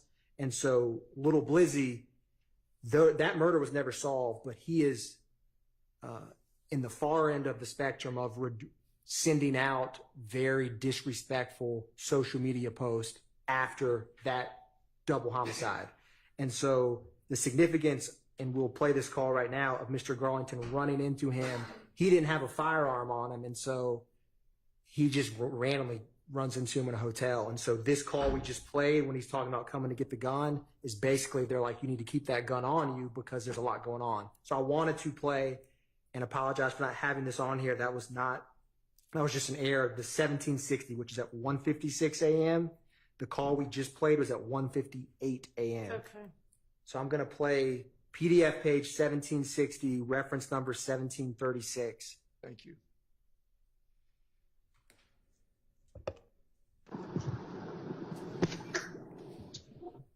Where the hell you at? Hey, so crazy. I was just finna call you and tell you I just ran to the nigga, bro. For real? How you know? That what you calling me about? Nah, not at all. Oh, I thought nigga said something else, man. What he said? Nah, not him. The nigga, the Blizzard. What he say? Shit, he seen me turn his head. For real? On DV, yeah, he seen like, I tried to look at him, but like, he turned this shit. What you seeing that? Man, we at the same hotel. Right now? Right now. Damn, be safe on that, man. I know it, but I ain't got no. The nigga say the real J. Carl say he finna shoot a video. He want us in the video. What about the studio? Yeah, I'm finna meet them back up here, but he need to come back outside. But at least let me give you a gun or something. Which one? My side? The one we were just at. What was it? Hold on, they call out. So that is 1760, Your Honor. The state, well, if the court would like to hear 1762, but That's what we just heard, right? we heard 1760, which I think gives a lot more clarity to. Before that, Yeah. Yes, Your Honor. So the state feels that both of those are in furtherance of the conspiracy because Demikian Garlington, a YSL street gang member, is calling and notifying people about who he ran into, a rival gang member, and and he actually makes multiple calls that we're not going to play all of these, where he's trying to get, and he references this interaction in the hotel. Okay. So, Your Honor, Yeah. Mr. Garlington has a long criminal history. I don't know when the state feels that Mr. Garlington met Mr. Stillwell, but Mr. Garlington was allegedly, or he pled guilty to committing crimes before Mr. Stillwell knew him, before Mr. Williams knew him, and he has plenty ability to commit crimes without being associated with anyone here. And at some point, we're just, again, I understand that being arrested doesn't absolutely close you off from a conspiracy. I think it's fair to say there is a presumption. I know, but I understand it's not absolute. I understand it's not that simple. But at some point, we are in a situation where we have two gentlemen in jail, and Mr. Garlington going about his criminal life. And that is, whether he's associated with other people or not, or whether the state is alleging that he's associated with other people, everything that Mr. Garlington chooses to do and every crime that he chooses to commit in his day-to-day life does not involve my client, does not involve Mr. Nichols. And the state is, at this point, trying to bring in Mr. Garlington's chatter about picking up guns and selling drugs and all these things that Mr. Garlington's been doing for years, and somehow impute them on two gentlemen that are in jail. And that's my concern. I understand that it's not an absolute that my client is no longer part of a conspiracy. But I'm not, the state is theorizing, but there has to be a difference between Mr. Garlington's everyday criminality and criminality that is specific to an alleged association with YSL. And that's my concern, is at this point we're just throwing in his everyday criminality, and it's making my client, who is associated with him through social media and other things, and that's just a fact that I'm going to have to deal with. But at some point, it's creating character issues and prejudicing the defense of my client.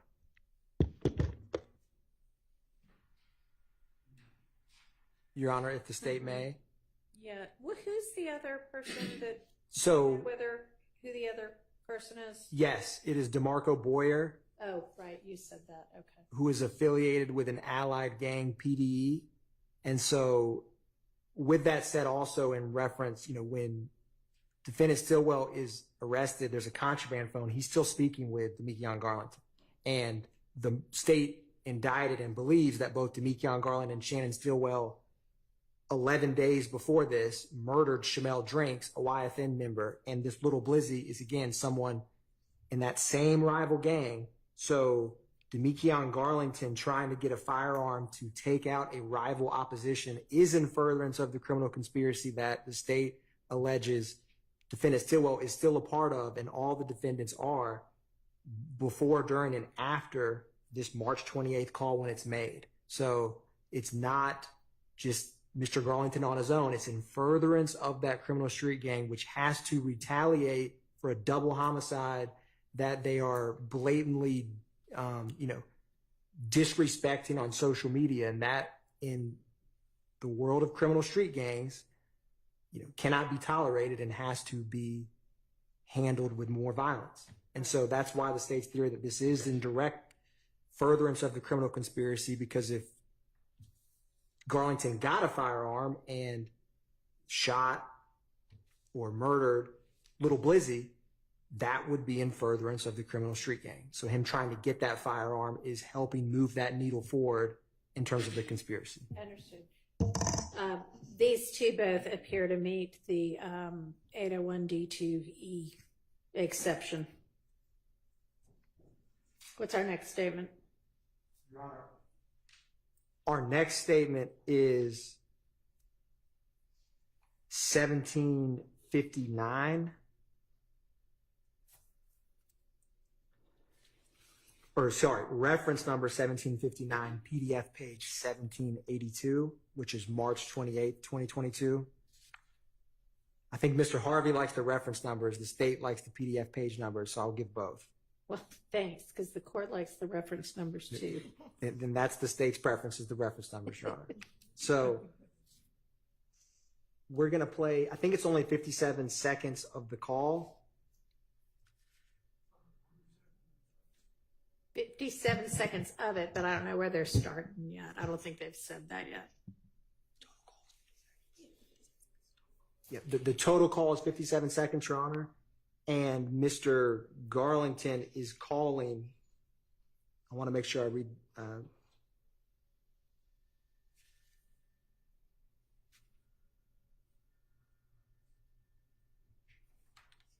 So the state believes the voice sounds like Unfung Quantavious Greer.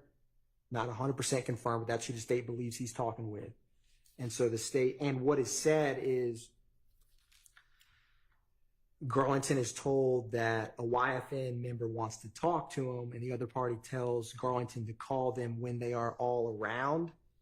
So this is in the context of, there's a lot of back and forth, and there's also, so long story short, it's how they're referencing and speaking about a rival gang, YFN, the state wants to highlight, and we'll play that now. Okay.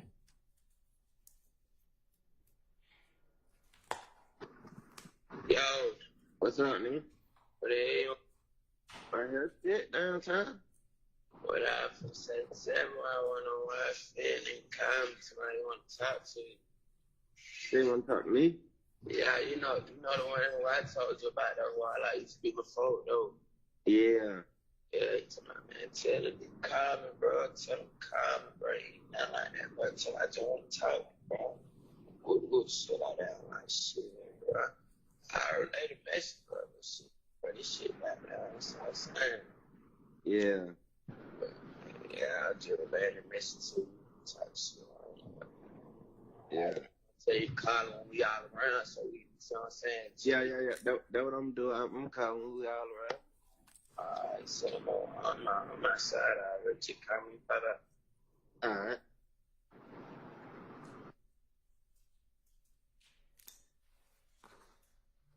And so, Your Honor, the state doesn't have, I don't know exactly what this YFN member wants to speak with, but the fact that this is being set up and kind of having like a mediator to talk between them is relevant to show, because this constantly through this trial from 2015 to now, the jury is hearing and the state is explaining, shootings, murders between these two groups. And so the fact that he needs to get a mediator to speak with someone from that establishes there is an us and a them. And so whether he actually had this call or not, what exactly they want to talk about, it kind of has a non-hearsay purpose in terms of the fact that he's setting this up this way. He can't just call this person one-on-one or go meet them. That's the main purpose of it, or why the state wants to introduce it, Your Honor. It seems that that's not being offered in such a way that it would even be hearsay. So it's admitted. I mean, alternatively, it could be a co-conspirator statement, but it does not appear to be hearsay to begin with. All right, what's next? Next, Your Honor, is reference number 1767, PDF page 1789, which is a March 28, 2022 call.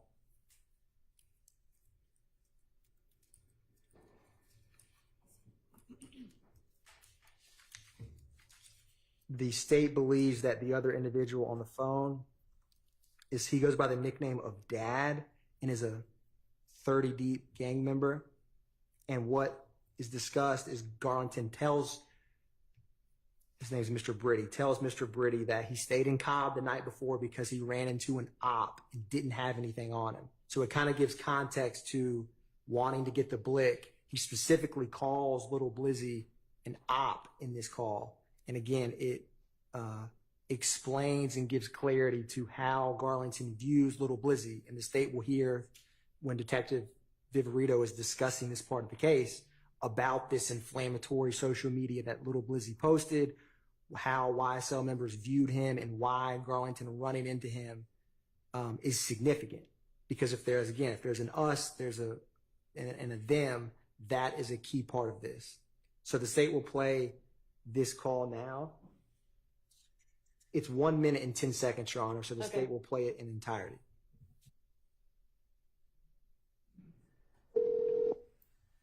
Hello, Daddy-O.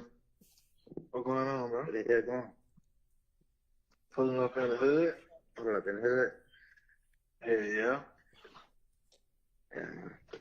Where you gotta go? I go to. Oh shit, man! We just woke up. You said you gotta go what today? You about to say you gotta go somewhere? No, man. I got down to the hotel in car last night, right? Yeah. I run to a op. No. I ain't got nothing on me. Cause I'm like, shit, but I'm finna go out here. I know I ain't right out here. Yeah. Head, go to the gym, like, yeah, buddy seen me and turned the head. He seen you and turned the head. Yeah. He don't even know he got me down bad. Oh, definitely. Yeah, man. What they even do? Yeah. Right here with Keelan Mooch. I'm probably. Stopped it at 1 minute and 5 seconds. There's only 5 seconds left, but it was that portion about Garlington speaking about what I just described, John, that the state wants to, is why the state wants to introduce it. All right, that seems to fall essentially under the same things we've been talking about. I'll admit that as under the co-conspirator exception. Your Honor, the next call is reference number. Excuse me, Judge. Yes, sir. And I'm sorry. No, not at all. I want to ask the court that if I can have a continuing objection to these phone calls that reference something out in the world when Mr. Nichols is incarcerated. And again, I understand that we've kind of reserved that issue, but I don't want to go on to the next one without saying, hey, I've still got this objection out there.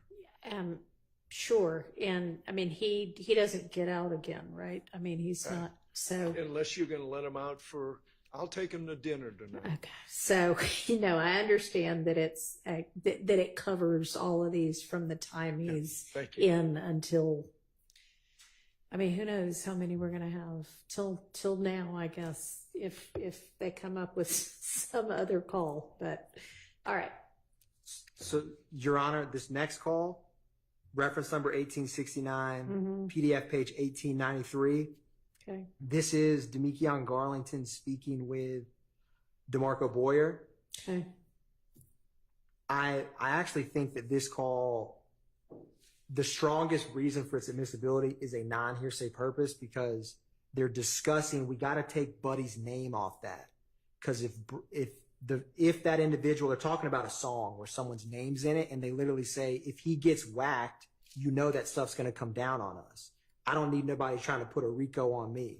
And then references putting their names in the song. And so a big thing of this, not the thing, but a aspect of this case from opening until present day is the state using social media, using lyrics, using just statements of co-conspirators. And, the state and defense have different theories of what those things mean. But the fact that they're conscious of what they say and put in a song in direct relation to something that can happen in the real world or in the streets, so to speak, is very relevant because the state's theory is that there is kind of a double entendre or it's kind of like a line of how far can you push it in terms of street gang members know what you're talking about, but the police can't use it against you. And so with all that said, I wanted to play this part for really a non-hearsay purpose, whether they put that, I don't actually have the said song, but like whether they released that song or didn't put his name in is the fact that they're consciously and by discussing that and thinking through that is important and is the state's mind's a non-hearsay purpose.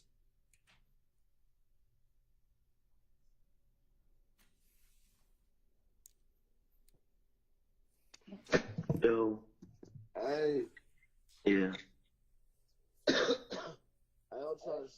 I'm trying to sit there ready. They It's a good day. Hey. But I ain't gonna lie, we got to talk. We got to take Buddy name out of that shit though. We got to. Man. You know, if bro fuck around and get wet, you know that shit come down on us. yeah. Type shit. Then they already. The nigga young Bruce so hot on the east side right now too. They like, I don't know if they trying to build a case against niggas or what. Like, you feel me right now. But they hot as fuck. Like, they jumping out, just laying nigga down about them nigga ass. That's why they was so hot up and down the script the other day, got on Glenwood the other day. That's why I ain't really been around niggas ass. So they last couple 2 days. So it's like, oh, I ain't need nobody trying to build no Rico on me. Mm-hmm. You know what I mean? So it's like, able to get a quote on this one? Yeah, like an estimate. so it's also shit like, I'm just like thinking, Lil Head was even saying the same thing. He was like, shit, but I was gonna tell y'all nigga this shit, bro.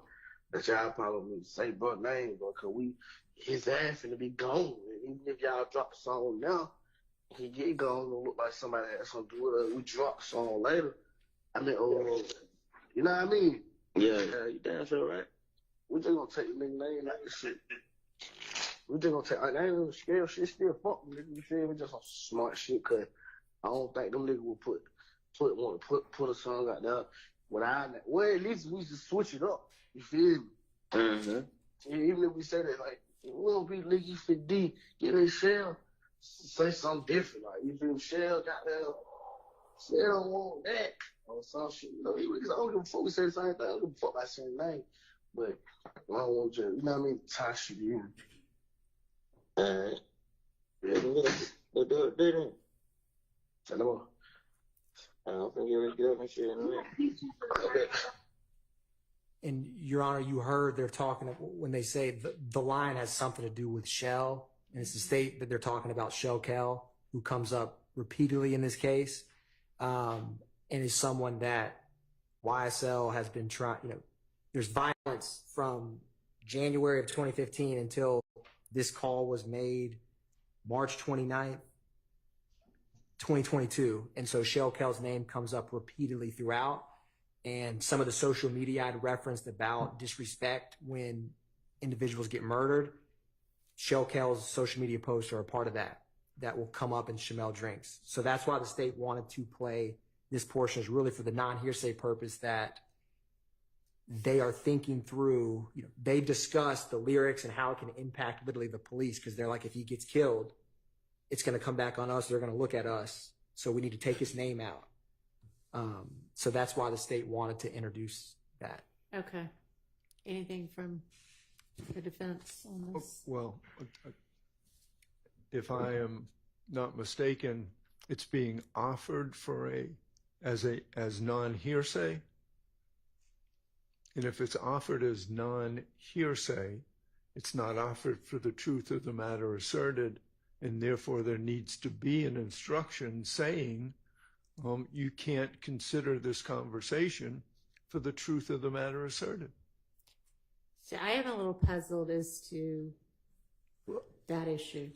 And Your Honor, I guess I started with there's really two arguments, as sometimes there is, in terms of if they put this individual, you know, it's also a co-conspirator statement in terms of they're strategically trying to make sure that they don't get in trouble for releasing a song when they're trying to kill this individual. So the fact that he's like, you need to probably take his name out, that does move the ball forward in terms of the conspiracy, because the conspiracy does not want to get caught.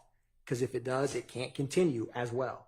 And so there's that aspect of this as well, in terms of they're strategizing about, like, it's a good line, but it's too, you know, when he gets murdered, or if he gets murdered, it's going to create a police involvement with us. And he's trying to get him to not release the public song with his name in it, with the purpose to further the conspiracy by not getting caught. So there is it's not an either or. Sometimes there can be multiple purposes or theories, and I think that's appropriate with this specific call. Okay. I think they're saying let's not commit a crime. I mean, I think they're saying let's not provide easy evidence to inculpate ourselves. I'm going to admit that under the co-conspirator exception. There's no crime in releasing a song, as y'all have all argued. What's our next statement? Your Honor, the next statement is reference number 1974, PDF page 1999. And this call from March 30th.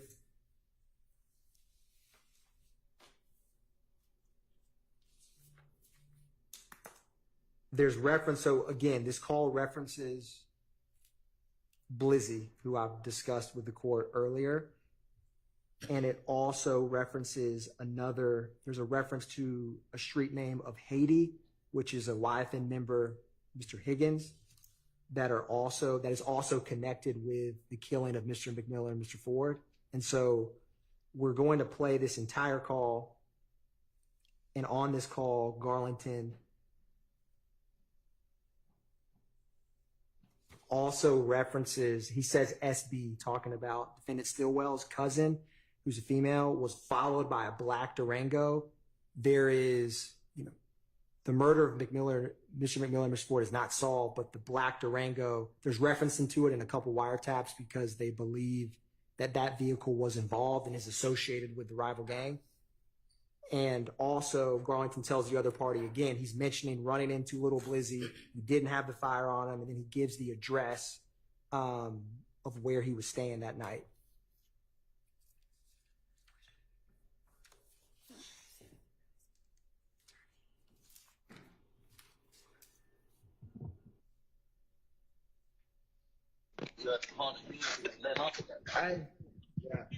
Yeah, then Quay called me like, I ain't trying to follow her, yo. You said what? Quay, maybe because she said I tried to follow her? Nah, hell nah. She saying like a nigga trying to follow her. She said a black car, but black truck. So I think she was trying to say the black. The black Durango. And she like the nails and shit like that. I like, she's like at the door. It was outside. The police like, is that for you? But she like, nah, she wasn't paying attention. Said she get in the car. I mean, when she walked to the car, nigga, like, he tried to hit her. So yeah, she get in the car. Like, the nigga put in front of her because she had the bag up. She say the motherfucker followed her from the door. Like, she ran to a roadblock. She was back on the back street in Riverdale. She ran to a roadblock. They did a U-turn. Damn, that's a fool right there. That might be Buddy, though. She, Buddy used to try to be on her DM talking about, I'm going to find out where you stay at and shit. Yeah. Like, he tried to talk to her. It might be Buddy. Then they say he had Durango. Hey, I don't know. Hey, you know who I just ran into, bro? In car, bro. I told you that shit the other day, bro. Who? Man, I ain't had no foul on him. I just ran into the nigga Little Blizzy, bro. Oh, somebody just got that nigga on the other night. Bro. Yeah, what he was in? No, I don't know. I was in, boat checking in the hotel. Like, I was going upstairs with the hoe. He was checking in. I see the boy that's on DB, but that nigga turned his head so fast, bro. Damn, you think he still been playing out there? Yeah, I don't know. Damn. What hotel it was? We was somewhere in car, bro. I gotta get the name of that shit. He told to the clerk like he know it. Like, man, damn, man, come on, fuck with me. Ain't Bay Money now? Nah, he ain't Bay Money. That mother called. Man, this some old man. What street is on? Oh, I had that motherfucker. I got the address right here. That shit was called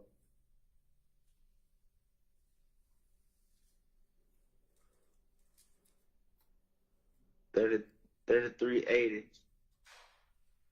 Overton Park Drive, Southwest. What is that? Overton Park. Overton Park, Southwest. Hello. Southeast. The backside of the I can't put it in now. 33. Yeah, wait, another play, but when you gonna go play right now, they be meeting up at 3380 The one that called the police on y'all last time, 3380. So you said 33 what? Hold on, 3380. Yeah. Overton Park Drive. O-V-E-R-T-O-N West I Drive? say O-V. Park Drive? Overton Park Drive. Yeah, southeast 11. Yeah, right on the back side of Cumberland.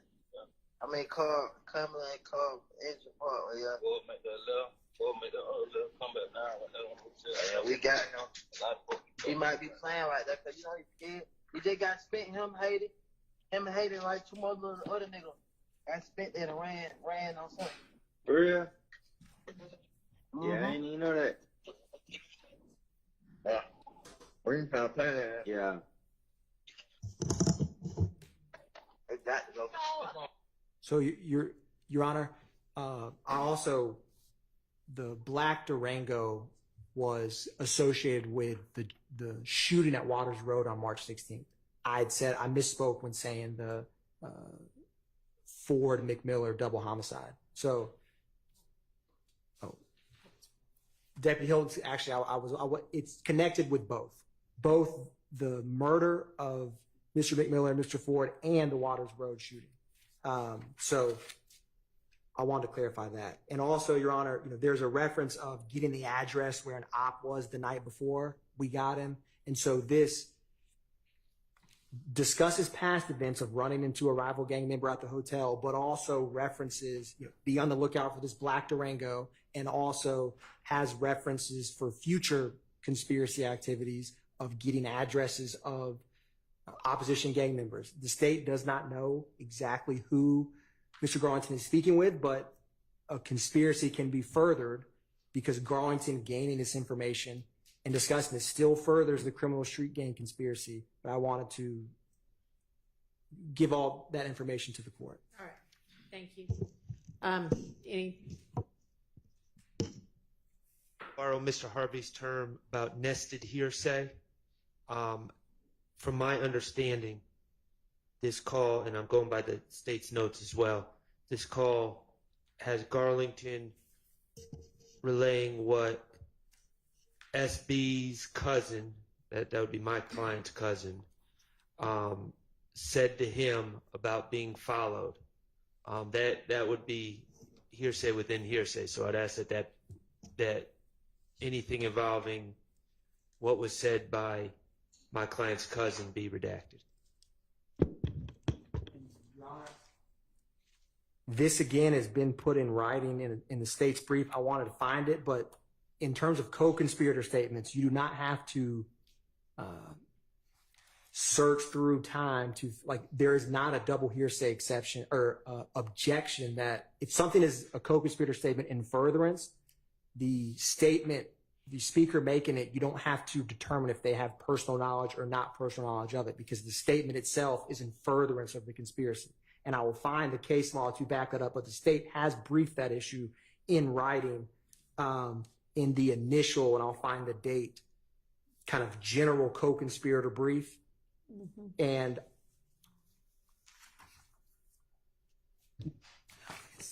I'm not sure if I follow what you're trying to say right now. I was distinguishing when Mr. Sharp was objecting to double hearsay or nested hearsay. Yes. And I wanted to find the specific. So if the state gives me, not the state, Your Honor, if the court gives me a brief moment, I actually brought this motion with me and can't currently find it, but it's directly on point to this issue. All right. Well, there's a difference between personal knowledge and nested hearsay. So let's not go down the wrong track. We can go down both, Mr. Harvey. All right. And find the right answer. Let's stay focused on the issues at hand and not back and forth with each other. Me and Mr. Harvey get along well, Your Honor. Mm-hmm.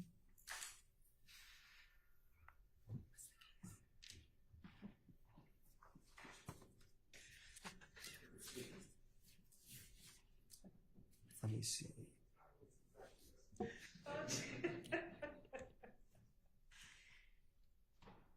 Honor, while we find that for the sake of efficiency, can we? Let me ask you this, which might make it not necessary. Are you offering that hearsay that's within this statement for its truth? The part about the, I guess, girl saying that a Durango followed her. It's the fact that, or that Mr. Stillwell's cousin says that whomever said that a Durango followed them.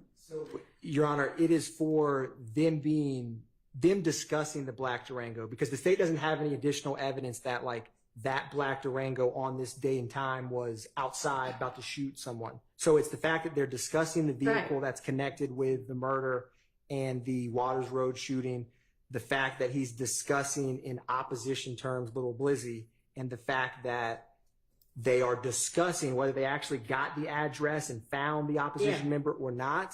The fact that they are discussing that is relevant in and of itself. And the state doesn't have, so the state is not intending to say, aha, 5 hours later they went to someone's house and shot them. So it's the fact that they're discussing all of these things, which is really a non-hearsay purpose. Okay, well.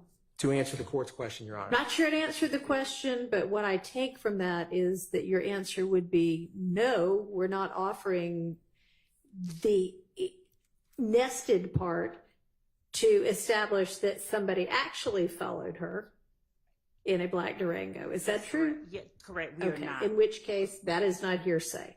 And the rest of it comes in under the co-conspirator exception. Well, whether the state's intent is to do that or not, it asserts a fact that is harmful for my client if believed, and I don't know how the jury is necessarily supposed to compartmentalize, oh, well, this is not being offered for the truth of the matter asserted. It seems to me that it would be, if it's not offered to prove that, I mean, this is important evidence if believed against my client, because it suggests that my client is responsible for Shamal drinks, and therefore other people are now following my client's family members.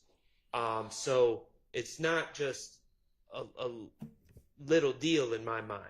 Okay. And so it seems to me that even if the argument is we're not offering it for the truth of the matter asserted, it would fail a 403 test, because what does it matter really that my clients, for the purpose that they're claiming, that they're discussing the goings-ons of the quote-unquote opposition, what does it really matter other than to just make reference to my client? What does it really matter that my client's cousin is the one that said it? If we want to redact my client's SB's cousin from that, that's fine. I don't have a problem. All right, why don't we just do that? It'll make the whole thing easier. Judge, the importance of that part is that whether there was actually a black Durango following anybody or not, there was their belief that they were. There was this belief that was shared among them. The reason that this is a co-conspirator statement is that they are participating in the enterprise by apprising one another of things that could harm them. Yeah, the appraisal part's not the issue. Do you lose any of that by taking out the two? I mean, if they even say SB's cousin. We could listen to that part again to ensure that we are accurately asserting what is being said. But our belief is that the fact that that something they believe is endangering one of their members' families is something that is causing them to act. Yes. So that is the reason that we believe that remains inside that statement, because by making one another aware of a potential danger, whether it exists or not. A family member of one of their co-conspirators. Yes. I mean, honestly, I don't see how. I think it's a bit of a.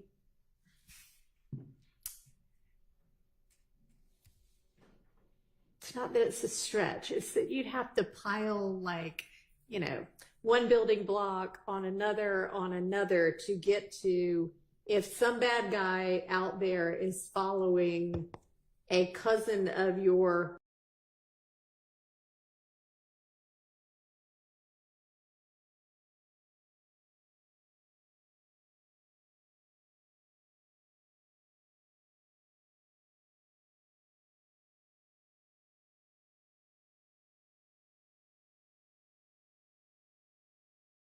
after a murder occurred that my client is charged with. I understand. And I think the state knows exactly why they want to get that in, and that's why they want to keep the reference to my client's cousin saying it. It's they want the truth of the matter asserted to be brought in front of the jury, and it's if their interest is just that they're aware, then there's no reason that they're aware that people are following them. There's no reason to include SB's cousin. They could just put it in. They could just put Quay or whatever. Quay said this, and they don't lose anything. Okay, so what they lose is then they're just saying, hey, some random person is getting followed by a Durango. Right. And that's what they don't want to lose. In the context of the conversation, no, I don't think it's just some random person. It's obviously someone they're associated with and concerned about because they're talking about it. So it's not just some random person. All right, I can listen to it again, which I don't need to do here. I will just circle back and listen to this one again.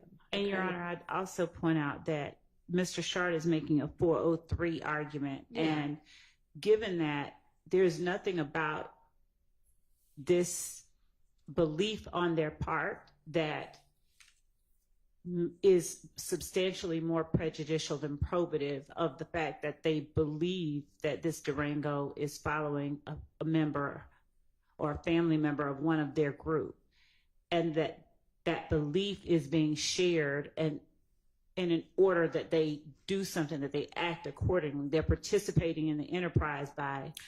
Yeah, that's not his argument. His argument is that because the Durango is following a relative of Mr. Stillwell, that must mean that Mr. Stillwell committed the crime against their group a few days before, which is what I'm saying is a whole lot of building blocks having to be stacked on top of each other. But I will take another listen. And it's not that it must mean that. It's that it's evidence of that. And I mean, if it is, it is. I mean, that's why the state puts up one case, and if the defense chooses, they put up another case, and in between there, they cross-examine all of the state's witnesses so that all of the different theories can get presented before the jury that all the sides want presented, and they can sort out what they believe to be the facts and apply those facts to the law. But I'm not going to be cross-examining Demekion Garlington, and I'm not going to be cross-examining Quay. No, but you are going to make a closing statement, I would suspect. So, I mean, it's how trials work. So I will take another look, and I'll let y'all know.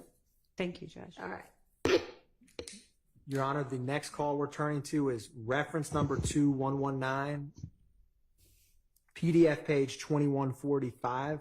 This is on April 1st of 2022.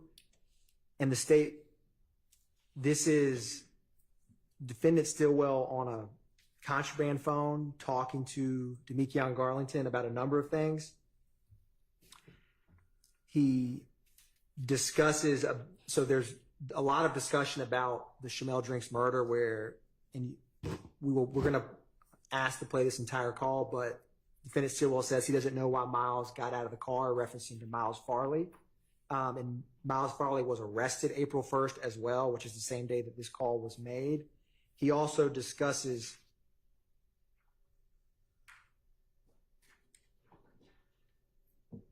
we had referenced this some earlier, but they're kind of like they're trying to decipher how Farley is handling getting arrested on this serious charge of murder. But there's a lot discussed, but we would like to play it. But it mentions a number of different relevant circumstances to include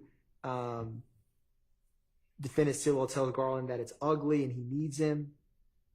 He also states, and they discuss, Garlington tells defendant Stillwell that Dolly said Thug's not talking to anybody, and Garlington says it should be funny. He should be funny and post free Wyeth and Lucci, because at the same time, Mr. Bennett is also in the Fulton County Jail. And so also defendant Stillwell tells Garlington that the gunpowder test will come back clean, so he isn't tripping, which the state believes is in reference to the vehicles utilized in the murder of Shamel Drinks. So the state's going to play this call from the beginning to the end.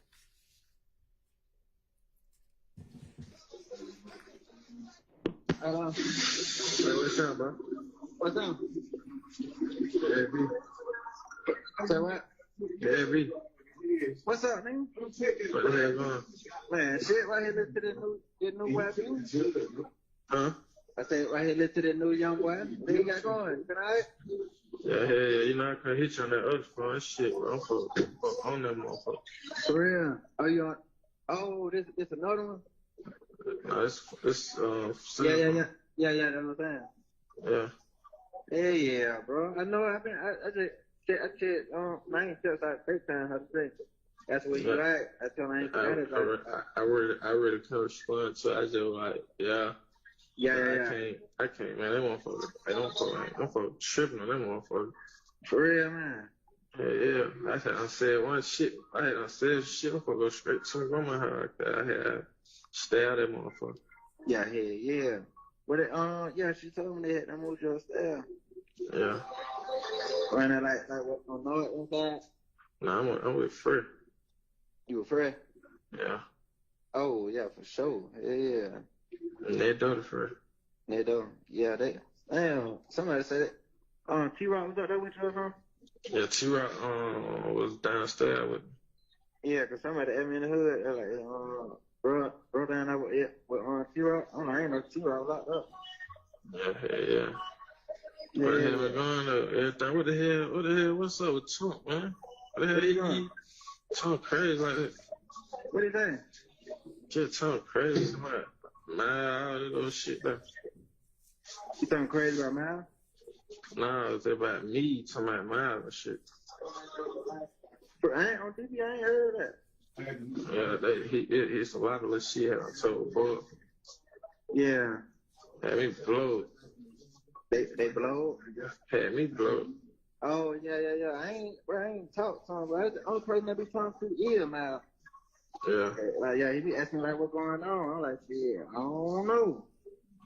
Yeah. What the hell? But order. Damn, bro. Like everything smooth though. Yeah, I know it. I already know that.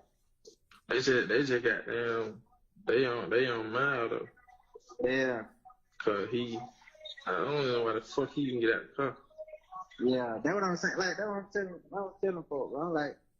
I'm like, shit, what the hell they locked up for? Like, they just saying, like, I'm like, bro, they good. I'm just like, they gonna assume some shit like that anyway. They gonna assume that, like, y'all ain't did, ain't killed him, so. That's what I keep telling Lil. I keep telling him, like, just chill. Like, I know, cause they saying he panicked. Yeah, I'm like, this ain't nothing, bro. Like, they just doing that cut. They seen as a goddamn gas station. Like, just chill. You see what I'm saying? Yeah.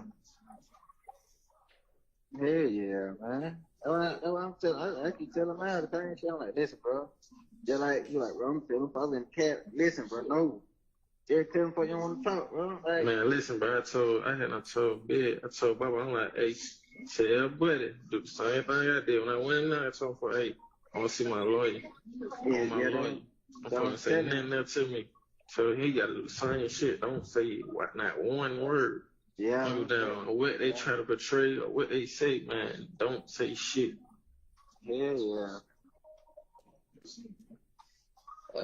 I ain't know that though. I didn't. Tell man, but they tell them, they're like, hey, bro. But like, hip hop just called. They're like, you heard? And I'm like, yeah, nah. I'm like, shit, I know. I'm like, I keep in contact through. You know what I'm saying? They folk. I'm like, I ain't turn on the phone. I'm like, he don't understand that anyway though. Yeah, I ain't doing that anyway. Yeah, I already know you ain't. I already know it. Yeah. Though, boy, I need you. I know. I already know that. I told her, like, I told her, I told her you got 1,000. She said 800 for 1,000. I told her, like, tell him I need 1,000, but anything in between, just got down. Oh, no, yeah. She ain't doing that, but bro, you know I got. Yeah. I know, like, but I talked to one call today, and she told me to tell y'all to like be patient, cause she hadn't had I talked to her. She DM me. White. Yeah. She like, man, just tell them like, and no, we ain't gonna leave them folk like that down there. Like, just tell them to be patient. It was a day, this morning. Yeah. Yeah. Like, man, just tell them to be patient, bro. Bro, I got it. Well, I already know that part. I just like. I know like how that go. You know what I'm saying? I ain't really tripping on that. I ain't tripping. Like I've been just trying to keep Buddy calm. You know what I'm saying? Yeah, do that, bro. Yeah, bro. I don't really be liking that coaching and shit. That shit had me all out. Like, I talk the phone. Like, I been on bro. Like, he at me FaceTime. Like, oh, what's up with Quay? Like, what the hell? I don't know Quay on the phone saying something. Like, I don't know if he on shit. Like, he told real, like, man, tell Buddy got down and get a lawyer, bro.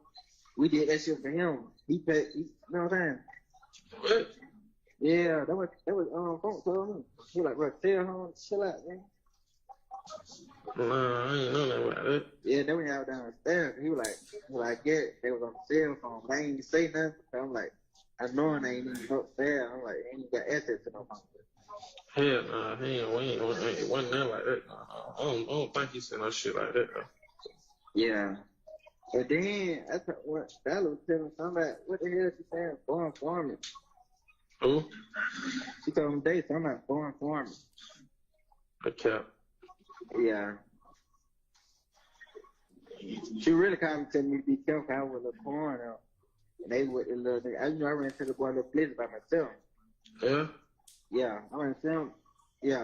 I ran into him by myself. Like, that's on TV showing the boy see me turn the head. Yeah. But like, yeah. But like, we was on live and coding nobody be on my page and shit. So I don't know who told shot a video chat like, bro, when I ain't run. I say nigga, you ain't run, you damn so turn your head bad though. Huh? I say no, I ain't say you ran, you damn so turn your head when you see me though. Like, Yeah. I ain't knowing what you want. I'm like, listen, bro, you know what's going on. Like before all this shit, like Shadow was straight. Yeah. I'm like, shit, bro, you know what's going on, like. He like, bro, ain't no problem with you, bro, with everybody. I'm like, listen, bro, you know how this shit is, bro. You know how this shit go. Like, I'm like, yo, I used to speak to you and everything. I'm like, shit, that ain't going on no more, bro. I'm like, y'all, nigga, I'm like, yeah, that's on TV. I'm like, man, I had a corn right now. I told Corn to be quiet. Yeah. Yeah, but now they just made a video about an hour ago on Cleveland at the store with little sticks and shit like, yeah, all in hot hood. I'm like, yeah, push that. Man, they on some, man. So I be saying stay away from that. That's police shit. Yeah, man. That's 12 shit. I ain't with that. Yeah. Damn, man. It's all good. Everything. I know it. So you still ain't got nobody right now? Like they won't take no payment? They ain't really saying, but ain't really saying that. You just really like, just chill, be patient. Like same thing. White tell you. Yeah. Okay. So I ain't been around like y'all say they ain't talking to nobody. Like they say they like, bro, I ain't never seen that nigga hurt like that. But that nigga hurt behind that shit. I thought they said the one he really fucked with. Yeah, I know it. Yeah, man. Everyone want to talk your ass too, bro. Yeah. Yeah. What the hell? That nigga wasn't Who? I heard. Yeah. No, I could be funny with free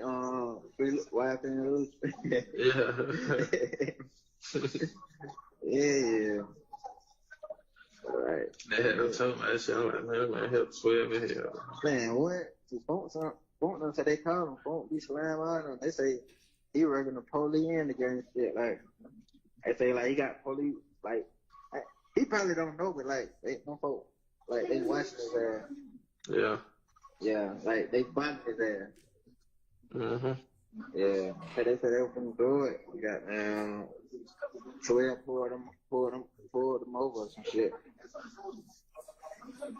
Yeah. Yeah. Yeah, that, I don't chill though. Something, I don't know what he on.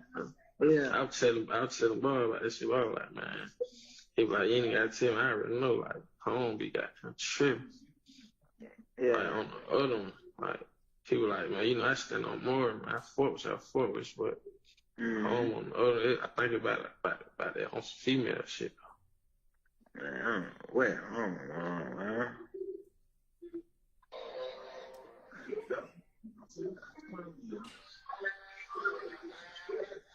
Yeah, I ain't on DB. I ain't heard nothing about that though. Yeah. But I ain't even talk. Only time we talked to him, I talked to him like the same night y'all got locked up. You gotta add when you call boy, you gotta add boy what he say, cause I can't really say like, cause she won't really just tell me like in detail, but she just, you know, she just beating around the bush. I really be telling her, man, shut the fuck up. Yeah. On that one night, cause I ain't going for that strand. Yeah. But you know I got you, bro. I had to go long. Trying to get down. I just had to take care of got down. I know I got you though, bro. You gotta got down the whole time, bro. I know how that shit is. Like I'm knowing like nigga need this shit. Like I ain't got you, bro. I'm here with you, man. Yeah, sure. Yeah, I'm trying to get. I ain't gonna, you know, like, I ain't gonna ask a single word, but like, cause like, I don't even have to say your name. Like, she know who I be talking about, cause I don't be talking to nobody else, but I ain't gonna hit you on that motherfucker, like, ever. You know what I'm saying? But, you know, everything really good, though. Yeah. I'm like, I heard that shit. I'm like, what the fuck? Yeah. I'm like, bro, that shit was fast as hell. Yeah. Yeah, that's all it is, just assume. Hey. Yeah, I already know, like, when they got down, go to wiping down, doing them got down, them, you know, how they gunpowder, forensic, all that shit there. Yeah. You gonna come back clean, you see what I'm saying? So I ain't tripping on that. Uh-huh. Yeah. Yeah, bro.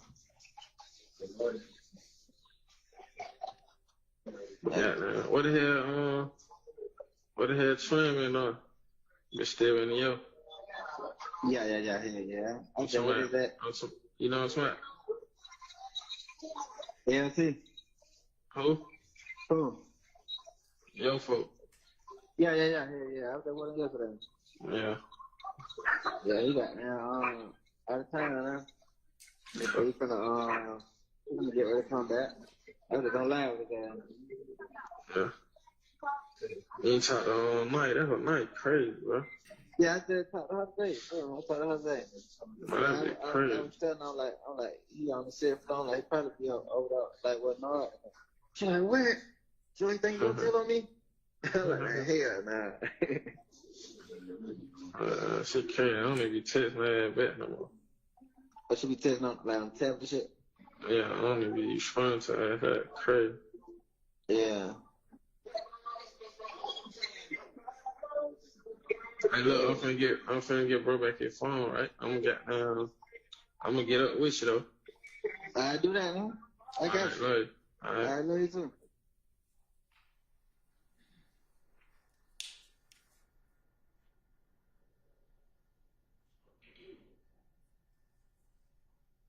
Your Honor, the call is complete. So I don't know if defense has any objections to this call. I think the court understands the state's position of this. We've labeled it as a co-conspirator statement in furtherance. Your Honor, Carrington Matthews again on behalf of Mr. Marquavius Huey. So there was a reference in this call again to a quay, and our position, as we stated earlier, is that it's a 403 issue that we're making at this time, as we did previously. We believe that this is a confusion, creates a confusion of the issues with this, the use of the name quay constantly. The jury has heard the name quay in this trial up to this point. They have heard it. We did file a motion for severance at a previous date. It was denied. I'd like to renew our request for a severance on this issue for the record. And on the basis, again, it's a 403 issue with respect to this word name quay being repeatedly used. I think I've heard it like 3 times at least in these series of calls. So on that basis, Your Honor, we believe that a 403, and if the court is unwilling to grant the severance under the 403, confusion of issues, confusion of evidence, I would ask this court to, again, reserve the issue to allow us to craft an appropriate 105 instruction that will address this issue. All right. Thank you, Your Honor. Is there any response right now from the state? Your Honor, Detective Viverito will clear up, I think, quite clearly that this is in reference to Defendant Nichols, not Defendant Huey, because when they're referencing, they're upset that on a phone call, Mr. Nichols says, we did this for Big Bro, talking about, in the state's theory, Defendant Williams, in terms about we did it, the murder of Shamel Drinks, who was, I've already described kind of the back and forth, but the testimony in the state's theory, so there won't be any argument at closing, and Detective Viverito, who is going to be introducing these wiretap calls, she will make crystal clear who that quay is referenced on the call. So there won't be any confusion. Okay, well that'll cure any potential confusion. So make sure that she does that. All right. Am I correct in my belief that the state intends to introduce this whole call? Sounds like it. Okay. So my immediate concern is around 5 minutes and 30 seconds. Mr. Garlington is talking at this point, not my client. I talked to Funk. I've been with Bruh, and he had me on FaceTime like, yo, what's up with Quay? And then Quay on the phone saying something like, I don't know if he on this SHIT, like, he told Rel, like, tell Buddy, god dang, get a lawyer, bruh. We did that SHIT for him. He paid, you know? You know what I'm saying? Okay, so we got Garlington having talked to Unfunk, who is Mr. Greer, who supposedly, and I'm trying to put it together, it's not completely clear, but he talks to someone named Rel, and then somehow this comes back to Quay, who, you know, I think that the state is asserting is Mr. Nichols. So we have like a game of telephone with 4 different steps leading to Garlington then saying this to my client. And then it should be noted, my client does not tacitly acknowledge, or I think we've been using tacit admission. He says that doesn't sound right. So it's not that. He pushes back, and it's just nested hearsay times 4 in what Mr. Garlington's saying. So I have a real problem with that, because obviously that is someone who is not testifying to my knowledge, the originator of this, and it's passed around a few times, and it goes directly to my client's innocence or guilt. And it's, you know, this little bit in itself strongly suggests that my client is guilty, because the implication is Quay said we did this for Buddy, I'm not concerned about the for buddy part. I'm more concerned about the we did this part. So that's a major flag right there. And it's nested hearsay. It's 403, any probative value that could come from this, other than its value as hearsay with 4 steps, is negligible. Clearly they could get out the facts that they're talking about attorneys without going into that segment right there that is extremely prejudicial to my client. So that's my first objection. I would also object that these other conversations about attorneys just generally are not furthering any conspiracy, but those don't. There's an extra level of concern regarding the time around 5:30. All right. Well, I think we've discussed the issue of attorneys potentially being provided by leaders already, and my ruling would be the same with regard to that. What is the state's response to the issue of it being hearsay inside of hearsay, the we did this part? So, Your Honor, that this is a classic co-conspirator statement. This is one co-conspirator providing reassurance to, providing direction to, and promoting cohesiveness with another co-conspirator in furtherance of the conspiracy itself, which is YSL, the criminal street gang. Right, but back up into this isn't just him, this is somebody else saying that, right? And yeah, Mr. Shard, at least, is saying that Mr. Stillwell pushes back on the assertion. And this was a lot, so I might have to hear it again, but yes, Your Honor. If that's accurate, then that seems like that couldn't be, oh yeah, this is an adoptive admission.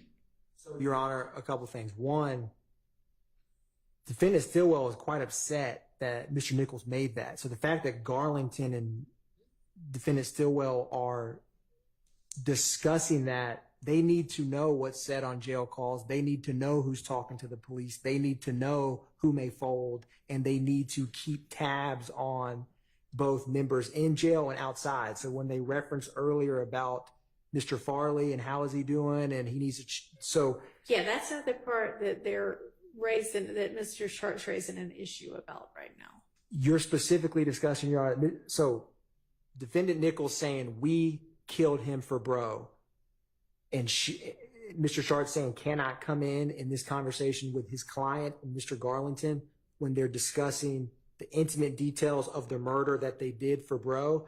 The state feels that, and this is why, and I will find the case on this, their conversation, Garlington and Shannon Stillwell, in all its contents, whether they knew this personally, they knew this from, like, that statement, their conversation is fostering cohesion amongst them, because they both agree he shouldn't be saying that on the phone.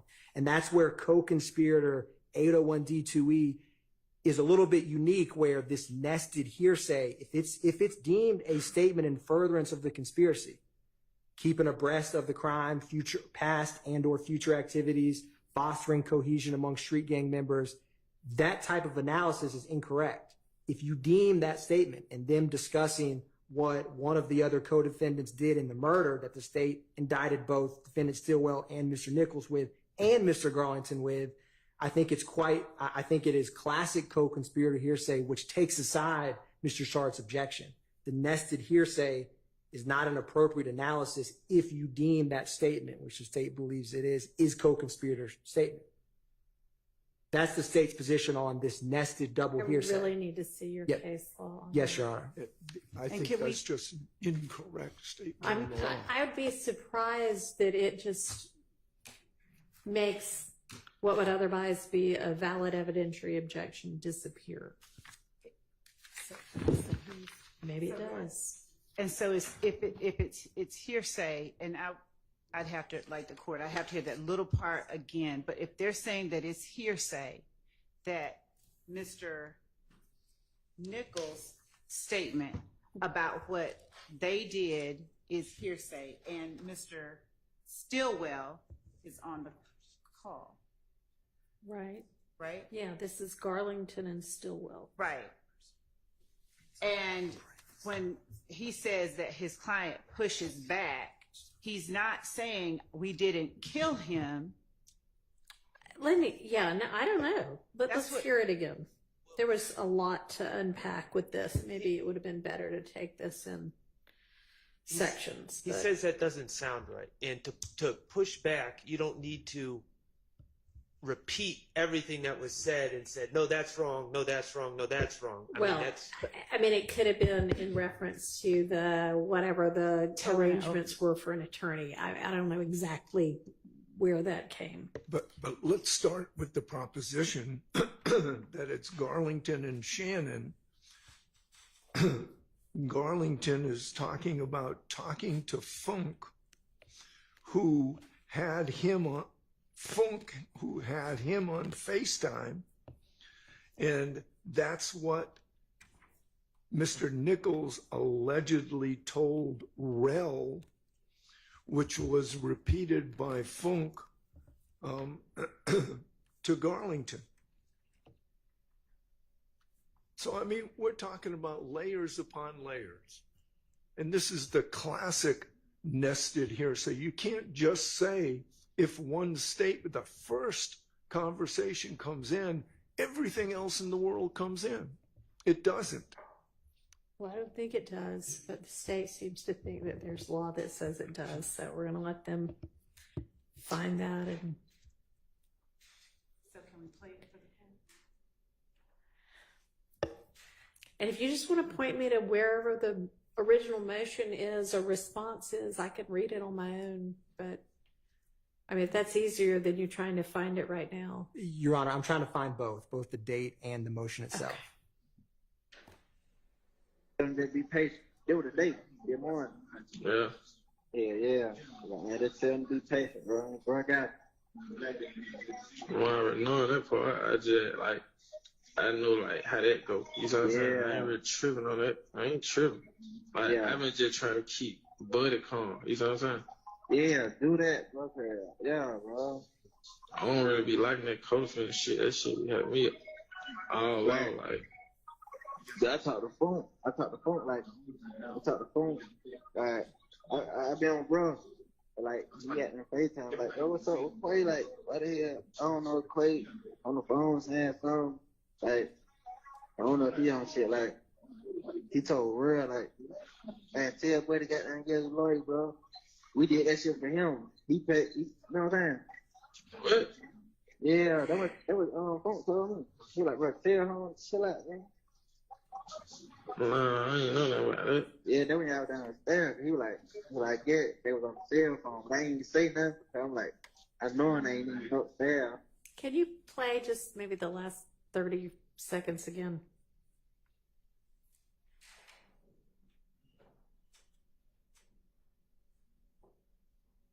Yeah, I don't know, Quay on the phone saying something.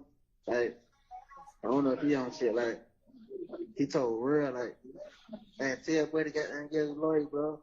We did that shit for him. He paid, you know what I'm saying? What? Yeah, that was Funk, so. You want to keep going? He like, bro, tell him, chill out, man. Nah, I ain't know that about it. Yeah, then we out downstairs. He was like, yeah, they was on the cell phone, but I ain't even say nothing. So I'm like, I know I ain't even upstairs. I'm like, ain't even got access to no phone. Hell nah, he ain't wasn't that like that. I don't think he said no shit like that though. Yeah. But then I thought what that was telling me, I'm like, what the hell is he saying? Farm. Okay, thank you. So, Your Honor, our position is that what he is pushing back against, and it's the context of that statement that is the most important, because they're trying to relay to keep someone calm, and that they were talking to Onfunk, who was a is a co-defendant who pled guilty in this case, and they are alarmed at the fact that another member is potentially on a jail call saying that we did that for bruh. And that's the point at which Shannon is pushing back, saying like, what? Right. Like, I can't believe that. And then he's like, nah, you know, he didn't do that.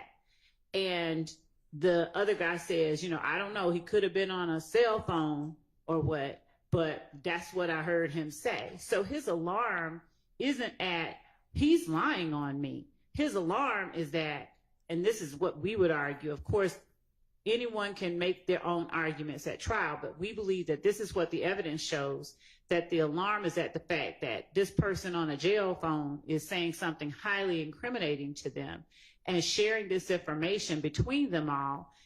And the alarm in itself is evidence of the fact that this whole conversation is in furtherance of that conspiracy, which is the enterprise that is YSL and the criminal street gang activity of YSL. So none of it is hearsay when all of it is statements of a co-conspirator. It is their reaction to their belief. It's still hearsay, even if it's a statement of a co-conspirator. So, I mean, at some point y'all are saying, this isn't hearsay because we're not offering it for the truth. So I know that's not what you meant, but let's try to keep the terminology clear. You're right. You're very, very right. And I didn't mean to interrupt you. I just want to make clear, like, you know, we have got to all be clear about what we are saying and what we mean by what we're saying. Your Honor is absolutely right. All right. And so that is, we are saying that there is an exception. Right. And that this is the exception that it falls under. Okay. All right. And so, again, I understand that the conversation between Stilwell and Garlington might come in under a co-conspirator exception to hearsay. The thing that is at issue is the relaying of Nichols allegedly having said, you know, whatever he said, you need to line up a lawyer or whatever, you need to pay for it because we did this for Buddy. Right. And the concern is that either that part is being offered for its truth, or even if it's not, that certainly once the jury hears that, they take that as evidence that it is true. Understood. So do I understand you to be arguing that that part of that is also co-conspirator exception, or no? I need to address that part of it. So one moment, Your Honor. Sure. Do I have the argument correct that y'all are propounding? Well, yes. And if, while they're gathering this, Mr. Atkins is listening, I hope. So can I respond? If we break this down, here's what the sentences were. Garlington says, I talked to Funk. I've been with bruh. I don't know who that is. And he, I don't know whether that refers to Funk or bruh. And he had me on FaceTime. That could refer to either one of those people. What's up with Quay? That's the next question, next statement. Why the hell? I don't know. Quay on the phone saying something like, I don't know if he, and again we got a he on shit. I don't know who the he is referring to. He told Rel, that's another person, that's another layer. And that's somebody who's listening, that's not somebody who's talking. So anyway, and also, can I get this portion of what you've written down as a transcript? Because it would be most helpful. I can give you what we have, yes. Okay, but I'm breaking it down because now we're on a third person. He told, I don't know. Okay, but that's a listener, so keep going. Okay, he told Rel, and I don't know who Rel is, and I don't know whether Rel told Funk, and I don't know whether Rel told Bra. Right.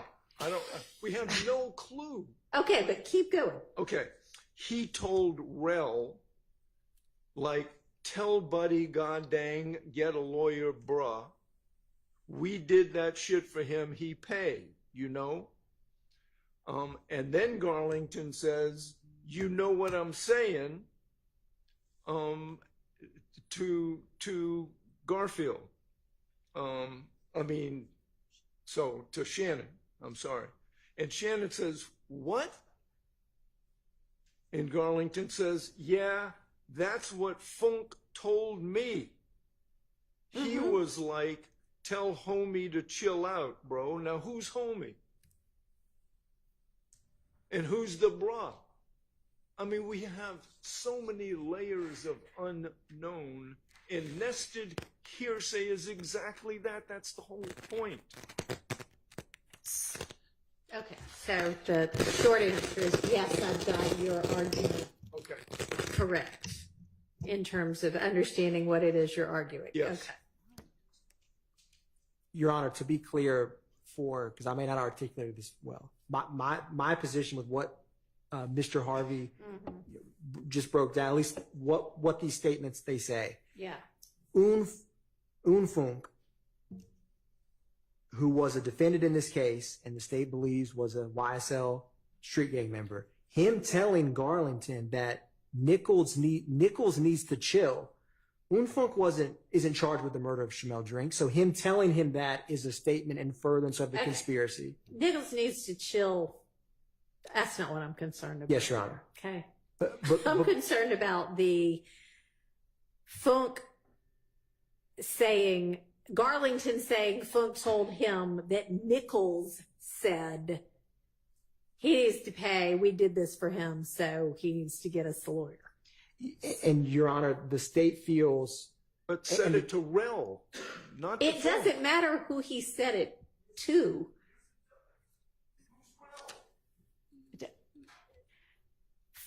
It sounds like Funk heard it regardless. No. Do I have that part wrong? I think you do, because he said it to Rel. Rel said it to somebody else. Nichols said it to Rel. Well, allegedly. Allegedly, I understand. Yes. And then Rel to Funk, then Funk to Garlington. So that's 4 layers at least. So, Your Honor, the two things is, and the court may just disagree with my argument, which in terms of what I'd like is some law. Yes, Your Honor. So the case law I was referencing earlier, I will find this date, but there's no double hearsay issue. The statements are admissible without a showing of the declarant's personal knowledge, and I may have been off kilter where I was thinking of, this is what I was thinking of when I referenced to the court, that there's not double hearsay in this statement, is that and I will just cite to this motion because the court can read this, but I will find the date. But the state's position is that it is co-conspirator. It is in furtherance. Like the fact that Garlington is concerned or receives this information, that Nichols made that statement. I understand that part. I Yes, agree Your Honor. with that part. So the colonel, that part in the middle. You understand what my concern is, I Ms. do. Love. You seem to understand it before, and I'm sure Mr. Atkins understands it too. He's just too busy looking up trying to find the law. Go ahead. That colonel in the middle, that Funk said, Nichols tells somebody, we did this for bro. Nichols saying, we did this for bro. Nichols saying, we did this for bro. I'll start out by saying, at best or worst, whichever you might want to look at it, Nichols is implicating himself and not Shannon necessarily. He hadn't said Shannon did anything. He's saying, me and somebody else did this for bro. So that's to start there as to Mr. Sharp's argument that it necessarily implicates Shannon, who has to push back. Number 2, Funk being a co-defendant of Mr. Nichols and a co-conspirator of Mr. Nichols relaying what Mr. Nichols told to him. Whether or not Mr. Nichols said it or not, it's statements that Umfunk is asserting Mr. Nichols gave to him, even though it's a statement against the penal interest of Mr. Nichols. The reliability of the statement, the statement itself being the hearsay issue, we believe is dealt with in that it would be Mr. Nichols, a co-conspirator of Umfunk, relaying something in confidence to Umfunk or saying something in confidence to somebody else who he considers a person reliable enough to share something that inculpatory with. Umfunk is not trying to harm Mr. Nichols, so he's not going out lying on Mr. Nichols. He's sharing this information in an effort to help Mr. Nichols, get him to shut up and stop talking. They all are trying to get him to stop talking. So in terms of the reliability of the information, nobody here has any reason to share inaccurate information. It only furthers their purposes to be truthful about what's happening so that they can further protect themselves and inoculate themselves from any harm coming from this man talking. So the harms and dangers of hearsay that are normally present when, the whole reason it's kept out is, we don't know if it's true or not, are handled and dealt with by the circumstantial, I hate to use this, guarantees of trustworthiness given that are present in the way that this statement comes about. It's told in a way, it's relayed in a way that indicates it's shared in order to help, not to harm Mr. Nichols, to help all of them and keep them safe. So it's layered co-conspirator hearsay, if you will, but that first relaying of information, the declarant, Mr. Nichols, saying it to Umfunk, it would be definitely a statement against penal interest. But Mr. Greer, who is Umfunk, sharing that information is a co-conspirator statement, which we believe gets us past this idea that this is nested hearsay. And as far as the 403 argument that is being made, in order for it to be so unduly prejudicial as to permit its exclusion, it would have to lure the fact finder into declaring guilt on a ground different from proof specific to the offense charged. And that just doesn't exist here. So we don't believe that they have met, and by they I mean the opponents of this information coming in, they have not met their burden of showing that this statement from Umfunk regarding Nichols telling on himself, and basically Nichols trying to get help for himself, like bro needs to pay for a lawyer. We did it for him. We don't believe. Hey, no, sir, Mr. Harvey, stop right now. Stop right now. Stop right now. Mr. Harvey, sit down.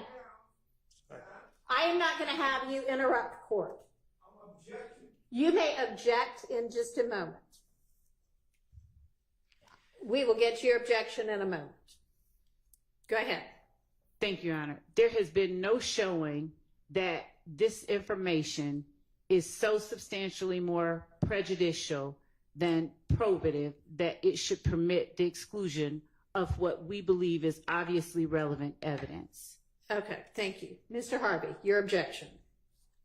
My objection is for lying to the court, making things up to the court, and saying speculatively to the court that Linekeeper paid for Mr. Nichols' lawyer. You got the evidence of that? I don't even understand that to be what she said.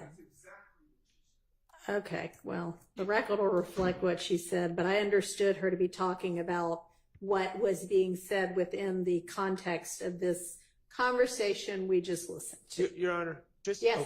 Sorry. Go ahead, Mr. I missed any reference to well.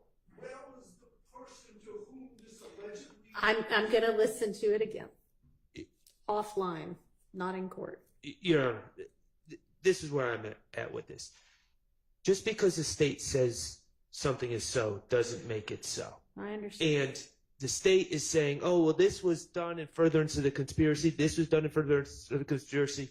The whole point of the hearsay rules, and I understand that the confrontation clause might not be implicated here, but the hearsay rules, the whole point of the hearsay rules is you get to see who's saying it, know what their basis is, you get to cross-examine them, they come to court, etc. And the problem here is the state is just sitting here saying, oh, well, clearly Mr. Umfunk did this to further the conspiracy. And how do we know? How does she know? Maybe Umfunk, I'm not saying this is the case, but what if Umfunk was involved? Umfunk would have every reason to shift responsibility to other people. What about the next line in the hearsay ladder that we have? We don't know what people's motivations are, and just because the state says, well, their motivation was to do this or do that, she's not inside Unfunk's head. She's not inside Rel's head. So I reject that their argument that they can just label things as hearsay exceptions and it makes it so. Well, I understand that. I take what everybody says as your argument in support of your position. I don't accept it as fact. It's an argument. I hear the counter argument. Sometimes I hear a lot more counter arguments back and forth after that, and then I make a determination about whether our evidence rules permit this particular evidence. The point of the hearsay rules and all of the evidence rules is so that to the extent the court can help it, only trustworthy information gets before the jury. And that's what we're trying to sort out here. So I understand that the stakes are high. I think that this might be a good time to break for the day. I will re-listen to this. Mr. Adkins, if you can find, either the date that I can find the motion or the case law itself, just send that to Ms. Persfield. She'll send it on to me. Yes, Your Honor. Okay.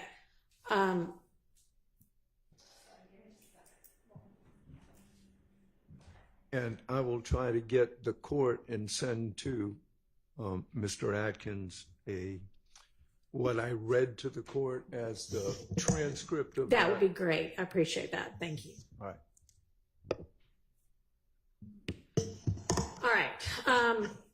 I know that y'all are all going to hate to hear this, but sometime during the day tomorrow, and I don't know when, and I don't know how long it's going to be, people are going to come in to work on what hopefully will be a fix to the sound issues we seem to have a lot of last week. And there are a couple of other things going on that the court needs to deal with as well, not with regard to this case, just in terms of scheduling tomorrow. It's going to be quite a challenge to figure out when we might actually be able to get here and use the courtroom for any,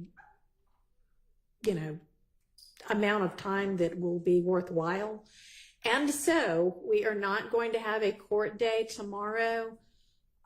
Y'all may have other cases to deal with, but to the extent you don't, please, continue to work on this case. We still have a lot of non-jury work to do. I think we did a good job this week of getting to the things that will be coming up in the next several weeks.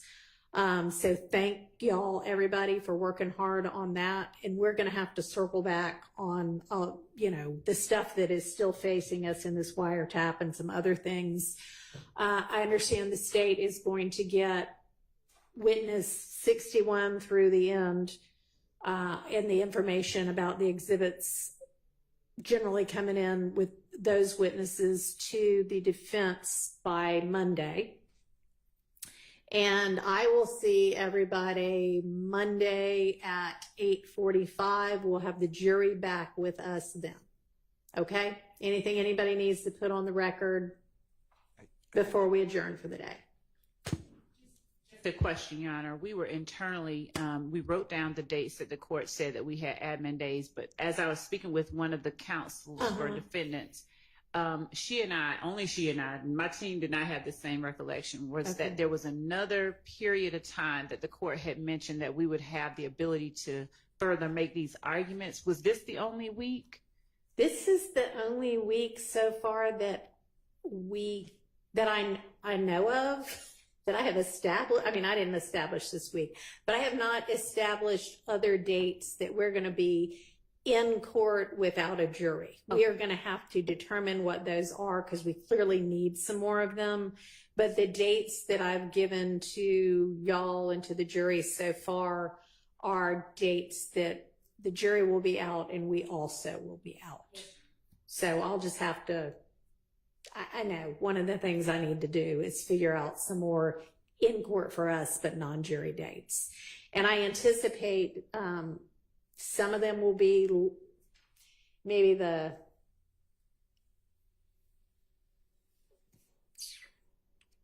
third or fourth week of September. At some point, I'm going to try to make them either beginning of the week or end of the week, but I don't know yet. So I'll have to get back to everybody on that. All right. Anything else? Just for the record, on that last argument that you're considering, it's OCGA 24-8-805. That is what we are traveling under. Sorry, could you please repeat that? It's OCGA, Official Code of Georgia Annotated, 24-8-805. Okay, thank you. Yeah. I doubt if many people know that. They just know hearsay within hearsay. But thank you. All right. If there's nothing else, then we are adjourned.